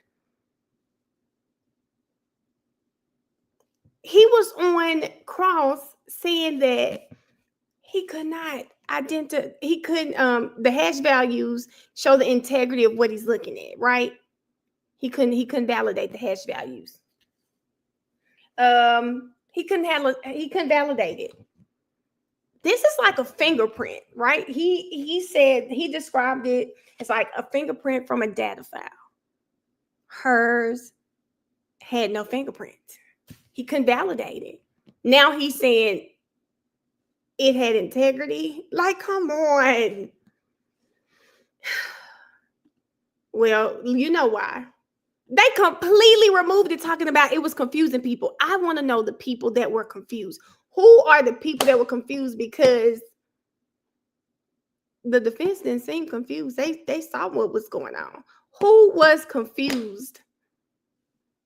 Who was confused? And show me another case where you've done this. Are there other cases? Because Yates, I know you said you hate Cellbrite. But Yates, as an attorney, how do you feel hearing that they will tamper with data? They will tamper with the data. Instead of just leaving it like it is, let's explain it, you will tamper with it. That's got to be scary. And for every attorney, anyone that has been convicted using any of this data, I would want my case re-examined, because can we trust them right now? Can we trust them if they will outright remove? They will not remove, they will tamper with evidence. Come on, Taylor. He just said on the stand. That he, what did he, hold on, y'all. What are they doing? Seems like a good place to take our lunch and recess. 45 minutes. Okay. Mr. Whitman, I'm going to ask you to read the report. Okay. The rest of us will recess. Please rise to the jury. Leaving no folks on the chairs. Thank you.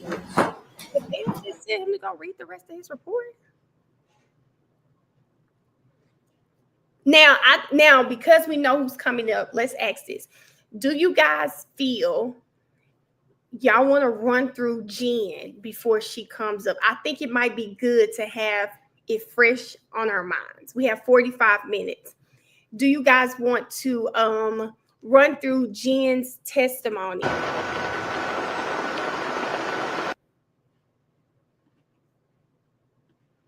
That would be good, and we would have Jen fresh on our minds for when she gets back up there. You didn't see her, y'all. Do y'all remember what day Jen is on?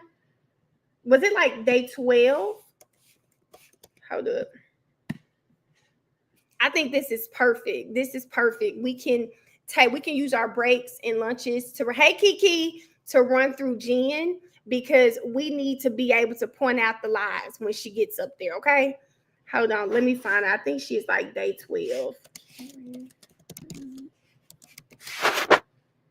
She's like 12, 13, somewhere up in there. 13, 14. Damn. Okay, got it. Okay, let's start with 13.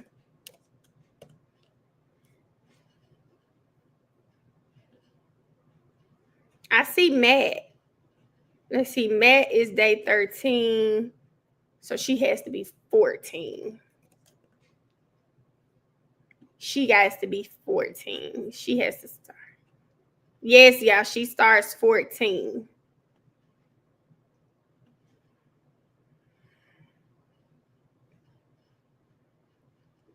She's like towards the end of 14, guys.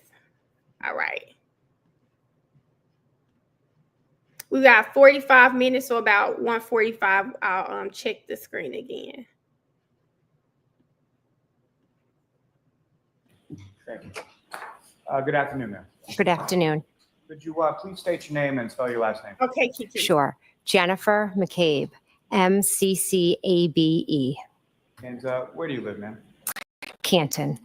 And how long have you lived in Canton? Approximately 20, well, my whole life. I lived in Canton, except when I first got married, I lived in Stoughton for a year or two. And where you live currently in Canton, how long have you lived there? I live at 12 Country Lane. She said, Capture said, before we start, can we give folks at work a 5-minute bathroom break before we rewatch hers? Okay.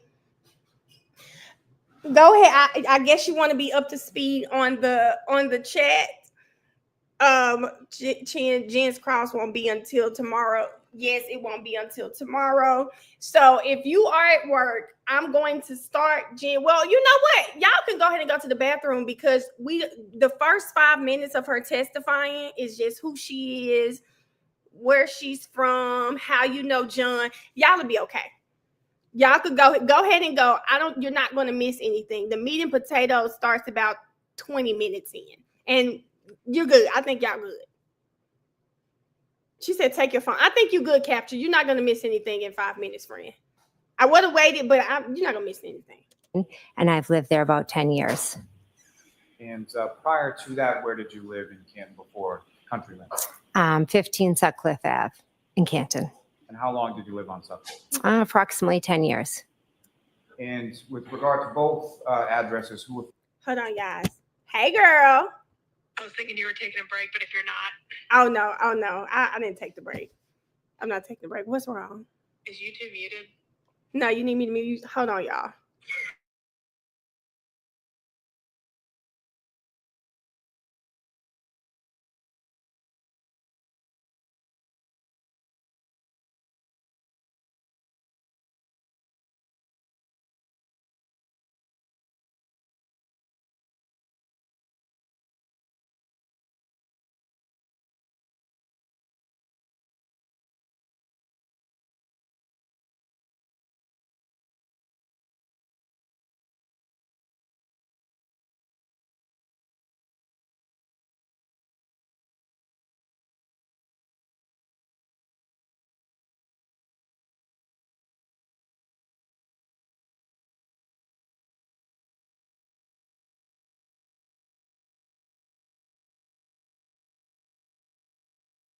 Y'all know why Yates had me mute this live like she was really talking about something. She had me mute. We're gonna do a live at 6:30. That's what we were talking about. Who, if anyone, do you live there with? I live there with my husband, Matt, and my 4 daughters. No secret, y'all. And how old are your 4 daughters? 15, 16, 18, and 20.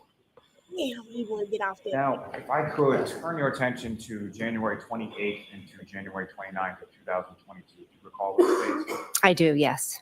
And do you recall what days of the week they were? Friday and a Saturday.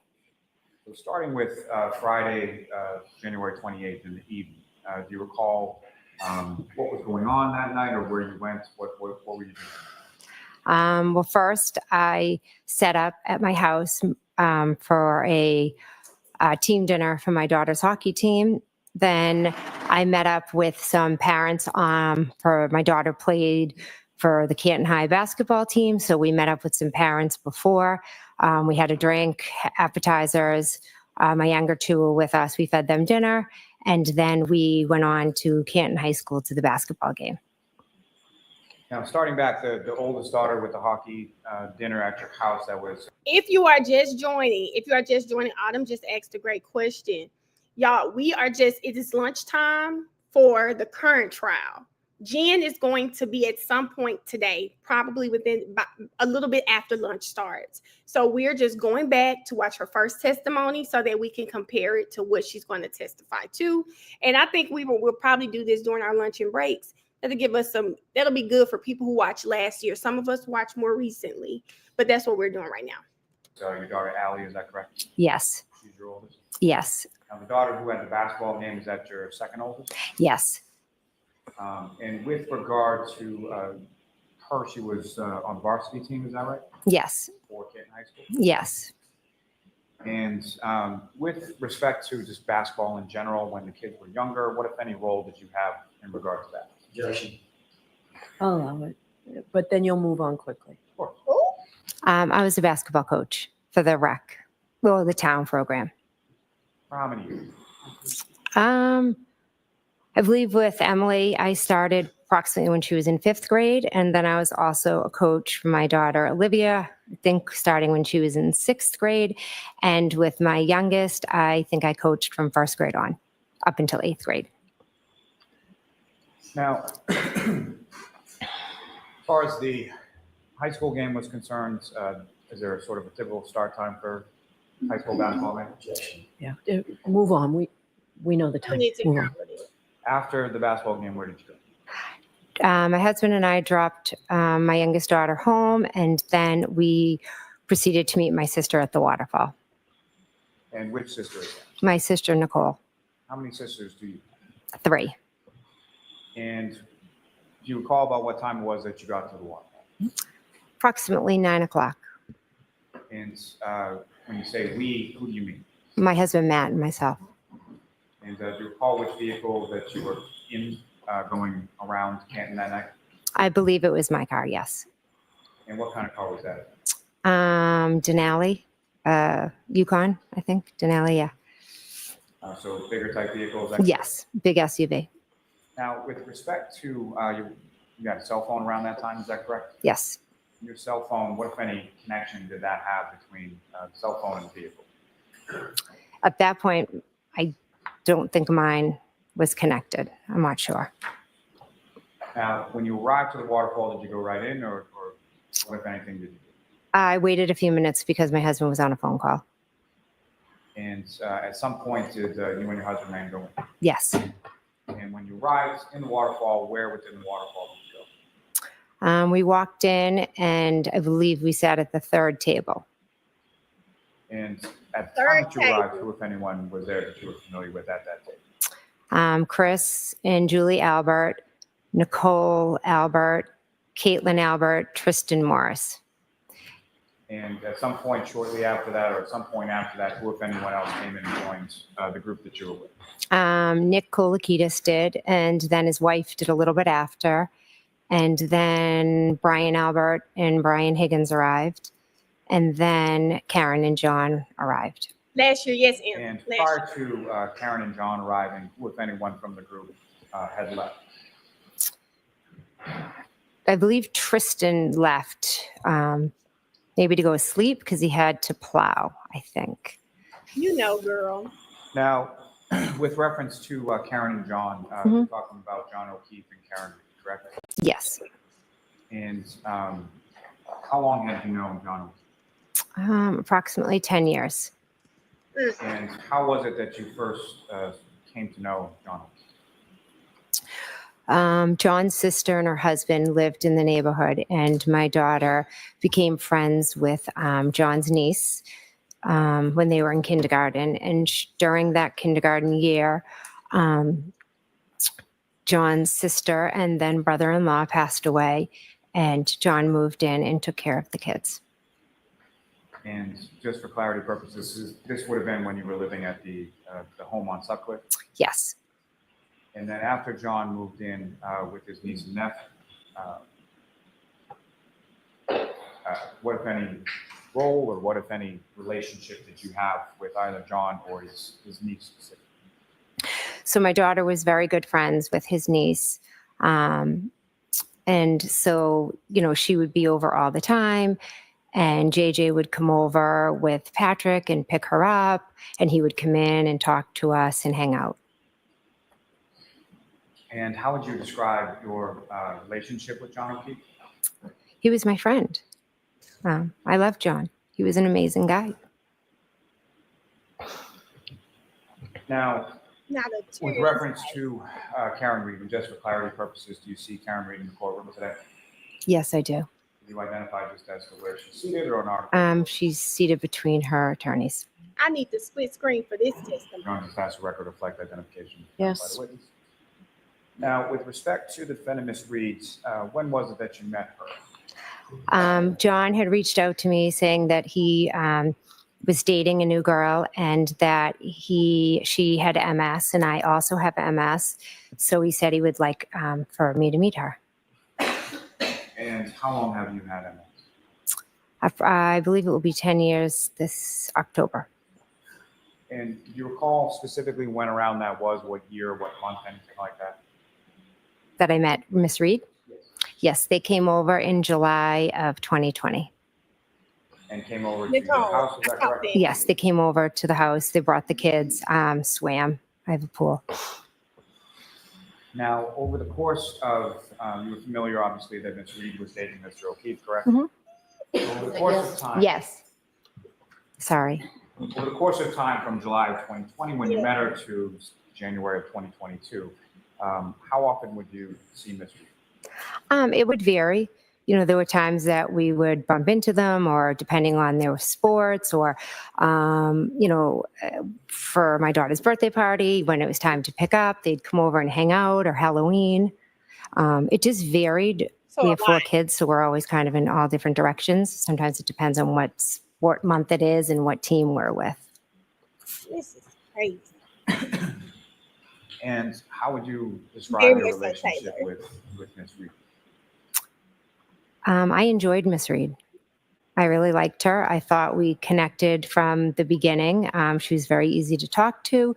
She had MS, I had MS, and there's not a lot of people our age that I personally know that have it. So it was nice to have someone who understood like what I was going through. So we had that in common. All that to be backstabbing is. Now, with respect,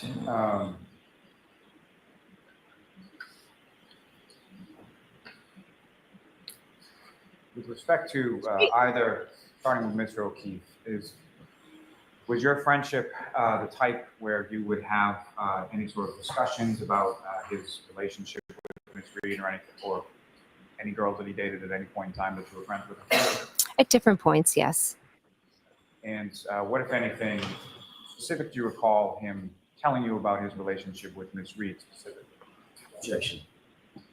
I'm going to allow that. I'd like to see counsel at sidebar for just a minute, please. We get the sidebars. We get to skip the sidebars again. Something that you spend any real time talking about with Mr. O'Keefe? No, occasionally, hey, how are things going? How's she feeling? How's she doing? Very general. And same sort of question with regards to Ms. Reed. Is that a conversation that you had as far as her relationship with Mr. O'Keefe? Yes, similar. Mm-hmm. Now, on that evening, if I could turn you back to the waterfall. Mm-hmm. You arrive about 9. About what time was it that you left? Approximately midnight, a little give or take. And so during the 3 hours or so that you were there, how would you describe sort of the mood or demeanor of the group that you were with during the time you were there? Fine, friendly, normal, typical night, just out having a drink, listening to music. And you mentioned about 11 o'clock or so was that Mr. O'Keefe and Ms. Reed came into the bar? Correct. And when they came into the bar, where did they go in relation to where you were? They came right over and talked to the group that we were with.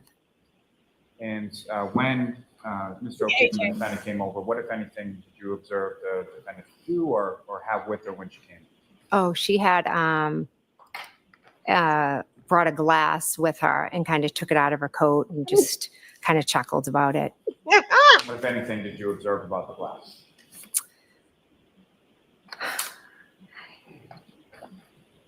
You didn't know what he wanted her to say. I believe it had ridges on it. What, if anything, did you observe as far as what was in the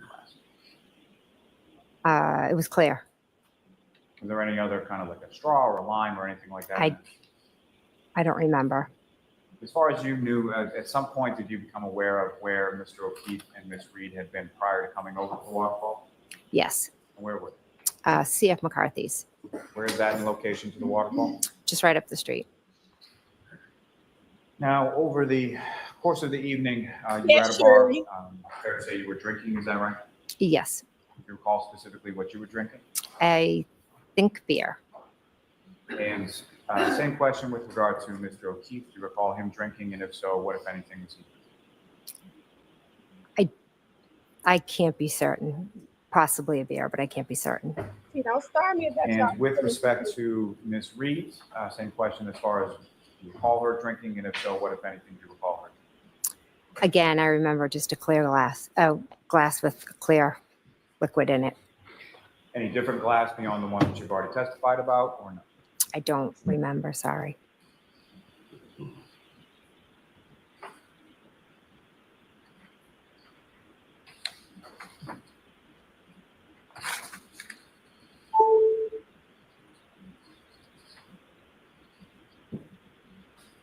Now, when you left the waterfall sometime around midnight, is that correct? Yes. And let me ask you this first. I'm sorry. So with respect to the time that you were at the waterfall, did you speak with Mr. O'Keefe? Yes, briefly at the bar. And do you recall just generally what it was that you talked about? Yes, his niece had just gotten into Bishop Fian, so he was very excited. And with respect to Ms. Reed, did you speak to her at the bar? Yes. And do you recall what, if anything, that you spoke about? Yes. And what was it? Karen had shared a little bit of frustration that morning, or one morning she had taken Kaylee to Dunkin' Donuts, and John, was frustrated, didn't, saying, don't take her. She's going to, make a habit of it, meaning like she's going to come to expect it every day. And then we just talked about how, challenging it is with kids. And, she mentioned that that's kind of all they have a fight about. And I said, yeah, well, welcome to parenthood, and, she just was a little bit frustrated, felt like the family needed to be doing more to help. And she just wished she had, more time, just her and John. But again, it was just, girlfriend to girlfriend kind of venting. Like, oh, it's nothing.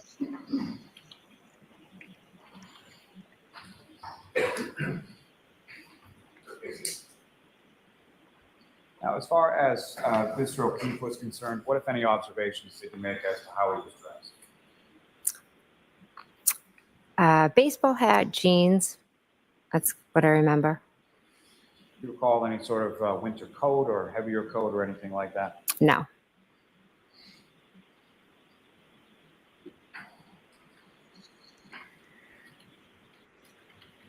Now, over the course of the evening at the waterfall, what, if any, discussion was there amongst the group as far as going somewhere next or what to do after the waterfall? Karen had asked Chris if we could go up to D&E. She wanted to go up to D&E and have him cook some food. And was that something that was brought up by the defendant once, more than once, or something? Many times. And what was sort of the response from the group in regard to going to DNA and making food? So Brian, Chris, and Matt do this annual weight loss challenge every year, and it was in the midst of that. So they were like, no, no, no, we can't go up there. We're not going to eat. We'll do it another time. And I would just like to say, guys, like, let's remember that, because I know for a fact, I remember Brian Albert, for him to have been in that weight loss competition, he did not mention it once on the stand when they asked why he didn't go. He was just like, oh, people just decided we didn't want to go. Chris mentioned it. She mentioned it.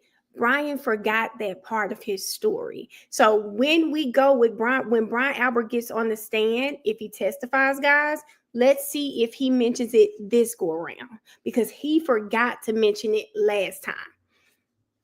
I remember it. Jim was like, oh, they do this competition. Chris Albert was like, oh, we do this competition. I didn't want to lose. He said all of that. Brian did not mention it at all. So be looking out for that when he gets on the stand. Now, following that conversation, what, if any, other, let me ask you this, why did you go to the waterfall in the first place? So I went to meet my sister, Nicole. She was heading there because she was going to go have a drink with her. Her son was going to have some friends and then meet out. So I was going to meet them for a drink for my nephew's birthday. That nephew was Brian Albert Jr., is that right? Yes. Did Brian Albert Jr. ever show up at the waterfall that evening? He did not, no. Why not? Brian suffers from anxiety, and during that time period, he was really struggling. Why the hell would he plan So it? he decided to stay home. He just decided to stay home, yes. And so after the discussion about going over to D&E and then the communication of not going over, what, if any, other discussion was had as to where people were going or what was happening after leaving the waterfall? Brian Albert Sr. Just made a general, hey, I'm going to go home, have a drink with Brian if anyone would like to come. And was that something that was just to certain people, or was it expressed at the table, or how was that expressed? It was expressed to everyone, like, hey, we're going to go back home, have a beer with Brian if anyone would like to come. Now, after that was sort of put out to the table, what, if any, discussion did you have in regard to that with either Mr. O'Keefe, Ms. Reed, or both? Both of them. I said, oh, you guys should come. Do you want to come? And did they indicate that that was something that they wanted to do, or did they indicate that they were coming? They both wanted to come, and they said they were coming, yes. Now, when you left the waterfall, who, if anyone, left with you or left at the same time? I believe I walked out with Karen. I know I walked out with Karen, and I believe Miss Kolakidis as well. Prior to you leaving, your sister Nicole and her husband Brian, had they left prior to you leaving? Yes. And so you're walking out with the defendant and Ms. Kolakidis, is that right? Yes. And when you were walking out with them, what, if anything, was the sort of conversation or the discussion as you were walking out the door? Well, Matt and John were still inside. So at one point I said, oh, Karen, why don't you just come with me? Figuring, because, Matt can talk to anyone, and God knows how long he was going to stay in there. So I was just like, hey, do you want to drive with me, and they can meet us? Your husband's a talker, is that correct? Yes. Now, as far as the car that you had parked there before, where was that parked in relation to what? I believe I had to kind of walk straight out. In the parking lot? In the parking lot, yes. And after you had exited from the waterfall, at some point, did you observe Mr. O'Keefe come out as well? Yes, he did. And did you have any conversation with him in the parking lot while you were out there? I believe briefly, Karen, him, and I all spoke, yes. Do you recall briefly what you spoke about? Them coming back to Fairview. And after sort of the two of you parted ways, did you observe where Mr. O'Keefe and the defendant went? I just saw them they walked left, I walked straight. And if one were to walk left in the direction they were walking, where would that bring them to? Washington Street, the main street. So you went over then to your car in the parking lot? Yes. And while you were in your car in the parking lot, well, let me ask you this first. When you walked out of the waterfall, what, if anything, was different about the weather from when you had walked? It had started to snow. And as far as the snow was concerned, what was that initial point when you walked out of the waterfall? Had it accumulating or anything like that? Yes, I would say, it was starting to cover the car, so you'd have to put your windshield wipers on to clear it. So you didn't have to get the scraper out or anything like that, just click on the windshield. Clip on the windshield wipers. I probably was lazy and just rolled the windows down to get it off the windows. And so you're in the car at for some period of time waiting for your husband, correct? Yes. And about how long is it that you're waiting for your husband before he comes in? Actually, it wasn't long. I think I turned the car on and then I saw him walking and I pulled up. And while you're waiting for your husband or shortly after he gets to the car, what if any communication did you receive at that point? I received a text from John saying where to. And with respect to that, did you respond in kind via text, or how did you respond, if at all, to Mr. O'Keefe? I was driving, so I called him. And when you called him, if you know, was that something that was done through Bluetooth with regard to the car, or? Yes, it would have been, because it was my phone and I was driving, so I would have had it over the car. So your phone would have been paired up with your phone? Yes, I plugged it in when I got it. I always plug my phone in when I get in, if I'm driving. And with your husband in the car, it's fair to say that he could hear both sides of the conversation as far as you and Mr. O'Keefe? Yes. He's really acting lazy. And so that initial call that you placed to Mr. O'Keefe, is that done while you're driving? Yes. And what, if anything, were you telling him as far as that initial call was concerned? He had asked for he said where to. I gave him the address, and then I believe I, just started giving him directions. And I actually think Matt spoke over me and was saying, go this way, go this way. And then I said, yeah, you just go down to Fairview. It's at the bottom. And so as far as the directions, do you recall anything specifically about what you told Mr. O'Keefe as far as where the directions were? Well, he actually called back a second time. And when he called back a second time, I instructed him that it was by a friend's house, one of his niece and my daughter's friend. And I said, oh, it's right, go past Bella's Street.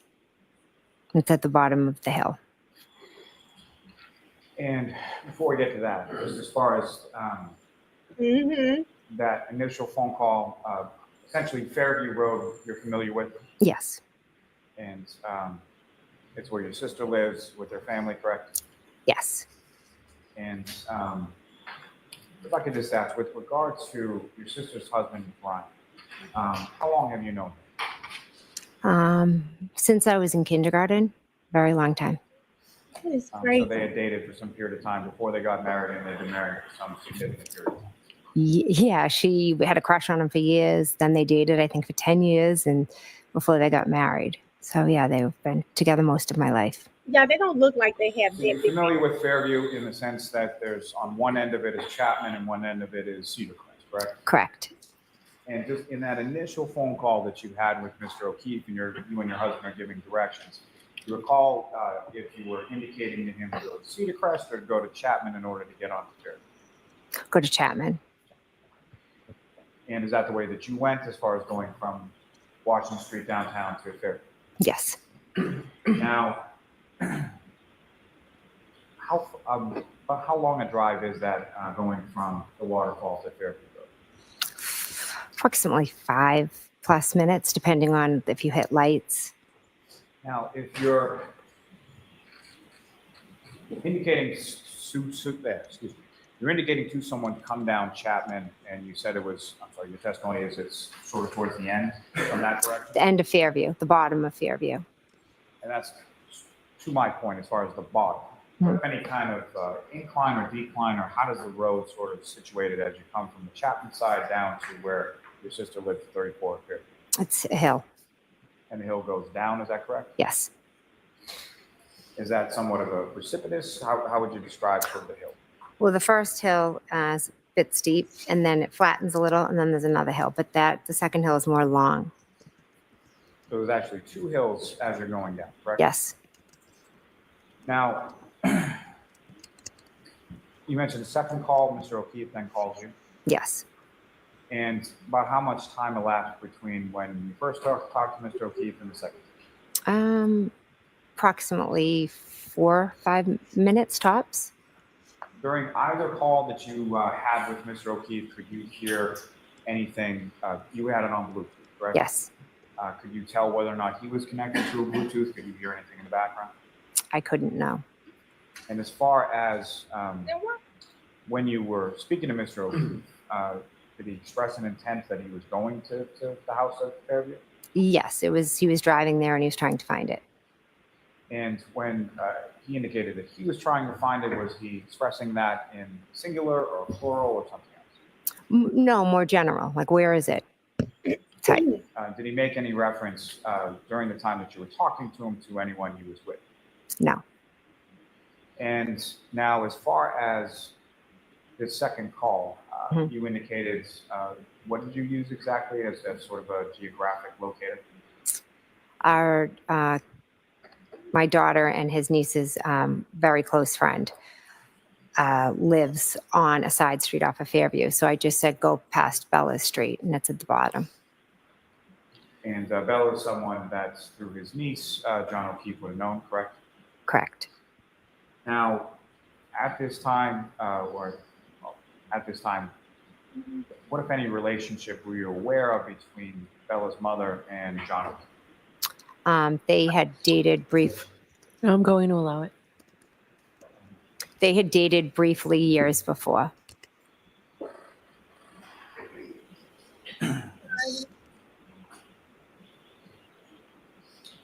So kids, I would start with her direct, because direct is what we're going to see first. And then, of course, we'll have breaks. We're not going to get to her, we're probably not going to get to her cross until probably after lunch tomorrow. So this will give us something to do during lunch break. So that's why I started with her direct. Now, was that sort of the substance of the conversation that you had with Mr. O'Keefe? And that second phone call? Yes. Now, after that second phone call, did you speak to Mr. O'Keefe on the phone at any point in time after that? No. Now, you arrive at the house on Fairview. Do you recall where you parked when you got there? Yes, pulled into the driveway. And the driveway at the house of Fairview essentially has 2 garage doors. Is that correct? Yes. Sort of widens out as you get to the top, closer to the house. Yes. Do you recall where in relation to the driveway was that you parked when you got there? I just remember pulling in. There was definitely a car in front of me. There possibly could have been a car to the left. You exit the vehicle, go into the house, correct? Correct. When you get to the house, who, if anyone, do you observe? When I walk in, Caitlin Albert, Brian Albert, Julie Nagel, and Sarah Levinson are all sitting at the kitchen table. My sister Nicole was in the kitchen wiping the counters because she's always cleaning. And Brian Albert and Brian Higgins were in the, I guess you'd call it the. Y'all, it's stuff like this that really, it's like, I feel like there's a reason why they're mentioning it. Her saying, like, this lady is drunk. She walks in the house, and I said this last time we watched this. She's cleaning. She's wiping counters. There are things that everybody remembers happening. The cleaning, the taking the dog outside, Jen walking back and forth. Was she charging her phone? Was she not charging her phone? They're like little details that everybody has together. TV room area, just standing and talking. And ma'am, I'm sorry, I'm just having a little trouble hearing you. So Oh, okay.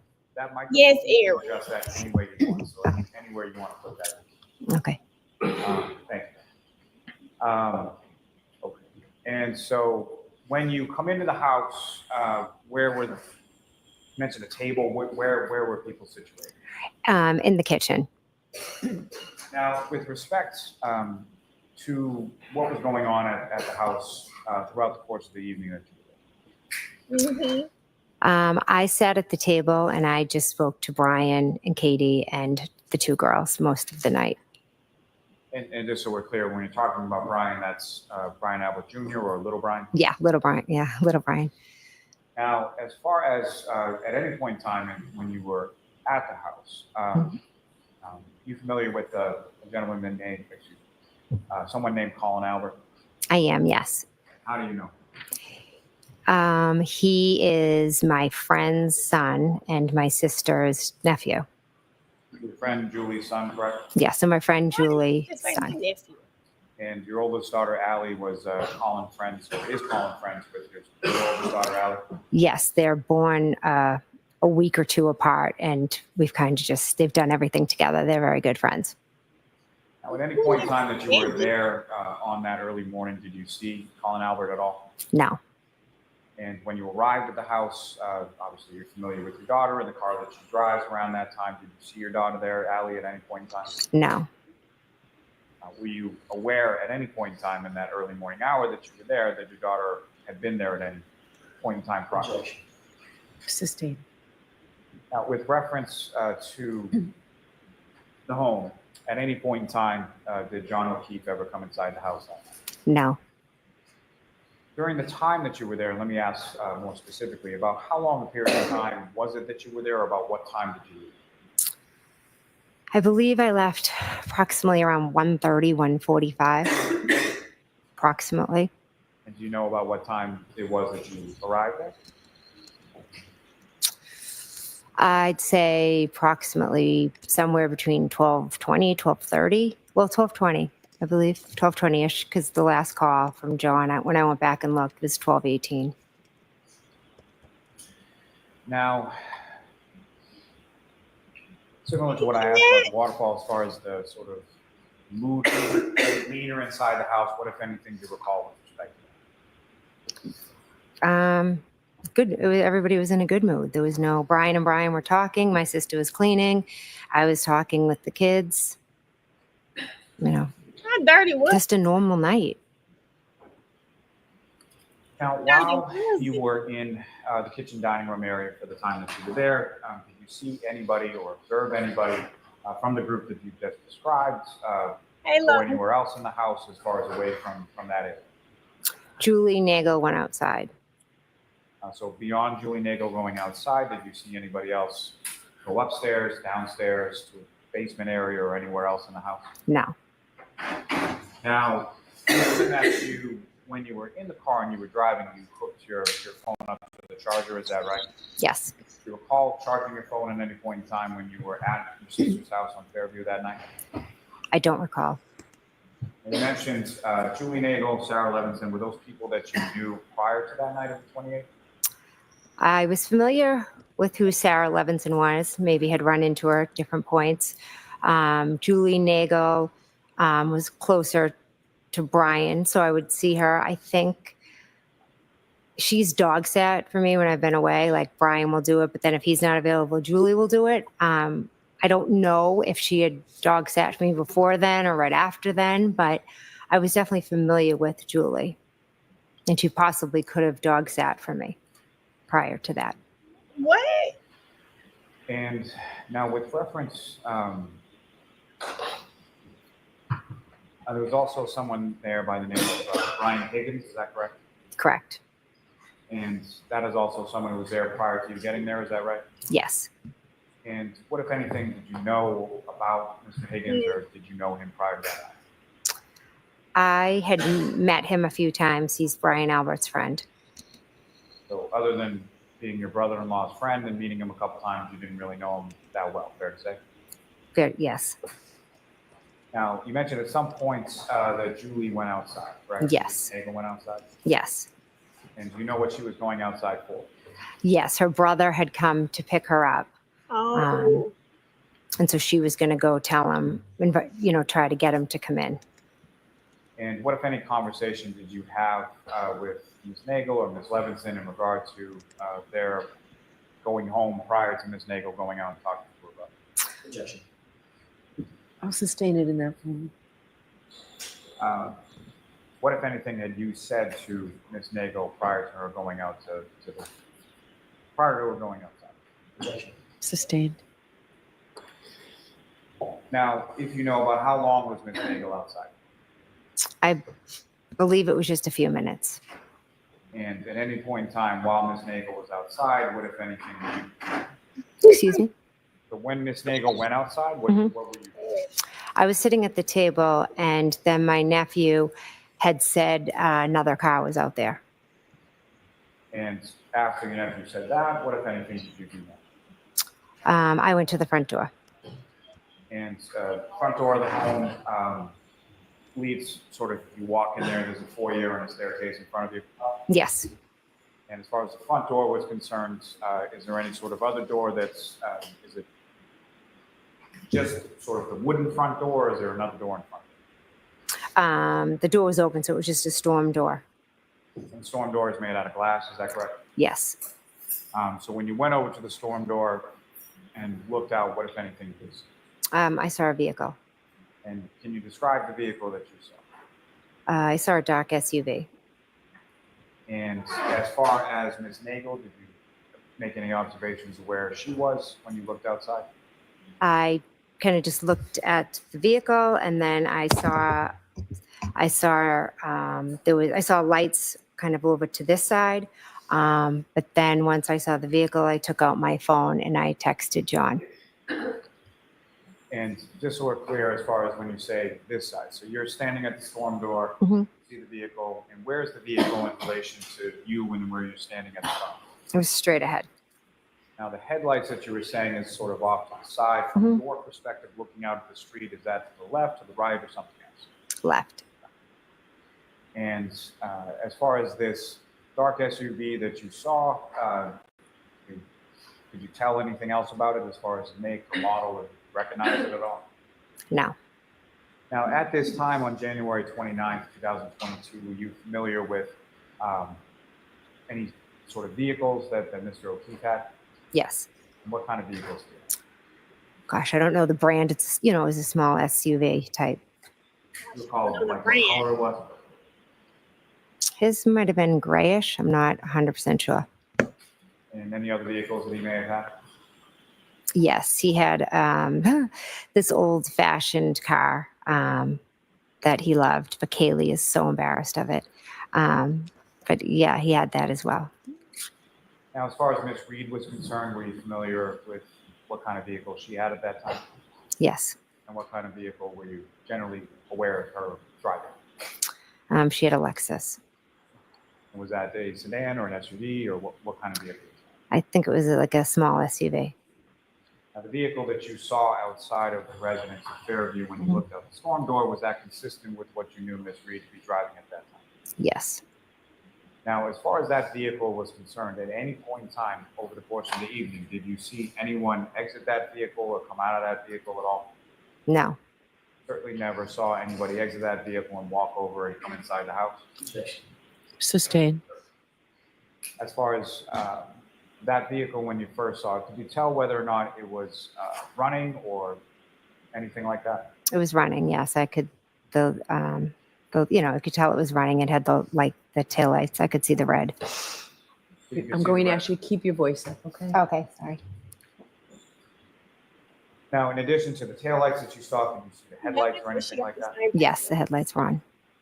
And as far as the interior of the vehicle, were there any lights on inside the vehicle that you saw at any point in time? No. And as far as the windows of the vehicle, what, if anything, did you observe as far as their coloration? Was it tint or anything like that you saw? Didn't observe, no. Now, you see the vehicle sort of straight ahead of the front door, and then you pull out your phone to text Mr. O'Keefe, correct? Correct. Do you recall what you texted to him at that point? That's why we watching Red. I think I said here, question mark.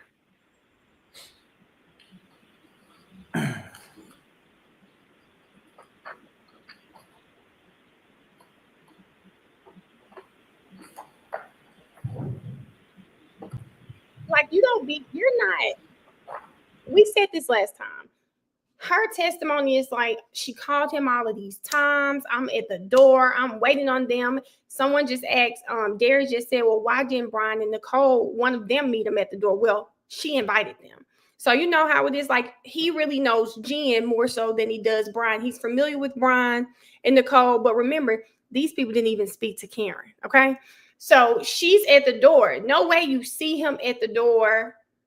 You don't go outside to greet him. Then you calling him 20 times, but you don't go outside and say, damn, he was out there. It's a light dusting of snow. You would see him if he were on that ground.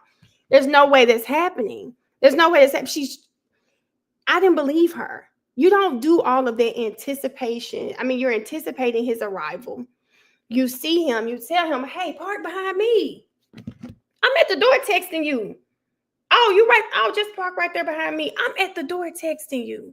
You go from all of that to you never saw him again. It's, I don't get it. You think you said here, is that correct? Yes. Your Honor, may I approach? Yes. They're pretty. We watch Mr. Jen Jackson. because she's next. She's next. Jen is next. Allie, I'm coming outside. I'm calling like, where the hell you go? I might walk in the grass. Well, you don't answer just to see if I see you hit a U-turn or something. No, come on. That said she had cleaning to get back to. She wasn't even the one cleaning, Jen. It was just, let's talk about the sister. That lady, I'm like you guys, she was disguising the cleaning products. That's all that was. Hey, look, because why haven't you Yes. cleaned it? I'm showing you a 3-page document, just ask you to look at that. Okay.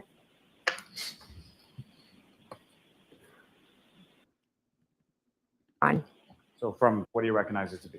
It's my text messaging with John. So from sort of the early part of the 28th and around midnight through, the 29th, through the entirety of the 29th. Yes. May I approach you, Your Honor? Yes. Almost. Is there any objection, Mr. Jackson? Okay. I want to address Ashley's conversation while they're at the bench. What makes no sense to me, Ashley, is that this car that they have testified was slowly moving up, that people weren't like, who is that? You know, who is that? And for her to say park behind me and ask here, all of that, she knew that man was there. Julie went back in the house and said, hey, it's a lady and a man outside. It's a black truck moving. Because if you pull up at my mama's house, and I swear we are going to know. I can hear your car come up the driveway. First thing I'm asking my sister, you expecting someone? Next thing I'm doing is I'm going to the door. Who is it? And we have 2 doors, a front door and a back door. So if you try to play like get to the driveway where you right by the window, I'm gonna go to the window and see who it is. Like we are going to know. So this whole notion that she never saw him. Oh, I saw them pull up, but that's it.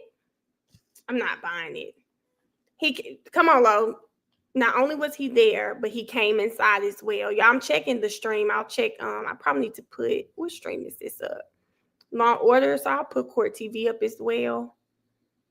And we'll see which one pops up first, because Law and Order has some commentators on right now.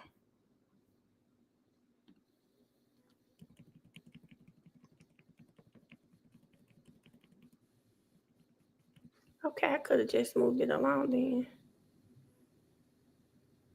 Am I on the right thing? Oh, they ended up taking a break. Okay. Is the one who sent it, then you may not consider that electronic communication in your deliberations.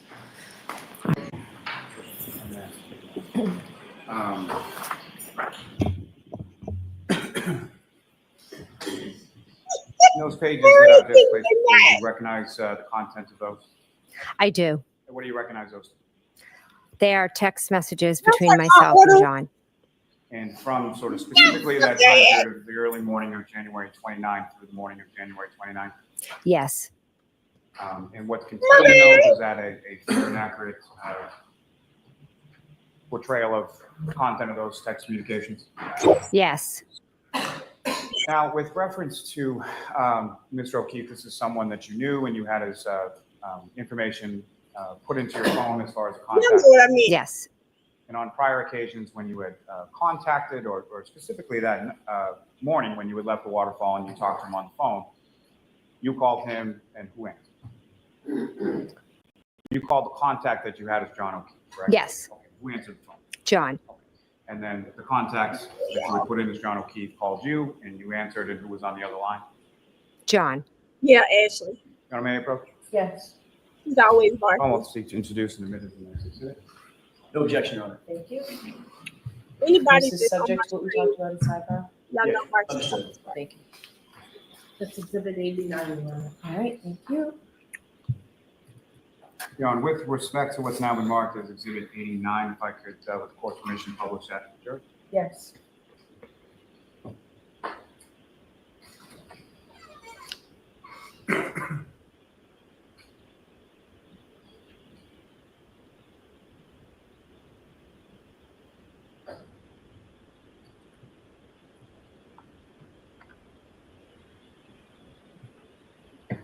Okay, what's up on the screen, is that what you have before you as that exhibit?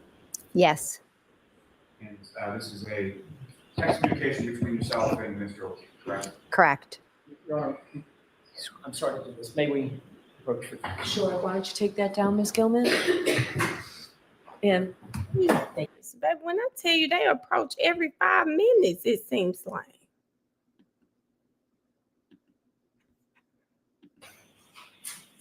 So, Ms. McCabe, with what's for you and what's up on the screen is the exhibits. There are sort of green bubbles and blue bubbles, correct? Correct. Not at all Tell times. the jury as far as who's communicating which direction, as far as the green bubbles are who and the blue bubbles. Green is John and blue is myself. And so the first text from this particular date, if you could just read to the jury as far as from whom the message is sent, what the content is, and then what the time period is. So John sent to me where to at 12:14. And it assists you if you have that in front of you. Oh, okay. You can look at that. So the next down Ooh. is a blue bubble, is that correct? Correct. Similar to the one before, can you just read as far as that? Well, before I get to that, I'm sorry. So you receive that message from Mr. O'Keefe. You call him, have a conversation. He calls you back.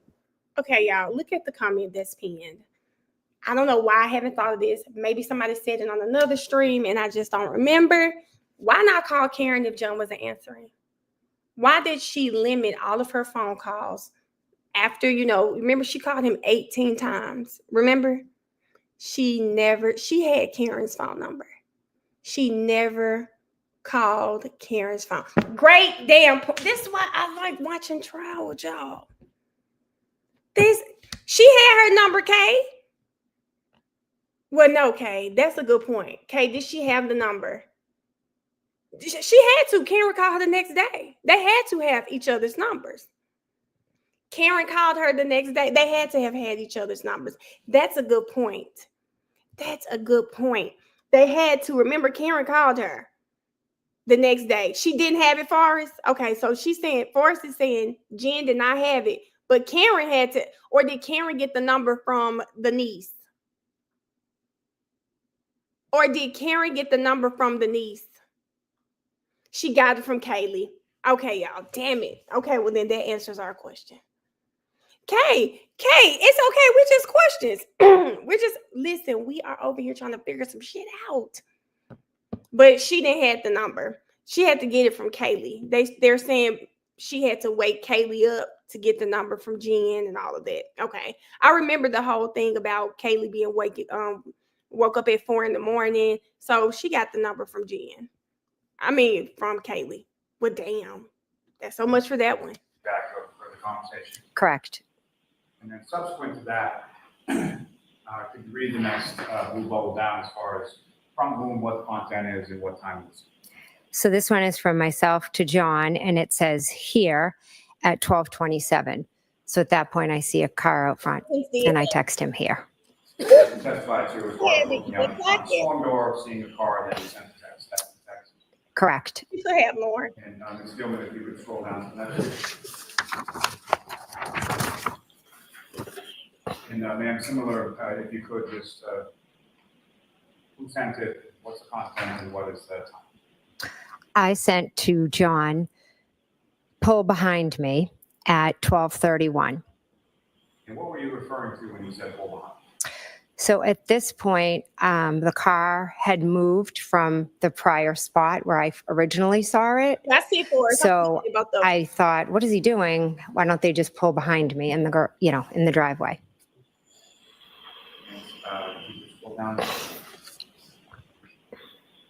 And again, with this bubble, if you could read out. well, remember From me to John saying hello, and it was at 12:40. And at this point in time, as far as, let me ask you this way. When you're sending these text messages over these periodic time periods, Mhm. what, if anything, are you doing sort of in between? So I originally went to the front door, saw the car, texted them, then texted John. Then I went back, kind of sat at the table, just either threw my phone probably in my back pocket. And then a couple minutes later, I got up again and saw that the car had moved. So I had sent the pull behind me. And then a few minutes later, I went back to the window, to the front door, I'm sorry. Come on now. And when you went back to the front door, what, if anything, did you see at that? So at this specific point at 12:40, when I say hello, I cannot be certain whether they were still out front or if they had left. And from any of these text messages that you sent, what kind of response did you receive from Mr. O'Keefe after the word? None. Ms. Cohen, if you could, the next All in her back pocket. You leave. Oh, they're not out here. Okay, Department sit down. What? Sure. Jen to John, where are you? And that was at 12:42. Okay, y'all, looks like they're back. So I'm going to stop this. Let's get back to regular court. So everybody, we're swapping back to the current trial. Right. And the pig DNA was an interesting. Yeah, that's not they not back. I'm sorry. I forgot Lauren Crimish got the correspondence talking about trial right now. So that's what that was. Myself to John, hello, at 12:45.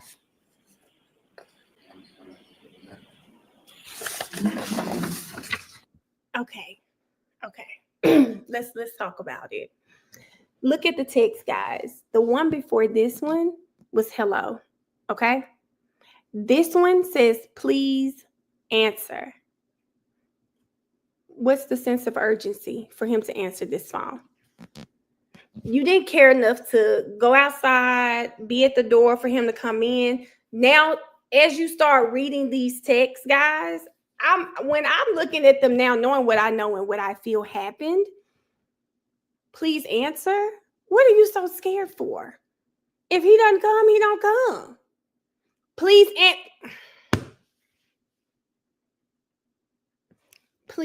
answer. Okay.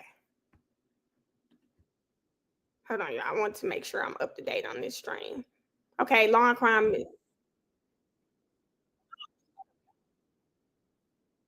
now they're back for real. Please answer. Remember that. Please answer.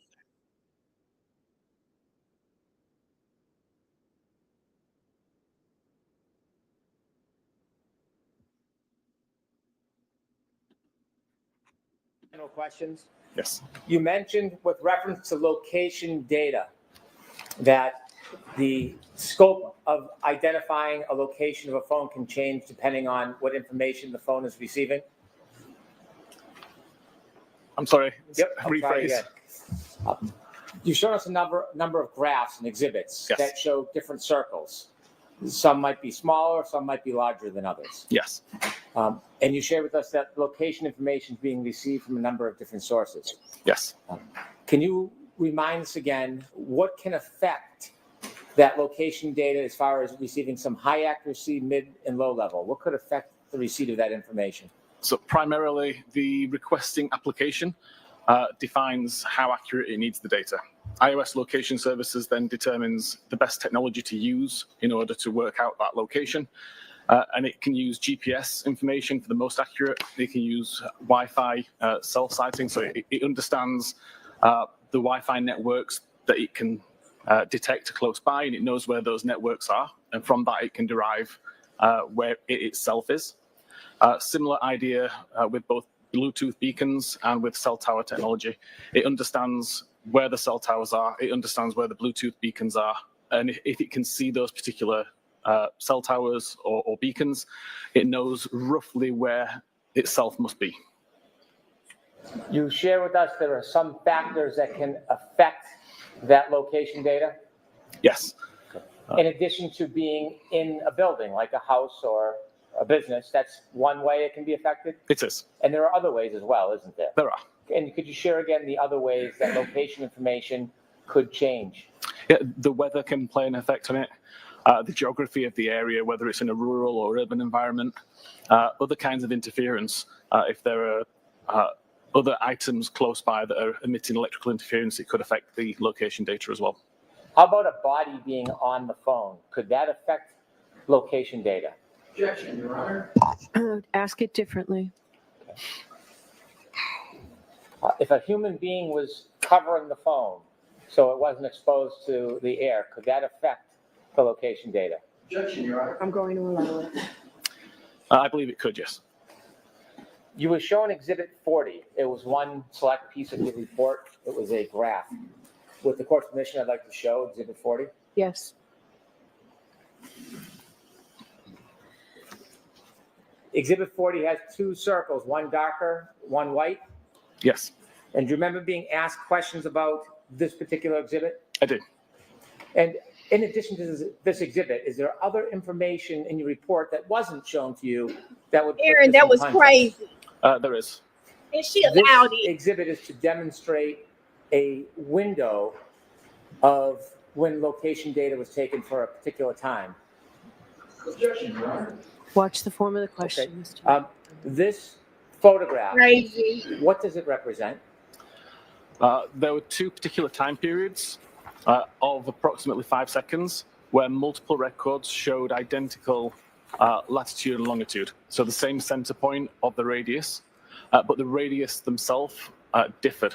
So in this case, the white circle or the white circles show the lowest accuracy and the highest accuracy for 5 records that were all within a 5-second time period. And that shared the same latitude, longitude as the central point. And looking at this snapshot of 5 seconds, is this still consistent with your opinion that to a reasonable degree of scientific certainty, you opine that the cell phone was in the flagpole area the entire evening of January 29th, 2022? Objection, Your Honor. I'm going to allow it. Yes, it still aligns with my opinion. When you provide a report with all the different Bam, got graphs go. and explanations, do you expect it's going to be shared with the defense attorneys? Of course. And you understand in this case, everything is shared. Of course. And when you shared your report with this piece of information, did you include a summary chart that wasn't shown to you on examination? I believe I did, yes. May I approach? Yes. Now, Bam has to go. I'll allow it. Showing you your Thank you. report. Do you recognize your report? I do. And what Now- page are you on? 22. Yes, Do you recognize anything in particular as far as a chart on that page? I do. There's a chart at the top with the location data that was used to create the image shown. Does that chart help explain this photograph? It does. And move that chart into evidence. Any objection, Mr. Alessi?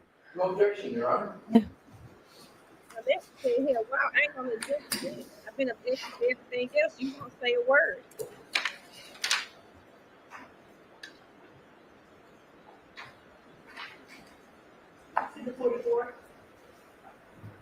Thank you.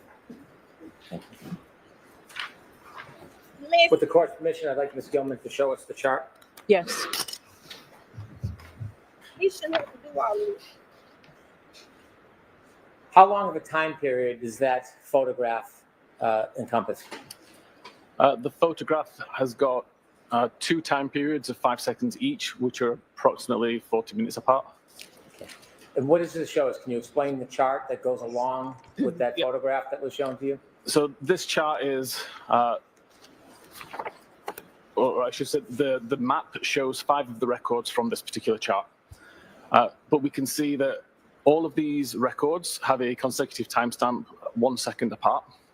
The latitude and longitude is identical for all of these records, but at the same time, the accuracy drops from 43 meters to 7 meters within that same 8-second time period. The idea was to demonstrate that if you had one of these records on its own, if you only had the 43-meter accurate record, for example, then the phone could be anywhere within that 43-meter radius. But as time goes on, the accuracy is refined. The same central point is used by iOS, but we've now got an accuracy of 7 meters. And again, if we were to say that the phone is anywhere within that 7 meters, it's a much more accurate representation, according to the data, than the 43 meters would be. And with an 8-second time period, if the device was actually moving during that time, I wouldn't expect to see the latitude and longitude remain exactly the same. There'd be some degree of movement in the coordinates. When you're producing location information in the circles that represent the location change, small, medium, large, at different times, does this chalk help represent that there can be changes in the location data, but the item can remain dormant? So ask that differently, Mr. Brennan. What is the exact point of the demonstration or this chalk? How does that help us understand the movement or the lack of movement of a cell phone? So I believe it demonstrates the fact that the phone is constantly refining the location data or the accuracy of the location data, even though it's using the same central point, the latitude and longitude, as the reference point. It doesn't necessarily mean the device had to move. If I could go back to Exhibit 40, please. So looking at your photograph that you were asked about, there are 2 different circles, one dark and one light. Yes. And those circles are in different spots. Yes. Based on the chalk, the chart you just showed us, are both of those different color circles consistent with a phone being in the same spot and not moving? The previous chart that was shown only accounts for the white circles on this map. And it only shows the highest and the lowest accuracy. 20 minutes later, there was another similar scenario where there were multiple records with the same central GPS coordinates, but with different accuracy levels, and that's what was used for the black circles. Importantly, in my opinion, they all overlap, so it's possible that the device is somewhere in between those 2 circles for the duration of the time. Now, finally, I want to turn back to the phone that was attributed to Jennifer McCabe, and you had shared with us your opinions about the time in which the searches at 623 and 624 were made. Correct. And I asked if you could just show us live right now how it works that a person can open a tab and there's a timestamp, a time when it's open, and then make a later search but still retain the original timestamp. Yes. Is that something you can do for us? It is, yeah. Okay. With the court's permission, I'd ask Mr. Whiffen to give us a live demonstration of this. Do you want the light off, Mr. Whiffen? The light off would be better, thank you. Okay, thank you, Dave. Okay. First of all, I will highlight on the left side of the screen here, this is actually a live representation of what I have on a phone that's in front of me. So as I move this around, you can actually see on the screen that the screen refreshes. I'll also point out the iOS version here is 15.2.1, which matches that from Jennifer McCabe's phone. On the right side of the screen is the tool which I spoke about earlier, the one that I've been writing for several years. I make it available for free for any examiner who wants to download it and research primarily iOS devices. Here you can see I've got a live connection to the device. So every file and folder that is on the device, I can see within this directory view as you would normally see on a regular computer. And we can see the browser state.db database. If I open that database up, you can see there are 4 tables, one of which is called tabs. Mr. Whiffen, I hate to interrupt you. Can you make this larger? I know jurors earlier were hoping I can try to. have a larger. He can make it do wherever he wants it to do. Bye. Is that going to impact your demonstration in any way? It shouldn't. I should be able to Give a work damn around about it. this because you have to believe him to believe his data. And I don't believe him. Yes. It's just a little closer. Let me pull forward. Thank you. Turn the air conditioning on. So at this moment in time, the tabs table has 2 records. I'm just going to ask you to ignore those for now. They're from a previous demonstration. I can't delete those without taking longer to do this demonstration. Yeah, this If I go back onto the phone itself, just takes a second to refresh and open up Safari. is crazy. And I can open up a new tab. What I will just do now is search for the time that we're on now, so 14:10, and hit go. So right now that page is loaded. Sure. And I can go back into the database and just hit reload. That will bring the most recent version of the database from the device back onto my computer and show it back in this window in exactly the same way as I was viewing it a second ago. And you can see right now there's still only 2 records. So the fact that I did a new tab and a new search has had no effect on what I can see. This is different to on previous versions of iOS, where you would already now see a new record with the 1410 search, which I'd made. I'm then going to do another search. Hopefully it's going to catch up with me. It's now 1411, so I'll do a search for 1411. Okay, we can see the page is loaded, and I can go back over to this tool and reload the database.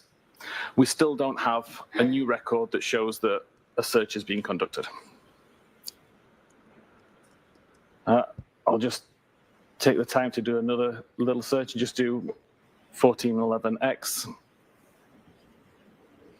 Reload the page again. Sorry. Still, nothing's appeared. I can even close down Safari, just minimize it into the background, and then bring it back into the foreground by just pressing the Safari icon. I can hit reload again. We still don't have a new record. And I can do a further search for now 1412. 1412 is loaded, and I can reload the page. Still no records present. I can now go into Safari and just close the tab. So now you're telling me Apple is flawed. So now that tab is closed, and I can just prove that. You're telling me that Apple is flawed. So that tab is now closed. Apple and I can go back over here and reload. And you'll see a new record has appeared. I'm just going to change the time zone just so that this shows accurately, and tell my tool to treat the timestamps as Eastern time. So we look at this particular record. You can see the title is 1412. That's the last item that I searched for. I refuse to. You can see the URL is the google.ca /search 1412. Again, that is the content that I searched for. And then we see this field here, the last viewed timestamp. And the time here still says 1410 because that's the time that I first loaded the tab. The fact that I navigated between, the fact that I minimized and reopened Safari, bears no relevance to this timestamp. It is purely the timestamp that tab was created or brought back into focus. Apple has to answer for this, baby. To an untrained eye, can that development of a timestamp become confusing? Yes, the name last viewed time clearly has implications that would make you believe that it was the time that the page was last viewed. It's a very simple test that I just demonstrated to prove that that's not the case. Is there any other reason that Celebrite removed that process of timestamp other than to clarify that issue? Objection, Your Honor. No, I'll allow it. Purely because we determined it was unreliable to use as a time that the page was last viewed. If an examiner simply made a report from Axiom or Celebrite or another software, but didn't have the time or skill to actually go into the data, could they be easily confused by this? Yes, the way that Celebrite provided this information showed as last viewed timestamp. The way that Axiom provides this data is called last interaction time. So there is some leeway there to misunderstand it less from Axiom because it's talking about tab interaction rather than a web page that was last viewed. Thank you. I have no further questions. Oh, this is All right, great. thank you. The lights on, please. Mr. Alessi? Apple's got it. Your Honor, if I may. Thank you. Do you want Mr. Whiffen to take this down? Yes, please, Your Honor. Good afternoon, and hello again, Mr. Whiffen. Good afternoon.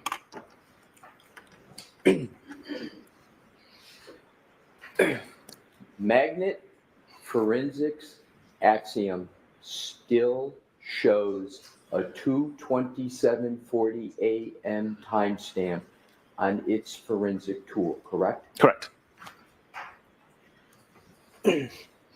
And Magnet Forensic is a reliable forensic tool company, correct? As reliable as they come, yes. The demonstration that you just performed, when did you create it? The demonstration? What you just... Like literally just now as I was doing it live. So you Is how just you mean? created the demonstration now live on the stand? That particular demonstration, yes. Yeah. So that demonstration, therefore, was created after Celebrite removed the 2:27:40 timestamp from all of its tool programs, correct? No, incorrect. I mean, that demonstration I just provided was So it was right now, it was live. So it was Initially, when I did these tests, I did the same kind of experiment, the same type of testing back in late 2023, I believe. And after I did those tests and used that research, that is when Celebrite removed the timestamp. Maybe my question wasn't clear. Let me see if I could rephrase it. The demonstration that you just gave, when did you prepare it? The demonstration, not just the demonstration that you just showed on the screen. When did you create that demonstration on your computer? Hey, again, I've been doing this demonstration for 2 years. My question, again, is the demonstration you just gave. Yes. When was the last time you altered that demonstration? Other than to use different search terms, it's the same demonstration. I'll try to differ. Yes, please. When was the last time you altered in any way the demonstration you just gave? Right now. So you altered it right now, and that alteration was made after Celebrite had removed the 2:27:40 a.m. timestamp from its programs, correct? Yes. Yes. Okay. Thank you. No further questions, Your Honor. Mr. Whiffen, you are all set. sir. Thank you. Babe, I know he can't wait to go. I just told Apple to sue you, by the way. I told Apple We've you seen don't why have to Mr. Whiffen respond is to collecting me, his items. but sue him. Sue Mr. Whiffen because I believe in my Apple products, okay? I own a MacBook. I own an iPad. We own iPhones. All of my children have iPhones, okay? LJ has 2, okay? Sue him. I want to get on X and I want to see you guys have sued him. I just told Apple to sue you, Mr. Whiffen, and I'm not ashamed about it. Getting up here calling their software flawed. I don't pay $1,600 for a phone to be flawed. Okay? Sue this man. I want you to sue him that he can't even go in K&G and buy suits anymore. Okay? Sue this man. Baby, Apple is going to have to sue Cellbrite. It's no way around it because what they're saying is that, now, I'm not a criminal, okay? But I'd like to believe that if I go on my phone right now and search how to sue Cellbrite, okay, at 2:20 p.m., I like to believe tomorrow, if I went to look at my phone, that timestamp would be there. What he is telling me is that I could have a tab open and it never update the time that I search something. I just don't believe that. I don't believe that one bit, guys. I don't believe that. I do not believe that these timestamps are not accurate. You're not going to make me not believe that. It's just out the blue. It's just there. Just Jen's phone, first of all. And first of all, it's so confusing that a major company just removed it all together because it was confusing people. It was misleading. What? Lizzie, I was a little pissed when I looked up and the clock said 2:20. I was like, damn, 7 more minutes would have been perfect. No, I'm not believing it, guys. It didn't fit their narrative, Missy. Say it. I don't believe it. And Apple is going to have to respond. Y'all see all those MacBooks up there? Let me see. What is it? 2? I only see 2. That's not a MacBook, whatever Yanetti's using. That may be a Dell or something. I can tell by how big. Well, okay, yeah, 2. It might be 3 up there. But I'm not convinced. Apple is going to have to respond. Apple respond. Because what they're telling us, everything flawed. Hell, the man sat on the stands and said Waze was more accurate than Apple, and then came back and told us that Waze was using Apple's location services. They got to sue this man. You have got to teach Mr. Ian Whiffen a lesson. Ian Whiffen should be doing webinars, okay? And writing on that goddamn blog for the rest of his life after this foolishness. After Apple gets through with them, that man should not be able to do anything besides write a blog post. And as soon as I find his blog, I'm going to make sure I leave a review. Look at Peggy. You gotta teach Ian Whiffen a lesson. You've got to teach Ian Whiffen a lesson. There's no way around it. It's no way around this, Forrest.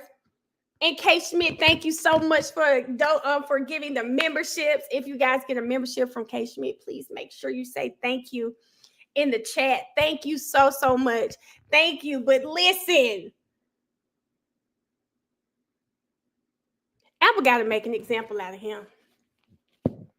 I'm going to have to make sure Apple has to make an example. You've got to make an example out of this man. Not the double black dot.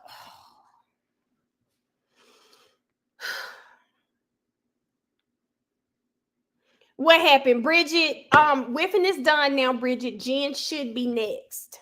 We're waiting on it. They all look tense because Jen the liar is coming up next. I'm gonna go make a TikTok when Jen gets on this stand, and I hope it goes viral so that Apple can sue them.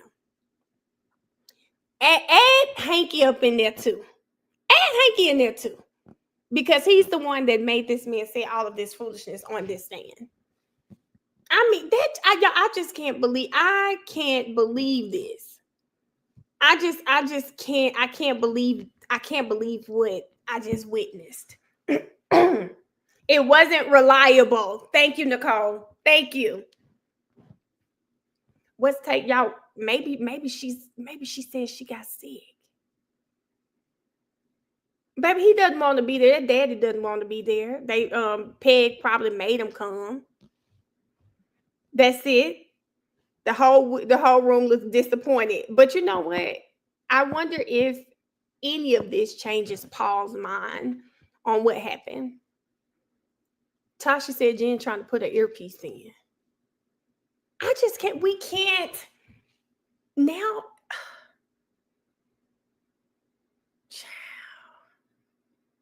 And I think too, just think about this, guys. If someone were trying to frame you, if you were listening to this man, they could frame you. They could frame you. We can't rely on what we're seeing from Apple. Y'all just think about, y'all remember when Casey Anthony, I watched the doc after she got on socials again, and I was watching the doc and I said, how the hell did this girl get off? But just think about if they did this.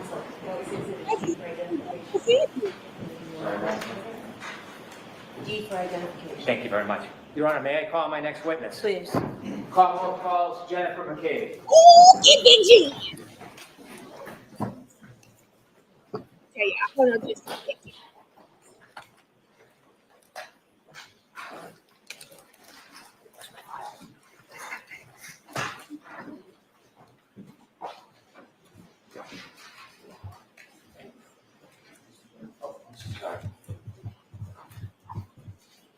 Face clerk, and raise your right hand. You solemnly swear the evidence you give before the jury in the case there will be the truth, the whole truth, and nothing but the truth, so help you God.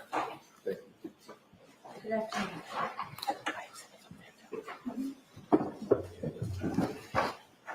All right, Mr. Flynn, whenever you're ready, Ms. McCabe, I'd ask that you pull the microphone close. Okay, thank you. Thank you, Your Honor. Go right ahead. Good afternoon. Good afternoon. Could you please introduce yourself to the jury? Hi, I'm Jennifer McCabe, MCCABE. Ms. McCabe, how old are you? I'm 49 years old. Are you married? Yes, I am married with 4 daughters. Without detailing your children's names, can you tell us a little bit about your family? Sure. I have 4 daughters that are 16, 17, 19, and 21. 2 are in high school and 2 are in college. In raising your children, was your family active in local sports? Yes, all 4 of my daughters played multiple sports from when they were young. 2 now are playing in college. My husband and I both coached them. My husband coached them from when they were young up through 8th grade in soccer, and I coached them in basketball. Without telling me your address, what town are you from? I'm from Canton. How long have you lived in Canton with your family for? I was born and raised in Canton, and now I'm raising my family there. So your family, their whole life, you've raised them in Canton? 1 year we lived in Stoughton with my daughter. Who do you live with now? I live with my husband and my 4 daughters. Can you briefly give me a little bit more background on your children's school and your participation in that and interaction with your children, raising them? Yeah, so I was a teacher, and then once I had children, I stayed at home with them and basically was just kind of like your typical, I don't know, small town mom. I was the room parent. I coached them. No, I'll allow it, but why don't we Yes. move on? When I coached, I drove the kids back and forth on my team, would take them places, etc. In the growth of your family and raising your children, did you meet a gentleman by the name of John O'Keefe? Yes. Share with us meeting John O'Keefe. Sure. When my 3rd daughter was in kindergarten, she became friends with John's niece. And during that kindergarten school year, unfortunately, Kaylee's mother and father both passed away, and John moved in the house and became Mr. Mom. When John took over guardianship of the children, did you assist in an active role in helping him? Yes, Kaylee and my daughter were very close, so she would come over and play. My daughter would go over there. Kaylee would come and have sleepovers. A lot of times it would be on Friday nights. I would have Kaylee, and then another individual would have Patrick. Had you known John O'Keefe well before he took over guardianship of the children? No. During the time when he was the guardian of the children, did your relationship, not just with his niece and nephew, but with him, grow any closer? Yes, we became very good friends. How close of friends did you become over the years? Well, throughout the years, obviously, when they were younger, we talked more, just about the logistics of CCD, pickup, drop off, bath.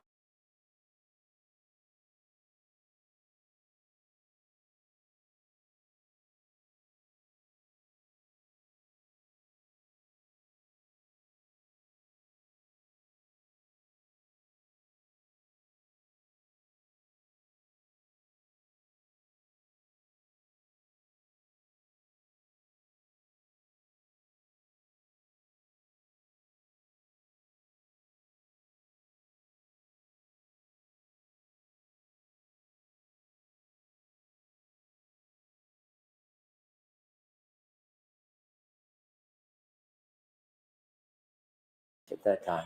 He was a very good friend of mine that I knew I could call for anything. I want you to take us forward to January 28th, 2022. Do you remember that day? Yes, I do. No, not today, baby. Do you remember it well? Yes. Yeah, she finna Take cry. us to the early morning Not hours, today, January y'all. 28th, Right? 2022. Did you learn there may be weather or a storm coming? Yes. Tell us a little bit about that. We all saw the report that there was going to be a big storm, a nor'easter. So we all knew that basically all the Saturday activities were going to be canceled. That includes sports? Yes. Was and is the sporting events for the children a big part of your life? Yes. Back then,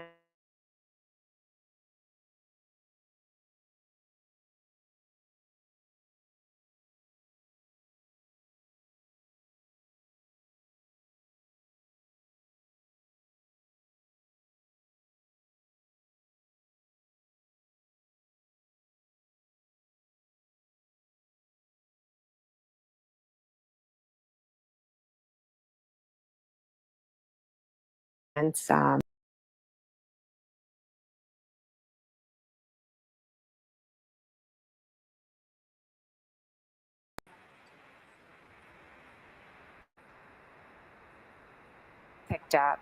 My oldest was on the hockey team, and she was having a team dinner at the house, so I picked up pizza, got desserts, set it up for them. And then I left with my daughters and my husband, Matt, and we met some of the parents from the high school basketball team at a local pub to grab a bite and a drink before the basketball game because my other daughter played on the high school girls basketball team. What time was the basketball game set for that night?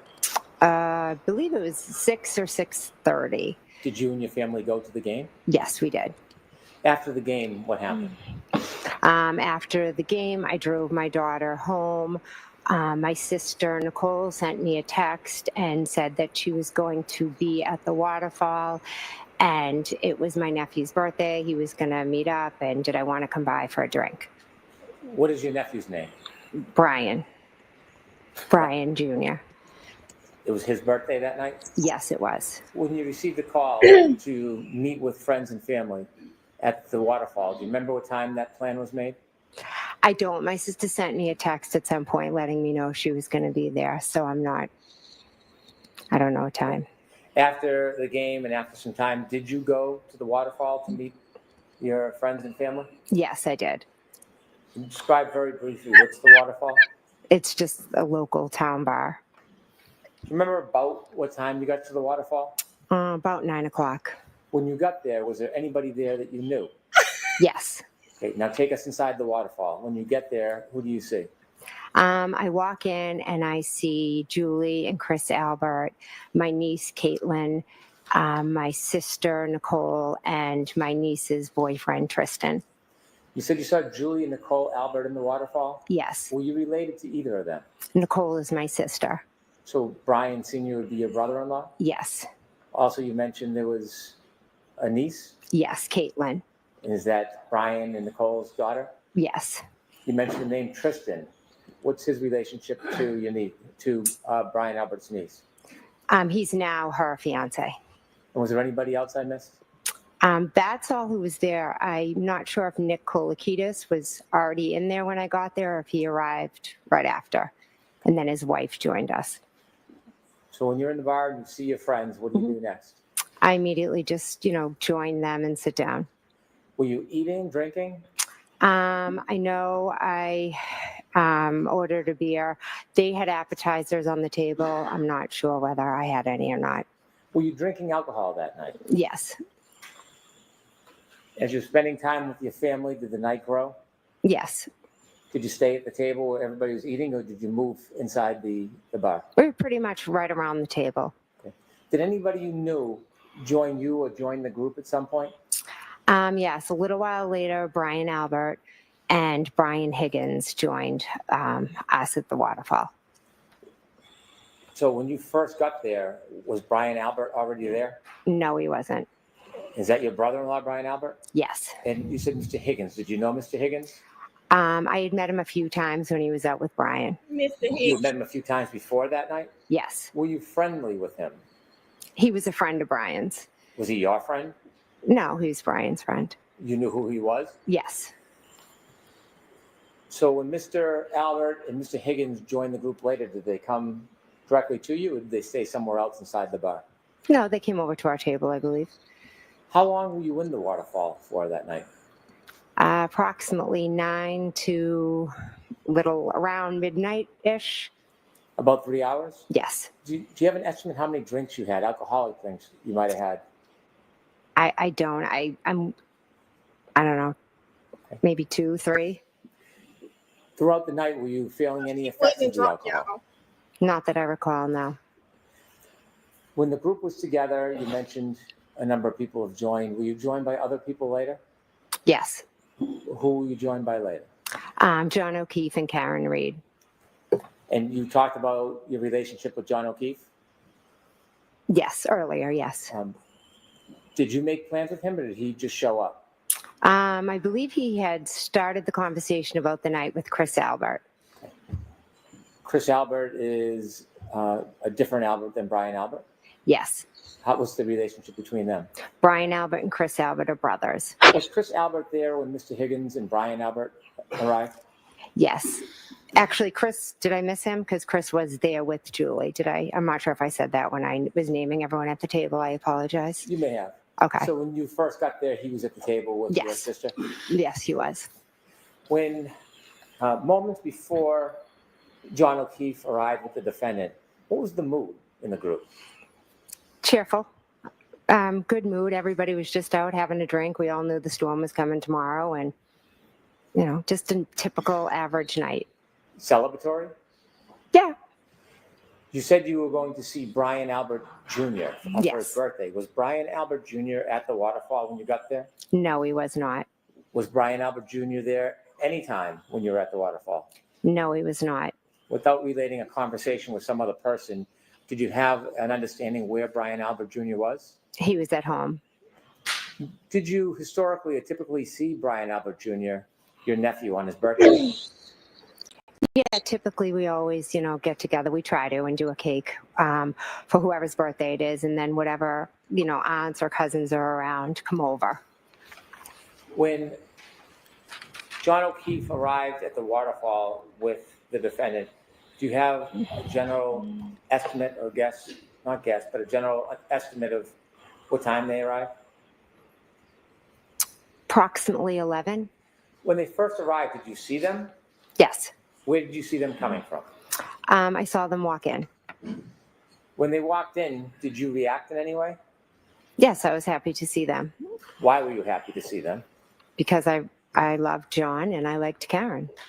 So you were happy to see John? Yes, very. And you were happy to see the defendant? Yes. Do you remember your first interaction with either John or the defendant that night inside the waterfall?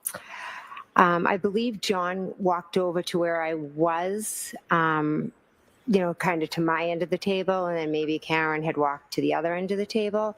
But I would assume I probably hugged both of them when I saw them. I'm going to ask you not to assume if you don't know. That's Okay. okay. You said that you had known the defendant as well. Yes. Do you remember how long she had been dating John O'Keefe up until that point? I know I met her in July of 2020.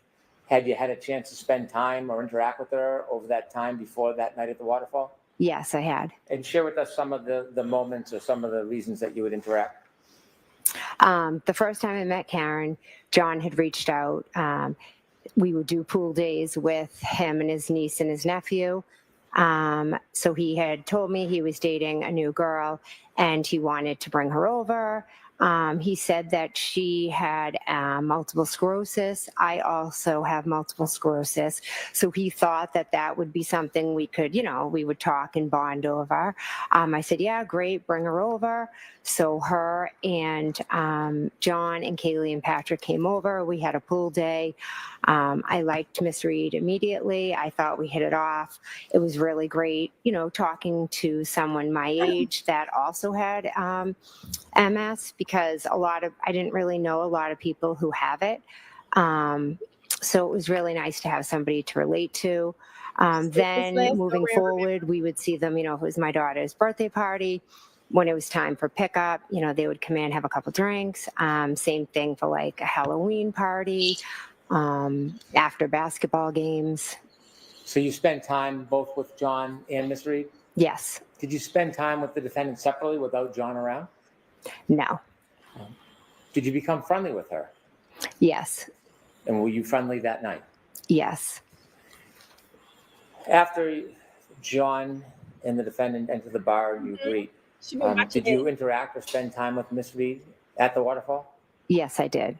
And speaking of the defendant, do you recognize her here in the courtroom? Yes, I do. Could you kindly point to her and describe an article of clothing she's wearing? She's sitting right over there with a black shirt or a blue. Is she between Attorney Jackson and Attorney Yannetti? Yes, she is. When you were at the waterfall that night, do you remember who you were speaking to or where you were spending your time? As to earlier in the night or after? I'm sorry, after Mr. O'Keefe and the defendant arrived. Yes, Miss Reed came over and spoke to me because I had seen her the Saturday before, and she had told me how she had started a new medication and it was giving her some awful side effects. And I said, I'm shocked they put you on that, etc. Let me not ask you about conversations you had, but about the moment that you were in. Did you spend time with Miss Reed that night? Yes, I did. Inevitably, did you drink more alcohol as the night went on? I believe I had, like I said earlier, a couple of drinks, 2, 3, not sure. Did you ever have a shot of alcohol? I do not believe I had the shot, no. Did you see the party, the group of friends and family doing the shot? I was in the bathroom and walked out, and they were doing or had just done a shot. With the court's permission, I'd like to display parts of Exhibit 22, which has already been introduced into evidence, which is video surveillance footage from the waterfall. Okay. Y'all Turner Board put on Twitter that she took the stand. I'd like to start at 10:54:20, please. It's haunting her. 227 will haunt her the rest of her life. If you could just stop for 1 second. Do you recognize what's in that video? Yes. And what is that? That is the waterfall. Okay, kindly proceed.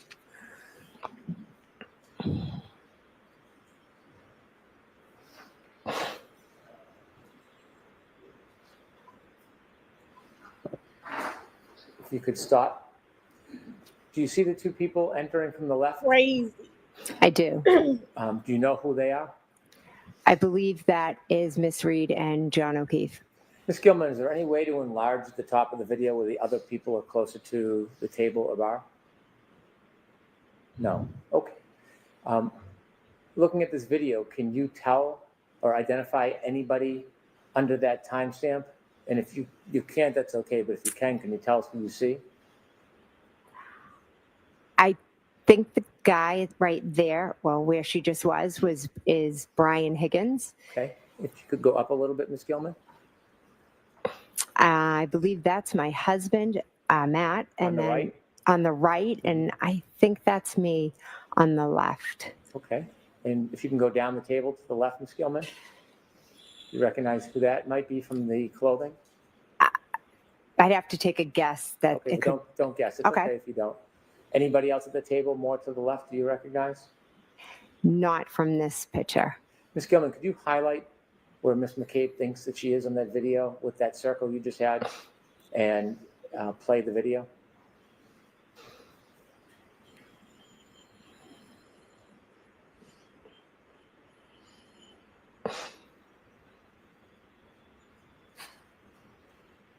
If you could stop.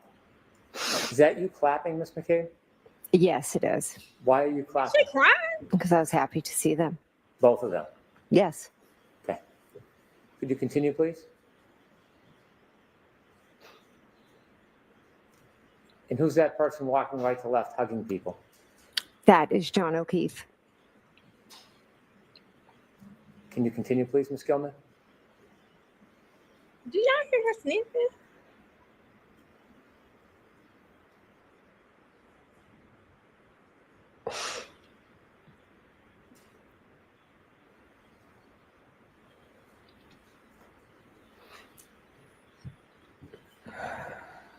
Are you interacting with anybody? I can't see where I am. Okay. If you could stop the video, please. Could you move ahead to 11:26:50, please? 11:26:50. Is that your group still at the waterfall? Yes, it is.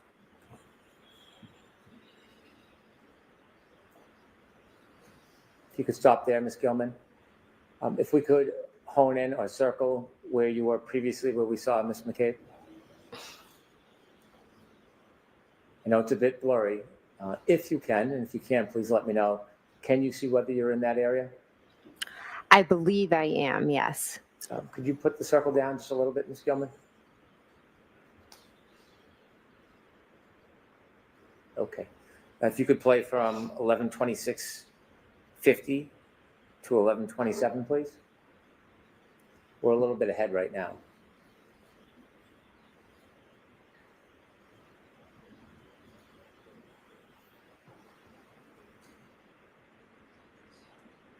Who are you hugging there? I believe that's Miss Reed. Set that lady up. Thank you. One more, Ms. Gilman. Oh, why I'm the gonna hell have is to she move forward to crying? 11:46.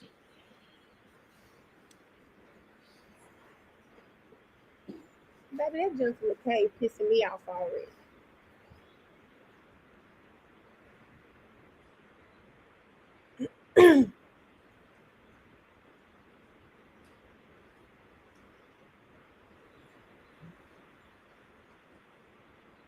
I feel like the defense has something that's gonna really make her cut up on this thing.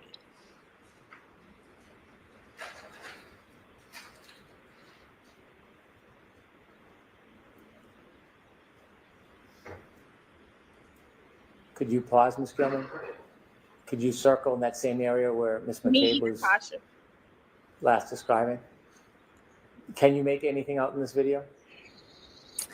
Yes, it looks like they're all, toasting or doing a cheer before they do a shot. Can you see whether or not the defendant's in that part of the video? Yes, it looks like she is in front of the man in the plaid coat.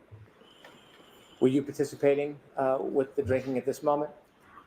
I don't see myself in the video. I don't believe I was. But you were drinking separately that night, weren't you? Yes, I was drinking beer. If you can continue, please.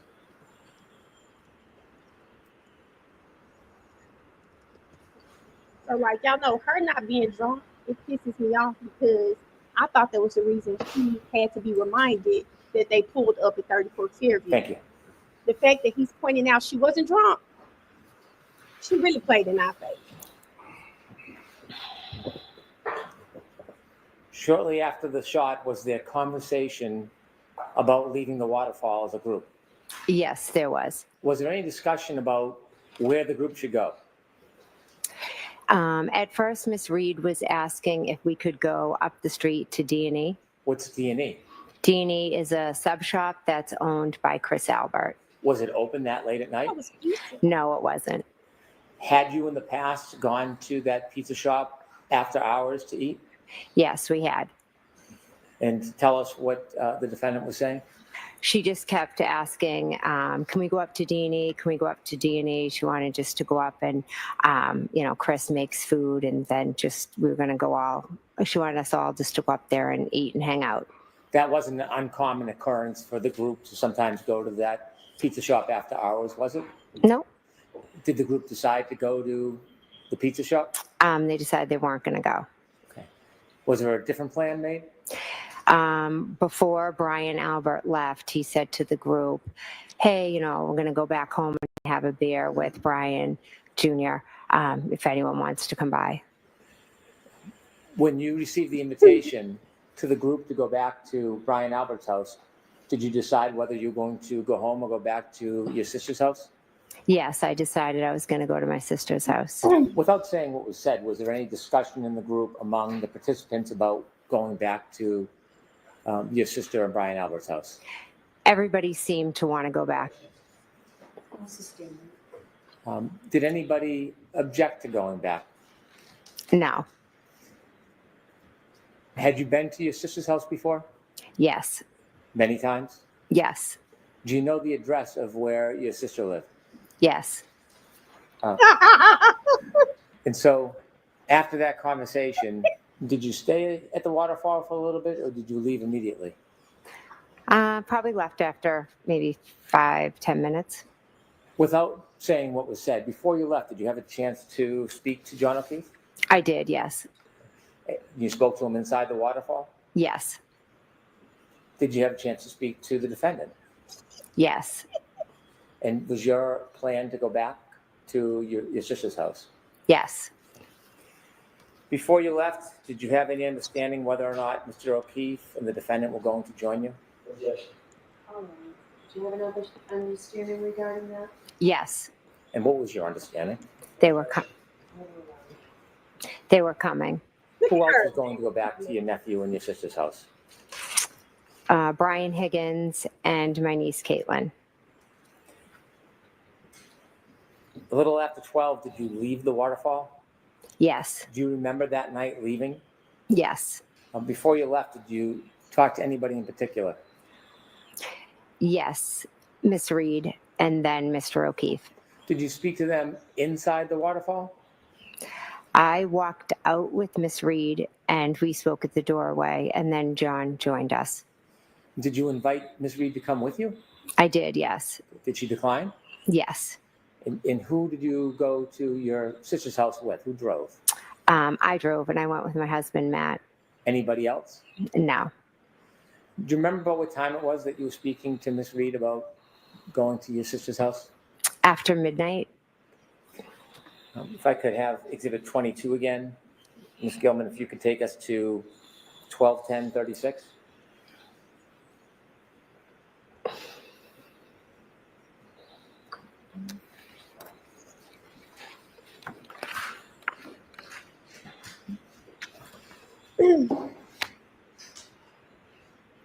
We keep a lot count, baby. We gonna be off the meter.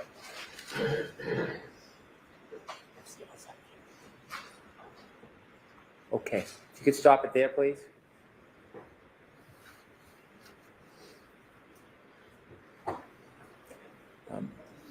Did you have a chance to talk to Mr. O'Keefe and the defendant outside of the waterfall? Yes. And do you know specifically what time you left the waterfall? It was after midnight.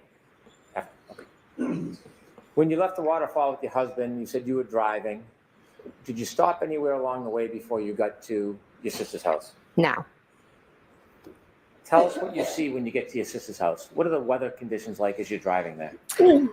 It's starting to snow to the point where it's starting to accumulate. It's on your car. It's just, getting on the street. Is it light? Is it heavy? It's light at this point. How long does it take to get from the waterfall to your sister's house? 5 to 8 minutes, depending on lights and weather, etc. When you first get to your sister's house, while you're still in the car, describe what you see. My wipers are on. I'm just looking out the window and it's snowing. It's dark. Anybody in the driveway, any cars in the driveway that you see? Oh, when I pull up to my sister's. Yes. As I pull down the street, I take a left into the driveway, and there is a Jeep that's parked on the street, and there's maybe a couple of cars in my sister's driveway. What do you do when you arrive at your sister's house? I go in the house. Now, there are a couple doors at your sister's house? Yes. Is there a front door? Yes. Is there a side door? Yes. Which one's closer to the driveway? The side door. Which door do you go in when you get to your sister's house? The front door. Was anybody with you when you went in? My husband, Matt. You walked in together? Yes. Tell us the first person you remember meeting. When I went in the house? Yes. Yep. Probably my niece was at the table, and then I saw my nephew, Brian. Was there anybody else you saw at the table? Julie Nagel and Sarah Levinson. So when you walk in the front door of the house, is it what table? Is this a living room table or kitchen table? Oh, you walk in and then you go to the right and it's into the kitchen and there's a table there. Is the kitchen separate from the living room or is it open? It's open, but they're separate. Can you see the kitchen table when you walk in the door if you turn and look right? Yes. And when you go into the kitchen, you said there was a woman by the name of Julie Nagel? Yes. And then another woman, Sarah? Yes. You know her last name? Levinson. Okay. Julie Nagel, did you know her when you walked in the house that night? I had met her a few times. Had you spent time with her? Were you friends with her? No, I just had met her a few times, and she had watched my dog for me when my nephew couldn't. When you would go away, would your nephew be responsible to watch your dog? Yes. Did you understand that Julie Nagel had watched your dog a couple of times? Yes. Had you ever socialized with her before that night? No, I may have seen her at a graduation party, but never beyond that. Were you friends with her at that point? No. Friendly enough that she watched your dogs? Yes, through my nephew. He just said my friend's going to do it, and I trusted his judgment. And there was another woman by the name of Sarah. Did you know her before you saw her that night? I knew of her. If I were to see her, I'd say hi, but that's the extent of it. How did you know of her? Just from being in the town, going to different sporting activities and just being around. You said your nephew Brian was there as well in the kitchen? Yes. This was his birthday? Yes. How old was he? I think he was turning 23.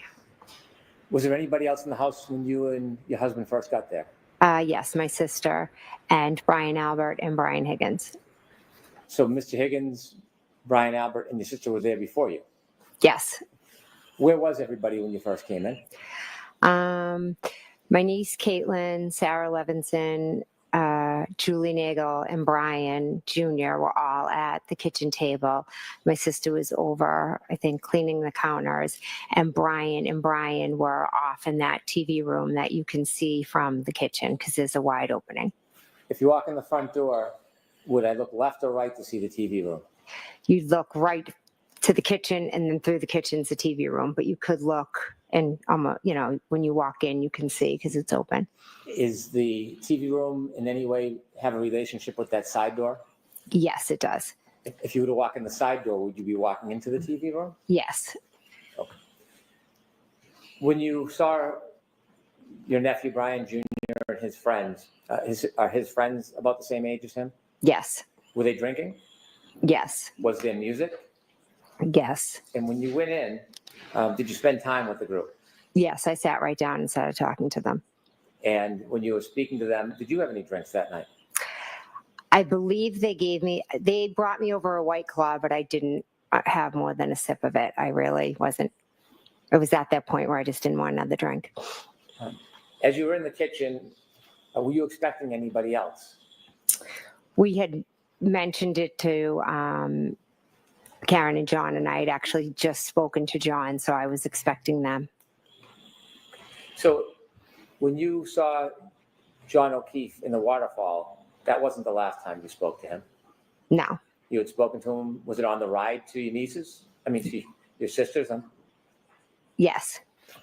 Did you call him or did he call you? He texted me and I believe asked something like, where to? And since I was driving, I called him. When you called him, What did you tell him? What did you guys say? I just said they live 34 Fairview Road off of Chapman. Do you know if John O'Keefe had ever been to the Albert home before? I don't believe he had. In that conversation, how long did that conversation take? It was quick. Was there any other conversation that you had with him other than that one conversation?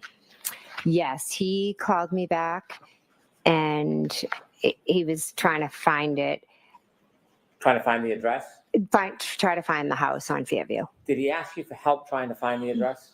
He, not sure his exact words, but yes, he needed help. And so I just said, I told him, just go down the street, go by Bella's house. It's at the bottom of the street. So you used Bella's house as a point of designation to try to guide him to get to your sister's house? Yes. Tell us who Bella was to John. Bella is my daughter and John's niece friend. So Bella is friends with my daughter and John's niece. Okay. And was there any relationship between Bella's mother and John that you knew of? Why does this matter? Y'all, why does this matter? And those of you that watched the first trial, I just put this on X. Are you guys getting the feeling that they're really trying to show that Jen wasn't drunk? I don't know why that's a change, right? They were all drinking. We know they were all drinking, but it seems like both he and Jen are making a point to show that she was not drunk. But I don't know why. I mean, I guess it will reveal itself to us as her testimony goes on. But I don't remember an emphasis being put on her drinking. Is it because she was driving? I don't. I guess we're going to find out why. But Forrest, why did she have to change that part? Because you could have just skipped over the fact that she was drinking. Did you have drinks? Yep, I was drinking that night. Cool. But look how they made it a point. When you got to the house, did you drink again? No, I wasn't in the mood to drink anymore. What? Paris. Okay. Paris says to make her more credible. That could be a reason, Paris. That could be a reason. Now, for me, the only thing this does is switch up for that phone call. The phone call when she said her husband had to remind her that they were with them the night before. I said, oh, hell, she's still drunk. That's why she didn't remember it. Maybe that's it. To cover up the hot long. Then I listen, pretty. The hot long, I thought she was drunk and did it and didn't remember, right? Now, you telling me you were sober? How is that going to go over to the jury? Forgot about how long, pretty. How is that going to go over to the jury? Because now you're sober. Yeah, Raynette. Or maybe they're just trying to show that, yeah, I drink, but I don't drink as much as Karen. Maybe that's where they're going. But they definitely seem to be putting an emphasis on her and her drinking. Why? I just don't know. Heather, it's okay. It's okay, Heather. Let me see what Heather said. I must have missed the comment because I saw you hit him because of Bella, who isn't mentioned. Yeah, we know about the Bella. You're right. I can see that. Sober. She said you're sober and dumb. Got it. For Jen's trial because she was drunk as hell. Yeah, she was drinking just like the rest of them. All of that I don't know, y'all. I can't wait to see how her new testimony unfolds. The Commonwealth wants you to know that she is a white suburban soccer mom, which means she's incapable of murder. In case you were wondering how manipulative this evil skank is. I couldn't believe Bev let her go on about, oh, I teach soccer. I've been doing it this long. I have other sports. I have this. And I said, oh, I get what you guys are doing. I get what you all are doing. She drank that White Claw. She drank that White Claw. I'm a witch. I don't believe in Satan. I want the best of bye. Remember, Jen was drinking before they went out. She had drinks before the kids' game. Okay, I forgot about that. A good mom defense will not work for Miss Jennifer McCabe. Her name has been called way too much. They did too much with the previous witness to defend her, and she's not on trial. I would be wondering why are they working so hard to defend that lady? She is not on trial. She is not on trial. So why are you working so hard to defend someone who is not on trial? I'm almost wondering, well, hell, why do I keep hearing her name and she's not on trial? I'm wondering that too. Hey there, Karen Reed trial watchers. You know what a lot of the trials we cover remind me of? Child, they must be too long. He said he done had to step in. They really are still on break. He had to step in. It's too long. What did she do? And why are you working so hard to clear her name? That's my question. Why are you working so hard to clear her name? They have to have a good mom defense, but need mean girl offense too. It's a win-lose scenario. I don't know how this is going to work for us. I don't know how it's going to work. Y'all, what are they talking about at that bar? What was the last question? What was the last question that still got them at the bar right now? I mean, got them at Bev's bench. I said the bar. What was the last question they asked her? Baby still had her up there at that bench. It would be after 12. Clicking the link below. It would be after 12:15, but before 12:30, approximately. Moved on. Between that. Were you still driving when you had that conversation? Yes. And at some point you told us you arrived at your sister's home and went in? Yes. Okay. I'd like to move forward now to when you were inside the house. Tell us generally when you first got there and saw everybody, what were you doing? Things stand out as far as music or interaction with the group? No, we were just laughing, telling stories. At one point, I'm not sure if it was at some point, my other nephew had been over my house and had shown me this video on his phone, and it was a family inside joke. The video was a music video from a long time ago. And so I was telling my other niece and nephew, oh my gosh, you have to see this video. It's hysterical. And then we started playing it and watching it. What was the video? It's Raining Men. Did that get a lot of playtime during that get together? Well, I have one sister who sometimes has a little too much to drink, takes out an umbrella and will dance. So it's a family joke. While you were at your sister's house, what area of the house were you spending time in? And I was in the kitchen. What was the mood of everybody in the house as far as you remember? Everybody was in a great mood. Was there any fighting? No. Any arguing? No. Any violence? No. Was it a celebratory mood? Yes. As you were in the house, were you waiting for anybody else that you expected to come? Yes, I was expecting John and Karen to come. At some point when you're in the kitchen, or let me ask you a little background. As you're in the kitchen of that house, can you see outside from the kitchen area? They had blinds or something down, but if the blinds were up, you could see out. Were the blinds up? No. At any point, were you able to see outside from inside the house? From the front door, yes. Does the front door, is it glass? Yes. At some point when you were with everybody in the celebration, did you have a chance to look outside? Yes. And when you looked outside, what did you see? I saw a dark SUV out front. Wacky tail. Did you know whose SUV that was? I believed it was Karen's. Could you see who was in it? No. At that point in night, what does the weather look like from the front door? It's dark and it's snowing, and I could see, brake lights. Did you see if that SUV moved at all? I didn't see the SUV actually move, but I saw it in a few different locations. How many times did you look out? Can't give you an exact number of how many times I looked out.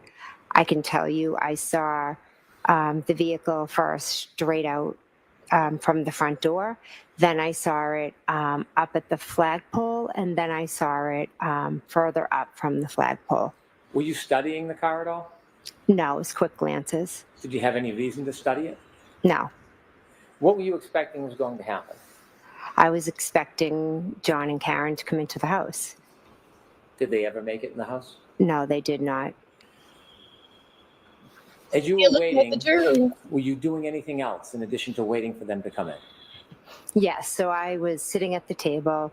Someone made mention of a car out front, so I got up, went to the door, looked out, and then I would go back to the table, and where we were just all laughing, talking, playing music, just hanging out, not really thinking much about anything. Did you ever reach out to John when you thought the car out front was the defendant's car with John in it? Did you ever reach out to him? Yes, I did. How did you reach out to him? I texted him. Do you know if there was a phone call that was made to you before 12:30? A 7-second phone call? From John? Yes. I don't. You mentioned you had spoken to him about directions. Is that the last time you heard his voice? Yes. When the car was out front, did you exchange text messages, or were you simply texting him? I was texting him. Do you remember what you were texting him? The first time I said here. What do you mean by here? Was that exclamation point? Here, question mark, because that's when I saw the car. You were wondering whether that was him? Yes. Did you send any other text messages that you can remember? After I saw the car move locations, when I saw it go up to the flagpole, I said, pull behind me. And do you remember any other communications you had with him? Was he texting you anything? No. Did he ever text you again that night? He never texted me again. Never called again? No. Did you continue to text him over the next 15, 20 minutes? I did, yes. And so at some point, did you realize that John O'Keefe and the defendant weren't coming in the house? Yes, when the car was gone. Did you ever go outside through the storm down to the flagpole to speak to them? No. Why not? Why would I? What the hell you mean? I had no reason to. So when you were in the house, at some point, did you notice that that car was gone? Yes. Were you marking the time or keeping track of it? No. After you didn't see the defendant's car anymore, did you stay? Yes. How long do you think you stayed for at the house? I stayed till about around 1:30, 1:45-ish. Did anybody else come in the house up until 1:45? No. Did people leave at certain times? Yes, people did leave. Who was the first to leave? Brian Higgins. Do you remember about what time he left? I don't. And after Mr. Higgins left, do you know who left? I'm not sure. I believe it was us, and then my niece Caitlin was also at the door. It was kind of in a row. Brian left, and then a little bit later, I think it was, myself, Matt, Julie, and Sarah left. But Caitlin was at the door. I believe she was waiting for her ride. How much longer after Mr. Higgins left did you leave? Maybe I honestly can't say. I think he was there for a while I was there. So maybe he left anywhere from 15 minutes, approximately 15, 20 minutes before I did, or maybe a little more. You mentioned that you had left the waterfall after midnight? Yes. And you had phone calls with Mr. O'Keefe along the way? Yes. Do you know that there are phone records with your text messages and phone calls in them? Yes. And do you know whether your phone records reflect the time of your calls with Mr. O'Keefe? Yes. And your text messages? Yes. When you were texting and Mr. O'Keefe, when the Lexus or the car was in front of the house, rather. Was Mr. Higgins still there? Yes. What are some of the things that everybody did along that night before you left? What happened in there? What happened inside the house? Yeah. Nothing. We basically just sat around the table, talked, laughed, listened to music, chit-chatted. Celebratory? Yes. Was there ever any fighting? No, none at all. Any arguing? None at all. Any physical interaction? No, none. When you decided to leave that night, did you say around 1:45-ish? Yes. When you left around 1:45, was there any events that happened that night that would cause you unrest or excitement or your heartbeat to raise? What? No. When you decided to leave, you and your husband, where were you going to go? That's pretty We random. were dropping off Julie Nagel and Sarah Levinson, and then we were going home. Had you planned on dropping them off earlier in the night? No, when we got there, Julie's brother had pulled up to pick them up, and I won't ask you what was said because you weren't there. Oh, okay. At some point, did you come to an understanding that you would give them a ride home? Yes. Did you offer? Yes. Who was going to drive home between you and your husband? Matt drove home. When you left, I want you to describe as you step out into the driveway or the walkway. Was it the front door or side door, if you remember? I walked out the front door. Is the weather like it was when you first got there? No, it's picked up. Tell us what you mean by it's picked up. So as I walk out, you kind of go, the walkway is to the left. So I walk down the steps, I go to the left. The snow was coming, it was cold, the wind was picking up. So I kind of just like curled up and ran to my car quick to get in. What part of the car did you get into? Front passenger. Who was driving? Matt. And where were the other two people? Sarah and Julie were in the back seat. Who was in what spot? I'm not exactly sure.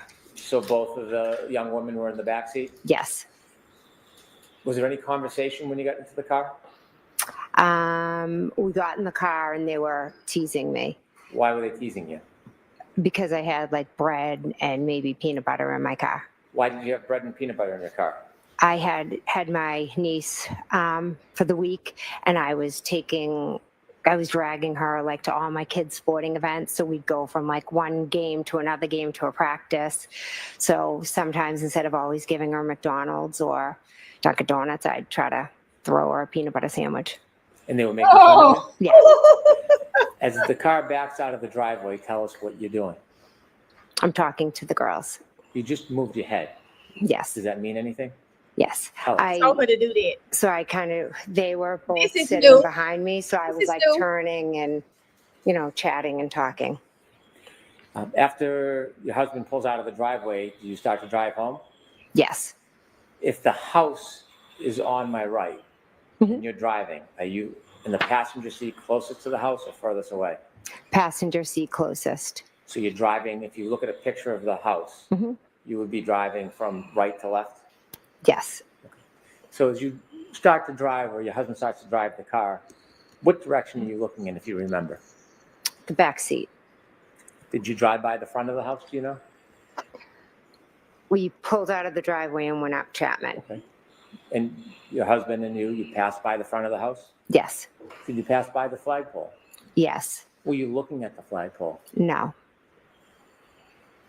And how dark was it at that point? It was dark. Snow? Yes.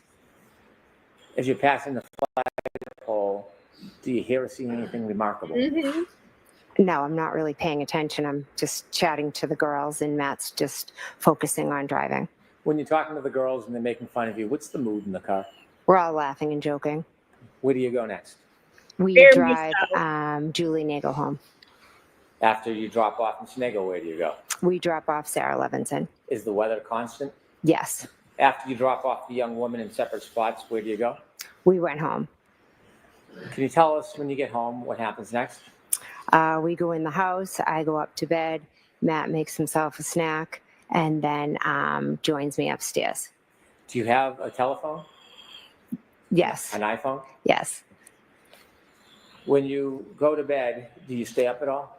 Yes. Do you use your iPhone? Yes, I do. What were you doing? Is that damn breathing? I texted a few people and then I did a couple of Google searches. And what were the searches for? One, my daughter had played in a basketball game earlier in the night, and it was a very good game. So I went and I read the report on it. And then my other daughter had an offer to play on a basketball team. So we had to make a decision about whether or not we were going to accept the spot. So I was just looking up that basketball club. Other than those regular searches that one would do, is there anything remarkable about what you were searching at 2/2/27, that time frame? No. After you were looking at websites for your child's sports, what did you do? I put my phone down and went to sleep. And up until that point, had there been any discord or fighting or arguments in your world? No. Peaceful night? Yes. Did you go to sleep, Ms. McCabe? Yes. Did you sleep through the night?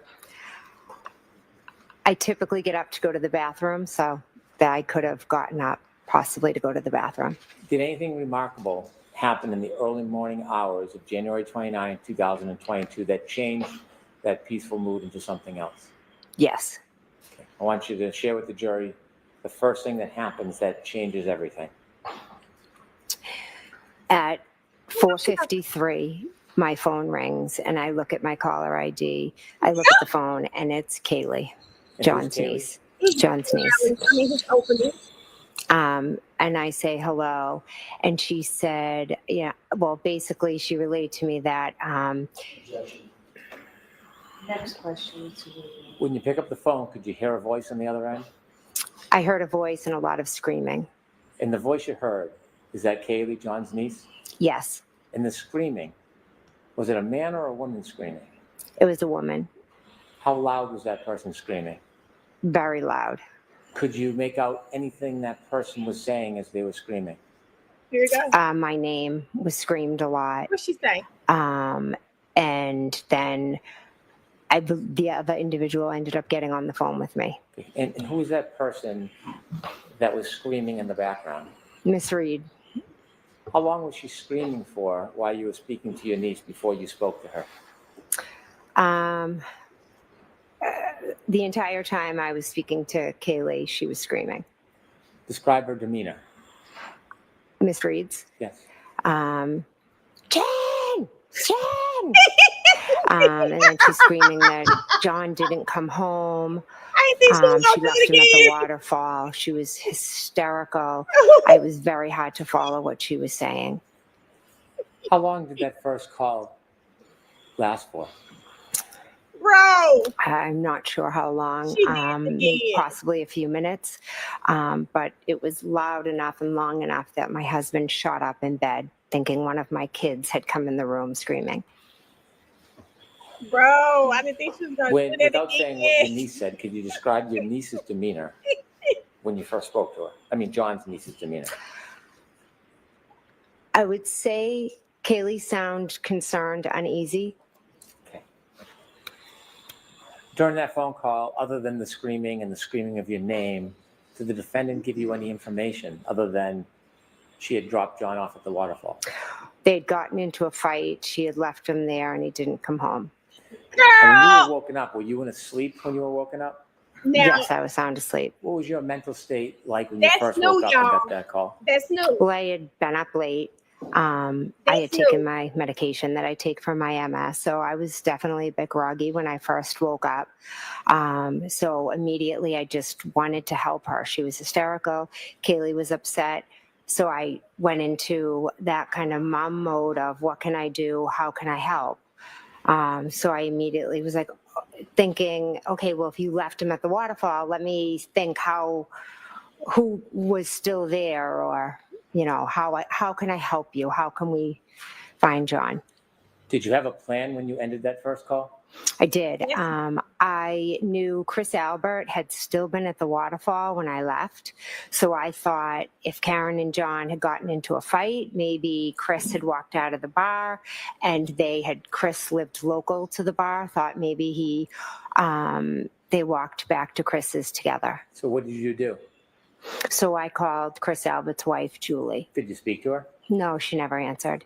After you had a moment to make a phone call and think about things, did your head become any more clearer? It did. And I was, reminded by my husband that we had seen Karen and John's car outside of Fairview. When he reminded you, did you independently remember the text messages that you sent to wasn't drunk, John earlier that remember? evening? Immediately, I was like, oh my God, you're right. Did you remember that you had seen what you believed to be the defendant's car in front of the house and near the flagpole? Objection, Your Honor. Watch the form. Okay. What did you remember? What came to mind after you spoke to your husband about your memory from earlier that evening? The minute he said it, I remember seeing the SUV and then all the text messages that I had had and the phone conversation with John. So after the defendant spoke to you and said she had left the defendant at the waterfall and you had time to think about your memories, did you react or do anything with that? Yes, Yeah, I believe I called Kaylee back. Why did you call Kaylee? I didn't have Miss Reed's phone number. When you called Kaylee back, did you speak to anybody? Yes, I believe Kaylee and then Miss Reed. When you first spoke to Kaylee, could you hear anything other than Kaylee? The screaming. Was it any different or was it similar to the first time you spoke by phone? Similar to the first time. Regarding the demeanor or intensity, had it changed at all? Not at all. You mentioned the first time that you had that phone call, the defendant was screaming your name. Jen, Yes. Jen, Jen. Was she saying your name in the second call or was it just general screaming? My name. And then when she got on the phone, I had told her, Karen, I saw you guys outside of my sister's house. And then she told me she didn't remember being there. And then she went on to say, she started saying, could I have hit him? Did I hit him? I don't. And then she just was just all over the place, like screaming my name, screaming so many different things. She was hard to follow or understand. When she was saying to you, did I hit him? Could have I hit him? Was that before Why or don't after she just blurt you this shit informed out? her that you had seen her out front of your sister's house? It was after I told her that. She also informed me that she had cracked her taillight. In that conversation, she told you that? All In this in one of the conversations I had with her in my bedroom, yes. When you told her that you had seen her out front, she had said that she didn't remember that night. Was that before or after she was saying, did I hit him? Could have I hit him? Can you repeat the question? So Sorry. she was telling you about that she didn't remember that night. Mhm. Was that before or after you had told her about seeing her car? When I said I saw her at Fairview, then her response was she didn't even remember going there. Did she ever deny that she came to Mr. O'Keefe's house? I mean, to your sister's house? No. When she told you or said to you, did I hit him or could have I hit him or something like that, did you have any idea what she was talking about? No, I didn't pay attention to it. When she told you that she had cracked her taillight the night before, did that have any significance at that time to you? No. So in telling you these different things, did you ever piece them together at that time? No. What was your crazy. primary motivation at that point? I just wanted to help her because she was hysterical. Kaylee was very upset, so I wanted to help her and I wanted to find John. So after she told you these things about whether she could or did hit her and the light and not remembering, did the conversation end or did it progress? At some point I was then going into like, okay, well, if she brought him there and left him there, where was he?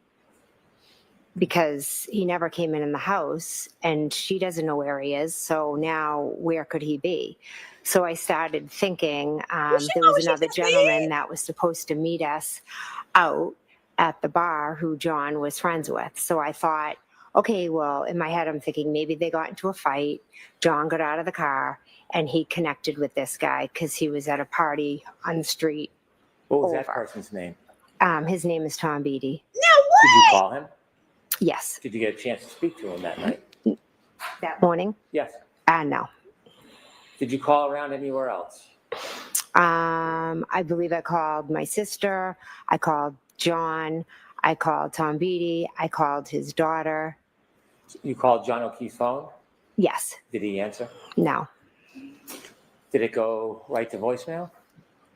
I don't remember. Did you text anybody? What the hell? I honestly don't remember if I texted. I primarily think I was just trying to call as many people as I could and try to figure out what happened. So you had two conversations at this point with the defendant while you were still home. Yes. Was there any further phone calls that you had before you did something? I'm not sure if I know I went downstairs to make coffee because my plan was to go with my husband. I said, come on, let's just go over to Tom Beatty's. Let's see. Maybe John's there. He passed out on the couch. I'm not sure if Karen called me again or not. It's a little foggy because there was so many calls and everything. And so that morning when you were receiving calls, did something happen? Karen showed up at my house. How did you know Karen showed up at your house? I could hear her screaming out front. And about Did what she time tell was her this? to come?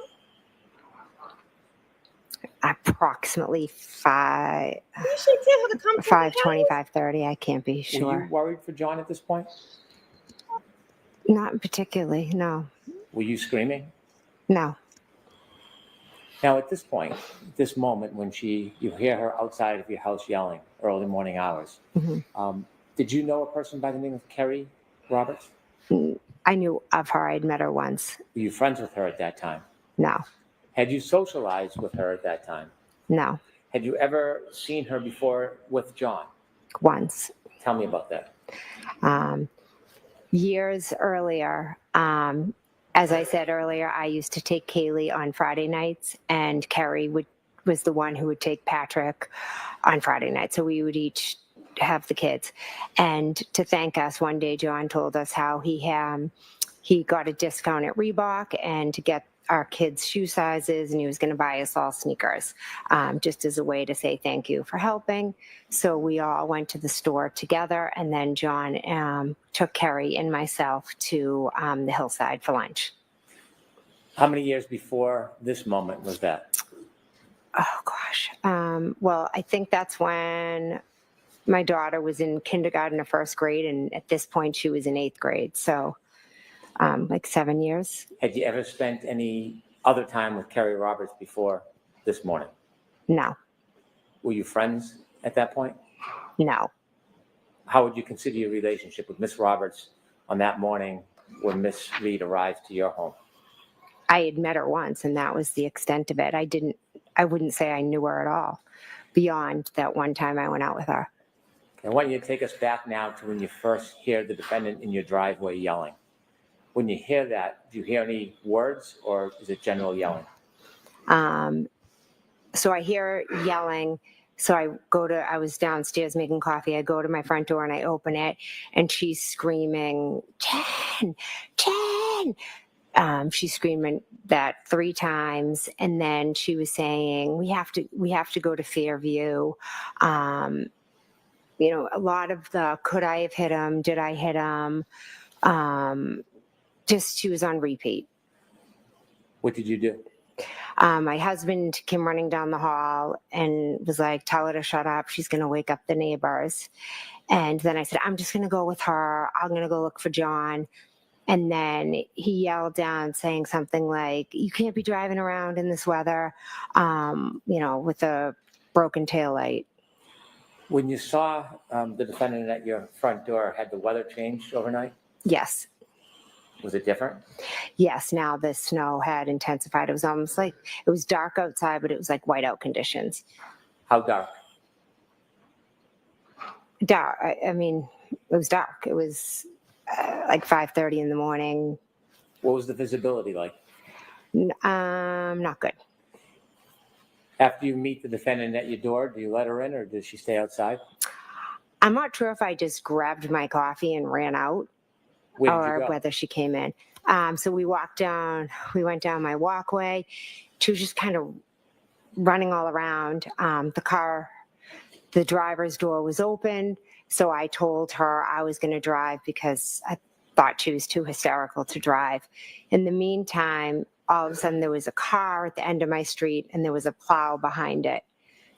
The car that came to the end of your street, do you know where it went? I meant the end of my driveway, I'm sorry. When you say at the end of your driveway, did it pull into your driveway? No, it just kind of stopped right at the base of my driveway. Okay. How far behind your car was that car? Not far, because not too far. Okay. Did you know who was in that car? No. Did you learn who was in that car? Yes, How did you learn who was in the car? because I said, "Who is that?" You And- did you ask the defendant or did you walk I up? asked the defendant, Okay. and she told me it was Carrie Roberts. Did you meet Carrie Roberts face to face in your driveway that morning? Yes, I wouldn't say we met. It was more of a, the plow was coming, so then she was having to like move down the street. And then either Karen called her or she called Karen, but they were on the phone, Karen's phone over the car. So they started talking. Did you get into the defendant's car? Yes, we did. I got in the car with Miss Reed. When you got in the car, you were in the driver's seat. Was Miss Reed in the passenger front? Yes, You said there was an open call. Is this something you could hear on a speaker? yes. At that point, had you had a chance to go and look at the taillight of that car? No, Did you have any interest in the taillight at that point? no. There was an open call between who? Karen and Carrie Roberts. Can you describe what you heard in that call? Karen was saying that she wanted to go to Fairview, and Carrie Roberts was instructing her that no, we weren't going to be going to Fairview, and she kept saying, "We got to go to your sister's house." And Carrie Roberts said, "No, we're not going to be driving around in this weather in two cars. Let's go back to John's. Let's go to Meadows. Let's go see if he's there." That was kind of the conversation. And then Karen was doing a lot of screaming, and Carrie was kind of yelling back at her to shut up. Who was taking charge of the situation that morning? Carrie Roberts. Were you in charge of it? No. Did you weigh in or make any decisions on where you were going to go next, or were you just a listener? I just listened. Carrie said that Carrie's kind of a take charge person. She said, "We're going to Meadows." So I said, okay. I drove to Meadows. Now, at this point, you didn't know Carrie Roberts other No. than that meeting, Yes, correct. and you agreed to follow her? Yes. So tell us what happens. Take us through the drive. She might have followed me. I'm not sure, but we drove back to Meadows, pulled into the driveway. So you knew where Meadows was. You had been there many times for the kids. Yes. You think Miss Roberts may have followed you? Yes. What was the weather conditions as you were driving? They were awful. It was, I was driving very slow, cautiously. It was dark. It was hard to see. It was that type where the snow is like coming at your window. How long of a ride was it from your home to John's home? Approximately 5-6 minutes. Was there any other phone calls while you were in the car with Miss Roberts, or did the phone calls end? I believe that was it. Can you describe the defendant's demeanor on the trip from your house to John's house? She was just screaming, yelling things. It was almost like everything she said 3 times. And she just went from one thing to the next. She was quite hysterical. Do you remember what she was yelling about? Y'all, this lady crazy. About going to Fairview, asking, could she have hit him? Did I hit him? How many times did she raise the question, did I hit him? Could have I hit him? A good amount. Did you ever speak to her about that? No. At some point, did you finally get to John's home? Yes, When you got to John's home, who pulled in the driveway first? I did. Where did you pull in respect to the driveway? I just pulled straight in next to the garage. Did you see where Miss Roberts went? Pulled in behind me. After you pulled into Meadows, John's home, and you stopped, what happened next? We go into John's house. When you went to Yeah, John's y'all house, all day. did you all go in the same way? Yes, we went through the garage. And before going into John's home, did you do anything? Before entering into the house, Yes. I took off my shoes. You took off your shoes? Yes, Why did Oh, you do that? wow. because you always had to take your shoes off at John's. He didn't want you to track. He would have yelled at me for tracking snow in his house. Did you see if Kerry took her shoes off or not? I believe she did. Did you see whether the defendant took her shoes off or not? She just walked right in How would you remember Why does that? that because I thought it matter? was strange. What was your purpose when you went into the house? What was the number one thing that you were worried about? We were looking for John. Anything else on your mind when you went into his house? Also, I knew Kaylee was there. Now, at this point, did you have a close relationship with Kaylee? Yes. Do you still? Yes. Please, right there, let it go. What did you do when you went in the house? Where did you go? I walked through the kitchen and then I kind of peeked into the TV room. I walked through the dining room, and then before I went up the stairs, I kind of peeked into a living room. I went up to the top of the stairs. I peeked into John's room, and then I went into Kaylee's room. Did you ever see John? No, Why did you go to Kaylee's room? because I wanted to go check on Kaylee. Did you have a chance to speak to her? I did, yes. What was her demeanor at that point? She was she was in the bed. She was holding on to her phone. She was terrified. Was she screaming? No, Did you provide her any comfort? yes. I told her that I was going to go out. I told Kaylee that I was going to go out with them and I was going to find John. And I promised her that everything would be okay. Yeah, she's trying to cry. At some point, you left Kaylee? Yes. Where did you go? I went back downstairs and then we went out to look for John. Before you left John's house that morning, did the defendant show you anything? Yes. When we were out in the driveway, I had thought it was when we went in, but I think it might have been when we came out. But regardless, at one point when we were in the driveway at Meadows, Karen showed myself and Kerry Roberts the cracked taillight. Did you or Miss Roberts get close to the taillight at that point? Yes, we walked over and the taillight was missing pieces. It's Did 341. Miss Roberts have any comment about it? Yes, Miss Rob. So she had a comment. Next question. What was Miss Roberts' demeanor at that point? She was frustrated with Karen. Had said that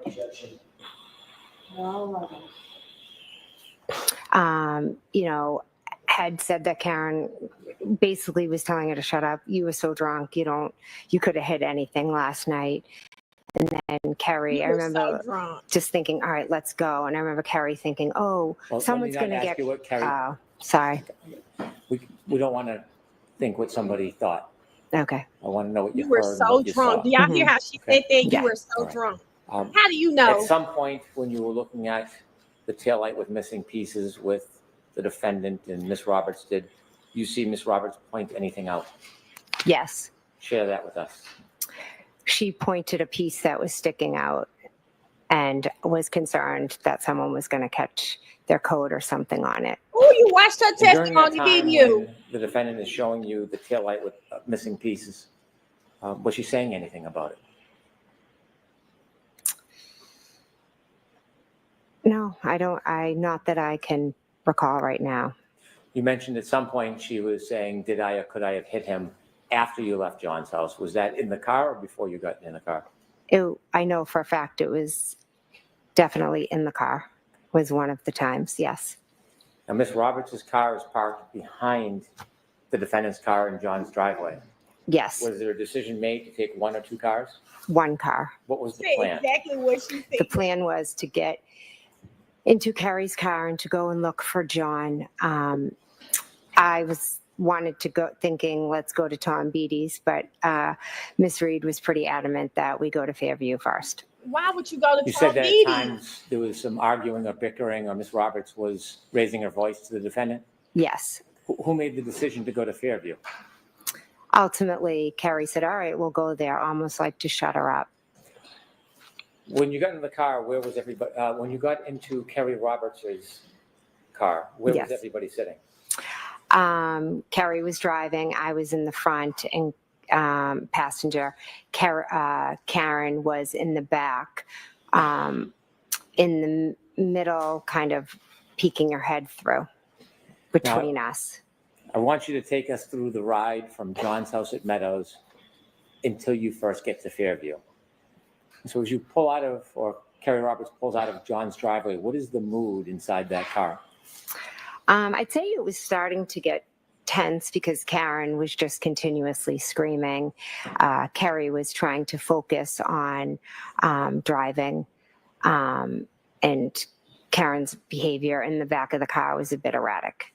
When you say erratic, can you just give some detail what you mean by that? Yes, she would go from sitting back to leaning up in between us, and she would yell Kerry's name 3 times. Then she would yell my name's three times, and then she would yell, "Could I hit him? Did I hit him?" Over and over again. When she was repeating these questions or phrases that she was yelling, did you respond in any way? I don't believe I did, no. How about Kerry? Kerry was telling her to shut up and to buckle up. Wow. Was she buckled? I don't believe so.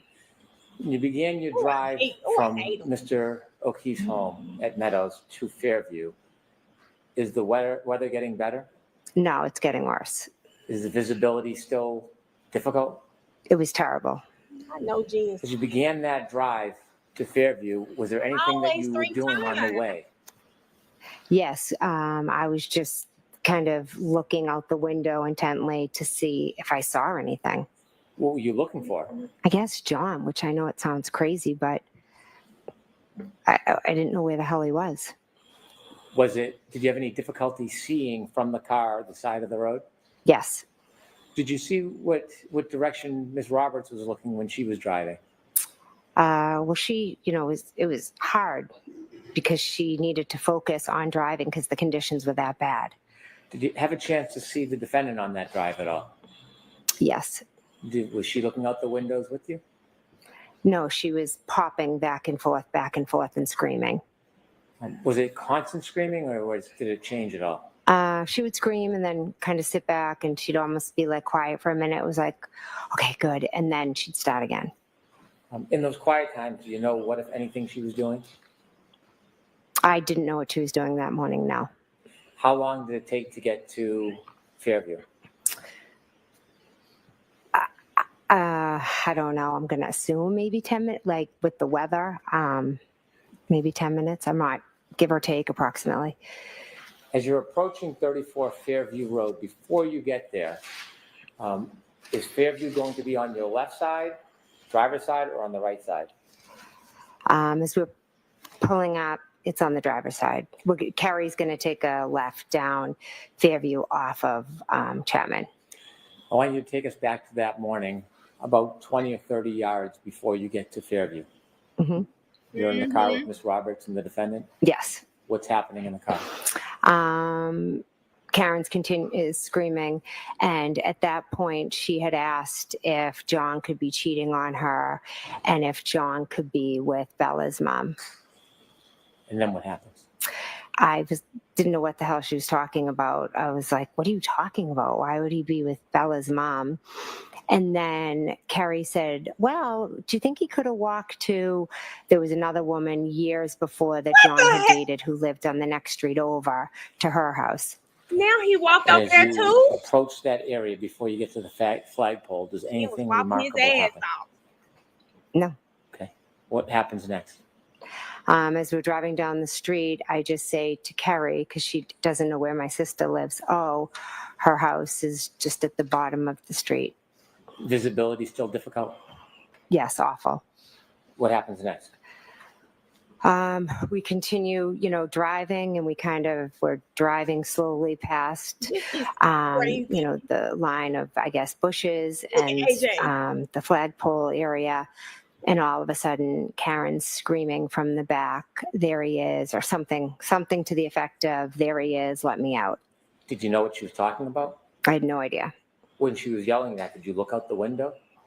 Yeah, we had our eyes peeled out the window. Did you see anything? Nothing but snow. Everybody wasn't looking the How same long was she way. yelling about whatever it is she was saying? Carrie, she screamed, stop. So Carrie stopped pretty quickly. There he is, there he is. She could have kicked the door, like, let me out of here. When she was kicking the door, what were you doing? I was just like, what the heck? What is going on? What happens next? She gets out. Carrie looks at me and said something. I said, like, she's batshit crazy. Then what happens? I thought we not supposed to repeat that. Then Carrie got out. Then I got out of the car, walked around the back of the car, and was walking like over to where I could see the girls were. Now, at that point, you were in Kerry Roberts' car. Yes. It had its headlights on. Yes. Was it facing up the street of Fairview? Well, we had come down the hill, so yes, up the street. There was no other lighting in that area? I do not believe so. No fire engines or ambulances at that point? No. No police cars? No. Any street lights? It was dark. When you got out of the car, did you look towards the area of the flagpole? Yes. Could you see anything at that point? No. How close did you get to the area of the flagpole before you could first actually see something? Well, I saw the shadowy figures of Carrie and Karen, and it wasn't until I got very close over to them that I saw. If we could see it through the dash cam, she could see better than that. Carrie removing the snow from John's face. She's trying to cry. Is that the first moment you realized that was John O'Keefe on the ground? Yes, it was. When you see Carrie removing the snow from John's face, what do you do? I was frozen. I was shocked. I couldn't believe that was him just lying there. Tell us what you're seeing. What do I see? I see Carrie just wiping the snow off. Karen had straddled him and had lifted her shirt and his shirt and was laying on him, and Carrie was screaming at her to get off of him. And I was literally just stunned. I mean, there he was. Look at her. What did John look like when you saw him?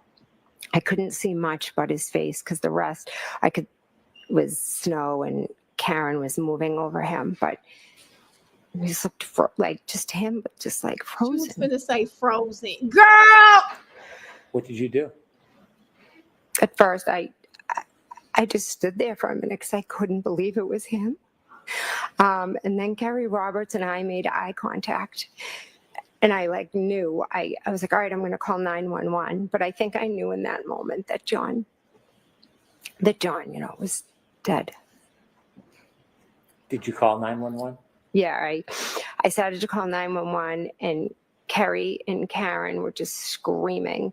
And so I walked back towards Carrie's car, and then Carrie was also yelling at me to go to the back of the car to look for blankets and towels. To warm him up.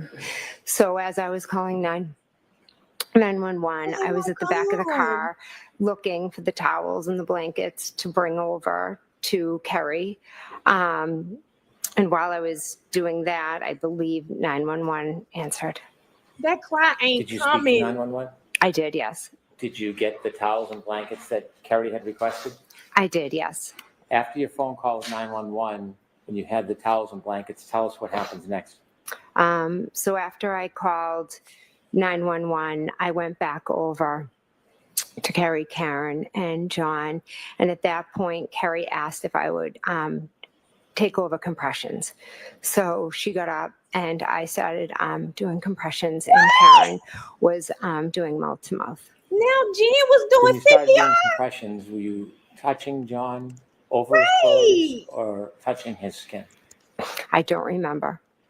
Did you at that point get a chance to touch John's body and see how it felt temperature-wise? I thought it was for Carrie. I just remember when I was doing the compressions, I don't really know how to explain it. It just felt very funny. I'm sorry, very It what? just wasn't like normal. Why? I don't.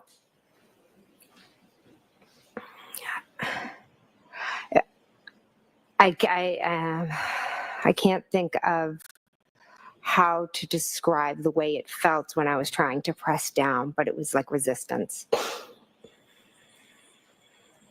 How long did you try to give compressions and give aid to John for? Until the police came. Mr. Brennan, why don't we end here? Thank you. All right, Ms. McCabe, we need you back tomorrow. You can stay and okay. Jurors, that's it for today. I have to give you those same cautions. Please do not discuss this case with anyone. Don't do any independent research or investigation into this case. If you happen to see, hear, or read anything about this case, please disregard it and let us know. And again, please be very careful with your social media. All right, we'll see you tomorrow morning. Jurors, right this way, please leave your notebooks on the chair. Goodbye.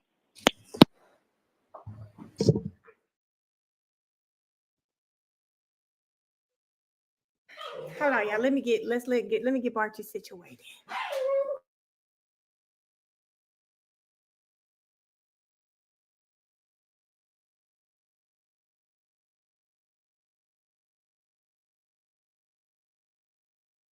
Okay. There's a lot. Let's just go through. Let's run back. Y'all know the day's over. We won't. Oh, wait a minute. Can we close the doors, please? May be seated. So I know it's shifting gears, but I want to address, I said I'd hear you today on the argument on the Arkham motion. Mr. Brennan, do you need a minute or can you argue that? I'm sorry, Your Honor, I was looking at my notebook. What issue would you like to address? Your motion yesterday. We had the motion and I told you that I would hear you on argument and it's very brief. 10 minutes, please. Your Honor, before we begin, my client needed to use the restroom. Oh, I didn't notice she wasn't here. Yes, if Okay, you could just have 5 minutes, she'll be right back. sure. All right, Thank 5 minutes. All right, please. Y'all, I'm so happy we had Jen pulled up. We've got to go see if Jen says she did CPR. We have got to. That's one thing that I don't remember. It could be true. But I thought my first time hearing that was Carrie on the stand this time. I don't remember. I remember Jen made the call. I don't remember Jen ever saying she took over. Hey there, Karen Reed trial watchers. You know what a lot of the trials we I don't remember hearing her say that, but we're going to go look, y'all. We're going to go look and see because you guys in here, Turtle Boy, they want us to see that she is this great soccer mom that could not be capable of doing the things that we think she did, right? CPR would add to it. CPR would add to that. Okay, y'all. Okay, we got 5 minutes. Hold up.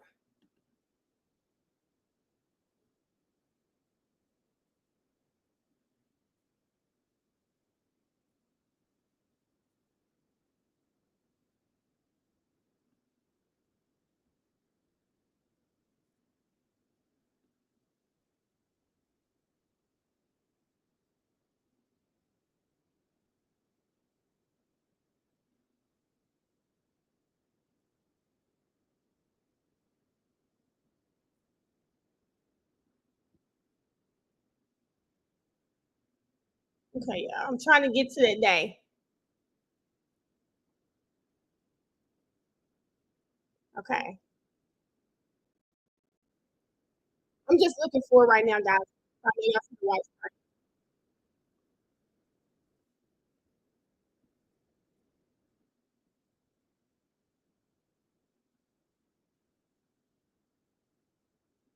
Okay, y'all. And then she lifted up her shirt and went to lay on him. And Miss Roberts went over and she was removing the snow from his face. Well, it must Let mean me he take a was step on back from his that just bed. for a Why moment. would his cell phone be And Your behind Honor, him? with the court's He was permission, on I would his ask to publish just a portion of what's been marked as Exhibit 12. That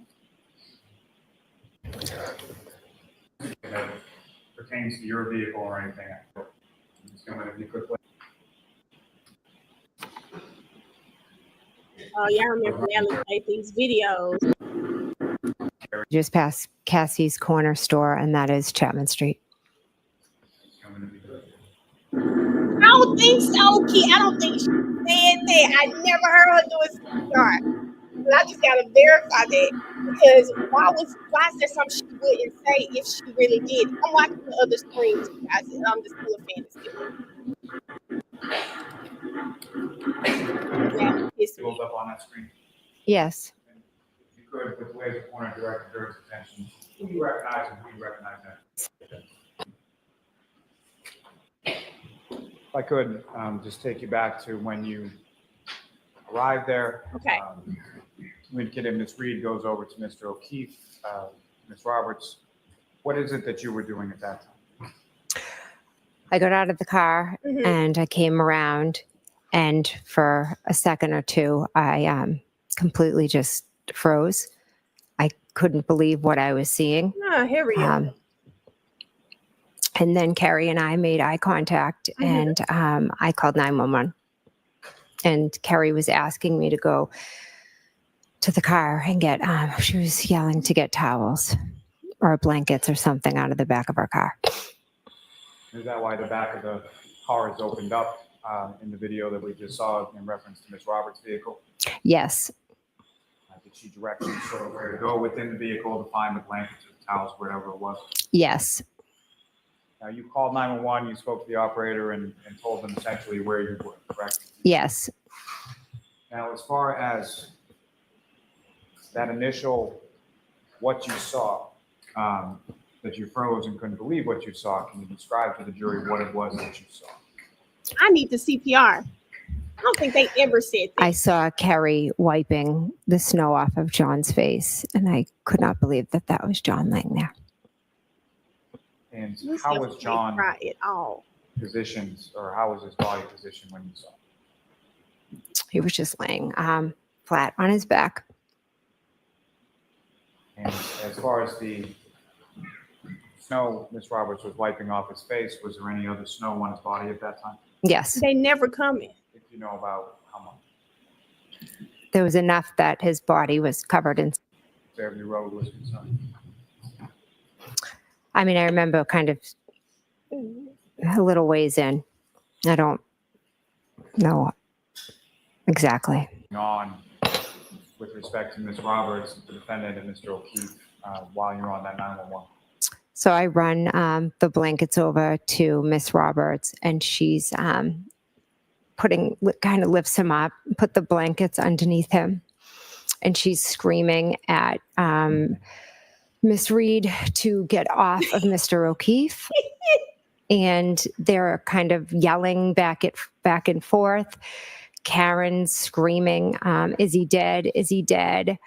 I, at some points, walk over towards the car, Carrie's car, to get away because they're so loud. And I was trying to be calm and get help there for John as fast as possible. Carrie starts yelling about doing CPR. She tells Karen to do mouth to mouth. Karen's yelling because as they start, blood starts coming out of John's mouth. As far as the CPR, that's what you're talking about? Yes. She never said it. So during this time, the defendant's yelling and you're on the phone with 911, correct? Yes. You're trying to back up or distance yourself a Hey, little they bit. back, y'all. She never said it. I just needed to confirm it. She never said she was doing CPR. Oh, Lord Jesus. That's not something you'd forget. This is from, Your Honor, in light of yesterday's hearing with the ARCA witnesses, the Commonwealth is going to ask the court to preclude the ARCA witnesses from testifying both about any new testing and any new opinions, and secondly, from testifying about their original opinions turned over in a report prior to last year's trial. What? To be brief, what we learned or confirmed is that we do not have all of the discovery or communications. There was a court order for the ARCA witnesses to provide Your Honor We knew with it. all of their information, phone records, text messages, communications about this case. Instead of providing their information to the court, they instead chose to send it to the defense, and then it was summarized and provided by the defense to the court and to the Commonwealth. It appears to me that is not in compliance with the court's order. What we learned during the hearing yesterday is that Dr. Wolf admittedly destroyed over 100 text messages. Now, he mentioned that he changed phone carriers, but then later admitted that he actually intentionally, for no apparent reason, destroyed the text He messages didn't in need this them. case. The trial was over. And so what is left for Your Honor to look at is a summary of phone records from the defense and ARCA's information that is passed through the defense to the court.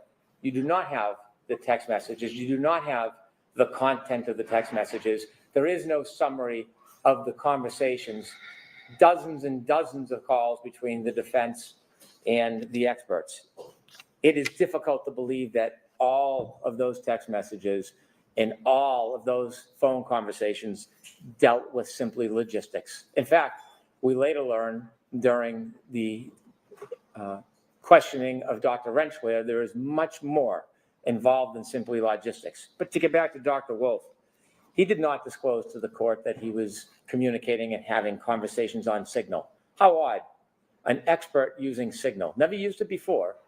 Dr. Rensselaer said would not use Signal, never use Signal. But Signal, as we know, is an application that does not create a record of communications.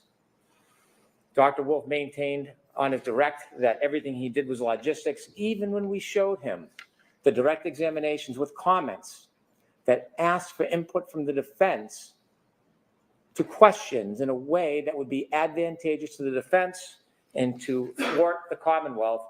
Dr. Wolf actually still continued to testify that that was simply procedure and logistics, never admitting Don't the mess fact with that the there Fed. was, in fact, conversations or information exchange about bettering the presentation for the defense. Inevitably, I asked him about the sequestration order and how evasive he was. You simply have to compare him to Dr. Rensselaer, who was quite candid.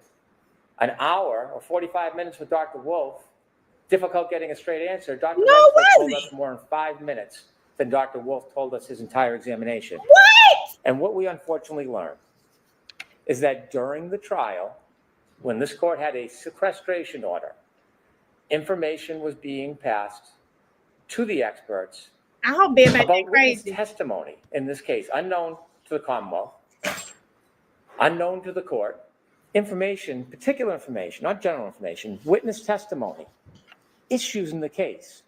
We have no idea who is deciding or identifying the issues and who the advantage is given to in describing those issues. But that is witnesses being prepped through an intermediary. So we know the Department of Justice, at least, is violating the order, What? helping the witnesses along. What? And then they testify, unbeknownst to the Commonwealth, that they have this information, but obviously is reflected in the testimony. Y'all, the In addition, I feds, he provided some calling them clips to out? Your Honor for review. Yes, do you want me to mark these as an exhibit? I do. Okay, so this was an exhibit from yesterday. Y'all, he calling out the feds. This is crazy. I did have the opportunity to look at them. I suggest that the relationship was not resigned to mere logistics. And so from that subterfuge, what we stand with today is that we know that the witnesses were well prepared. We know that there was not true independence. And what we know is that they are refusing to provide the necessary information to support their original opinions that they gave at the first trial. They cited that it was a protective order. Perhaps it is. That has nothing to do with the issue. By calling the ARCA witnesses as their witnesses, they then have the obligation to comply with Rule 14. Unlike the first trial, where the Commonwealth had no ability to do any testing, review, vet the reliability of the information, properly prepare for cross-examination, this trial, that should not occur. Just because it happened last trial and the Commonwealth was disadvantaged, does not mean it should happen in this trial. How That did is he want to use precisely them? why I began moving for discovery in this case early on. Inevitably, if these witnesses cannot provide information because it's under a protective order, it may not be the defendant's fault in its inception, but it is their problem and difficulty because they chose to hire the ARCA witnesses. They could have chosen any witnesses they want. Rule 14 is not obviated because they made a strategic decision to call the ARCA witnesses. So now going into this trial, even Dr. Rentschler admitted that an expert should have time, in their opinion, a month or more, to review the raw materials. It's not enough simply to have a report, as Attorney Alisi preached during his argument. We should have the opportunity to go through the raw data, the history, the videos, determine whether there's any failed testing. We don't have that benefit. And so my position has changed that those early opinions should not come in because we have no ability to fairly cross-examine. As for the new opinions, the report may not be done till May 7th. We are in the middle of trial. Concedingly by the defense, or at least their witnesses, it takes a month to go through the discovery. When I filed my motion on the eve of trial that we would be unable to prepare or we would want a continuance in this case, I appreciate why this case wasn't continued. But I knew, given our scheduling, our experts will not be able to look at this material. Our expert is away until after the first week of May. He is going to be testifying shortly after. He will have no ability to digest this enormous amount of materials, vet whether it's accurate or not, conduct tests to combat it if he thinks that it's inaccurate or unfair. And so the discovery violations, regardless of the state of mind, are upon the defendant. There is no exception that you used ARCA witnesses. There is no exception that you hired somebody that used to be under a federal protective order. They chose them, and I would suggest it seems strategically. When we noticed we'd have new experts in October, the defense from past experience, and probably other experience, but we know from this case, knows the process. They would have to file a TUI letter and wait for a response. And yet they waited until February to seek permission, which then extended their permission past February into March, and then they didn't even start the review until late March. And so it's fundamentally unfair. We should not be placed in the position of cross-examining experts without the fair ability, as any participant, defendant, Commonwealth, any participant would have in a case to consider and then to rebut. And so for that reason, I ask you to exclude both the new opinions and new testing, and also to exclude the earlier opinions that we will never at this point receive the proper discovery with to prepare. All right, thank you. Mr. Alessi, I only have one question for you. So would you stand, please? You're arguing this, right? This was your motion. So my question is, how do I reconcile the fact that 100 text messages were deleted by counsel? And we heard yesterday counsel's preferred method of dealing with Dr. Wolf was via Signal. How do we reconcile that How you gonna tell them what they the can do? Massachusetts Rules of Professional Conduct 1.15? I don't see how you reconcile that, where all correspondence related to the matter, whether in physical or electronic form, must be saved for 10 years minimum. How do you reconcile that? How do I reconcile that? I'm gonna, should I go to the podium? Right there, and I expect a short answer. The short answer, Your Honor, is the rule that you're citing has absolutely no applicability to this proceeding for the, can I finish my answer? Right. Go ahead. Has no applicability. That rule is intended to be between an attorney and the client. Boom. The court has no jurisdiction to enforce that rule. I agree. I agree. That's a different body, but I'm asking you how I reconcile that when I'm trying to figure this out. Mr. Alessi, you know what? You're going to win this, so why don't you just let me make my ruling, okay? So I understand there have been repeated violations of the reciprocal discovery orders and my orders, repeated and deliberate. But, and Mr. Brennan, I understand completely the Commonwealth's argument, completely the ambush that has been set upon here. However, a defendant's right to a fair trial is paramount to everything. So I'm going to allow the ARCA witnesses to testify. I am going to allow what I expect to be a very robust cross-examination. And I'm going to allow them to testify to everything that they said up until yesterday. So You'll get the report May 7th. She's And I know scared. that's late. And if you need anything as a She's result of scared. that being late, I'll hear you on whatever motion you have. But that's where we stand. And I expect counsel to comply with all rulings and rules of the court and all rules of professional conduct and no She knew more better. nonsense. Let's just try this case. She knew All right, better. that's it. I'll see you tomorrow. She's scared. All rise in the court, please. What they say? She's scared of the feds. She's scared. She's scared of the feds. She's scared. Baby, I thought Bev was going to let me down. Because, McCabe, remember, we were 50-50 yesterday. We were 50-50. We said, I don't know. She might not do it. She might Hey there, Karen Reed. do it. Big Bev. Oh, I just want to dance again, y'all. She's scared. What they say? She's scared of the feds. She's scared. I'm gonna be singing it all day today. I thought Bev was going to piss me off. Bev told Mr. Alessi, she said, you might want to just sit down because you're going to win this. But here's my problem with Bev. Bev acting like he wasn't supposed to read it. He said, baby, you citing that rule. That rule has to deal with an attorney and his client. You have no jurisdiction to tell me how I keep my information between people I'm doing business with. Miss Sheila, if y'all could see me slide down the wall, I might slide down the wall today because that has just made me so happy. Key, you know, as soon as I get off this live, I'm going to slide down the wall and I'm going to probably play. I'm going to have to go ahead and play the whole song. I'm going to have to make my own sound. I'm going to make my own sound. I'm going to call Mariah, figure out how to make my own sound, and I'm going to make my own sound, and I'm going to put it on TikTok, and I'm going to slide down the wall when I do it. Okay? Just to let you know, if you follow me on TikTok, you follow me on the TikToker, just letting you know right now, I will be sliding down the wall till she's scared of the feds in honor of Miss Big Bang Bev. Yo, Uniqua, I don't think I seen you today. Hey, friend. Make sure your robe on, though. I'll make sure the robe and the shades on. Okay? I will make sure the robe on and the shades on. Guys, today has been a day.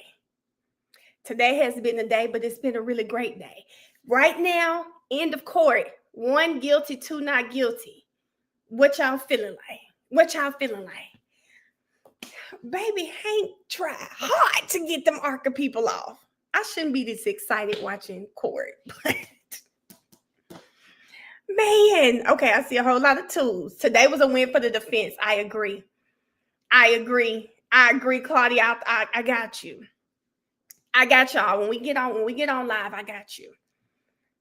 I think she did want the defense to sweat too far. I agree, guys. I agree. It's 4:15.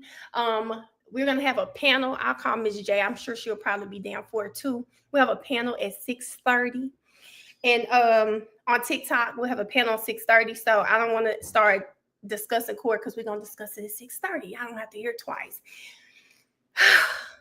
Y'all, I'm leaving court today.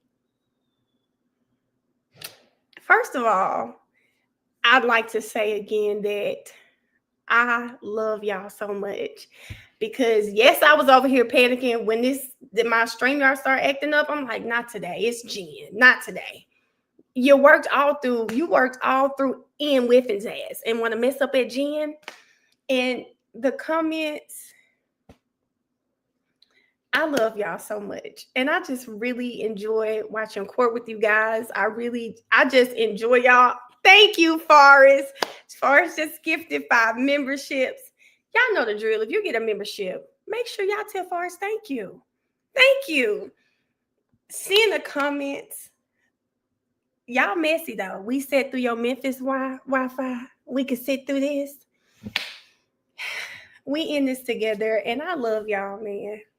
I promise. I know I say this all the time, but y'all just do not know how much this community like keeps me going through whatever I'm going through.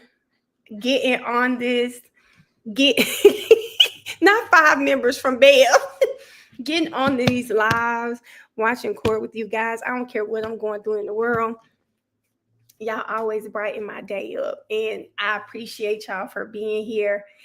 Everything I know y'all probably get sick of me saying that, but I'm telling y'all do not understand the way I feel about y'all. Every last one of y'all. Every last one of y'all. Oh, Key. Oh, Key. Let's not do it. Let's not do it. But I love y'all. Yes. Started from the bottom, and it's gonna get where it's gonna get better. But man, I love y'all so much. I just want to again say thank you guys for rocking with me today. Y'all know we'll be here at 8:45 in the morning. We'll be continuing Jen's testimony. We are on TikTok at 6:30. Myself, I know Yates to be on there. I'm sure Miss J probably gonna pop in. Might see Star, might see Doug if he sees us online. But it should be a great conversation, guys. It should be a great conversation. But I love you guys. Thank you. I'm gonna go finish updating my TikTok, and I'm gonna see y'all at 6:30. At 6:30, they said, "Fuck it, I'm calling off work tomorrow." Man, tomorrow's gonna be a day. But Ash, tomorrow's gonna be a day. I think I saw Alice say she off tomorrow. Hey, Key, I couldn't believe that. And first of all, Ash is so messy. Ash so messy. I said, I'm in the comments like, Ash, don't even say anything, because I couldn't believe that myself. But it is what it is. I just return the energy, baby. We not speaking me either. Just return the energy, because I don't even know what that's all about. But anyway, bye, y'all. I'm gonna see y'all on TikTok at 6:30. Thank you guys so much. See y'all later. Bye-bye.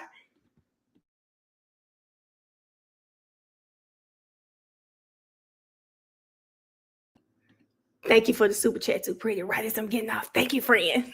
Bye, y'all.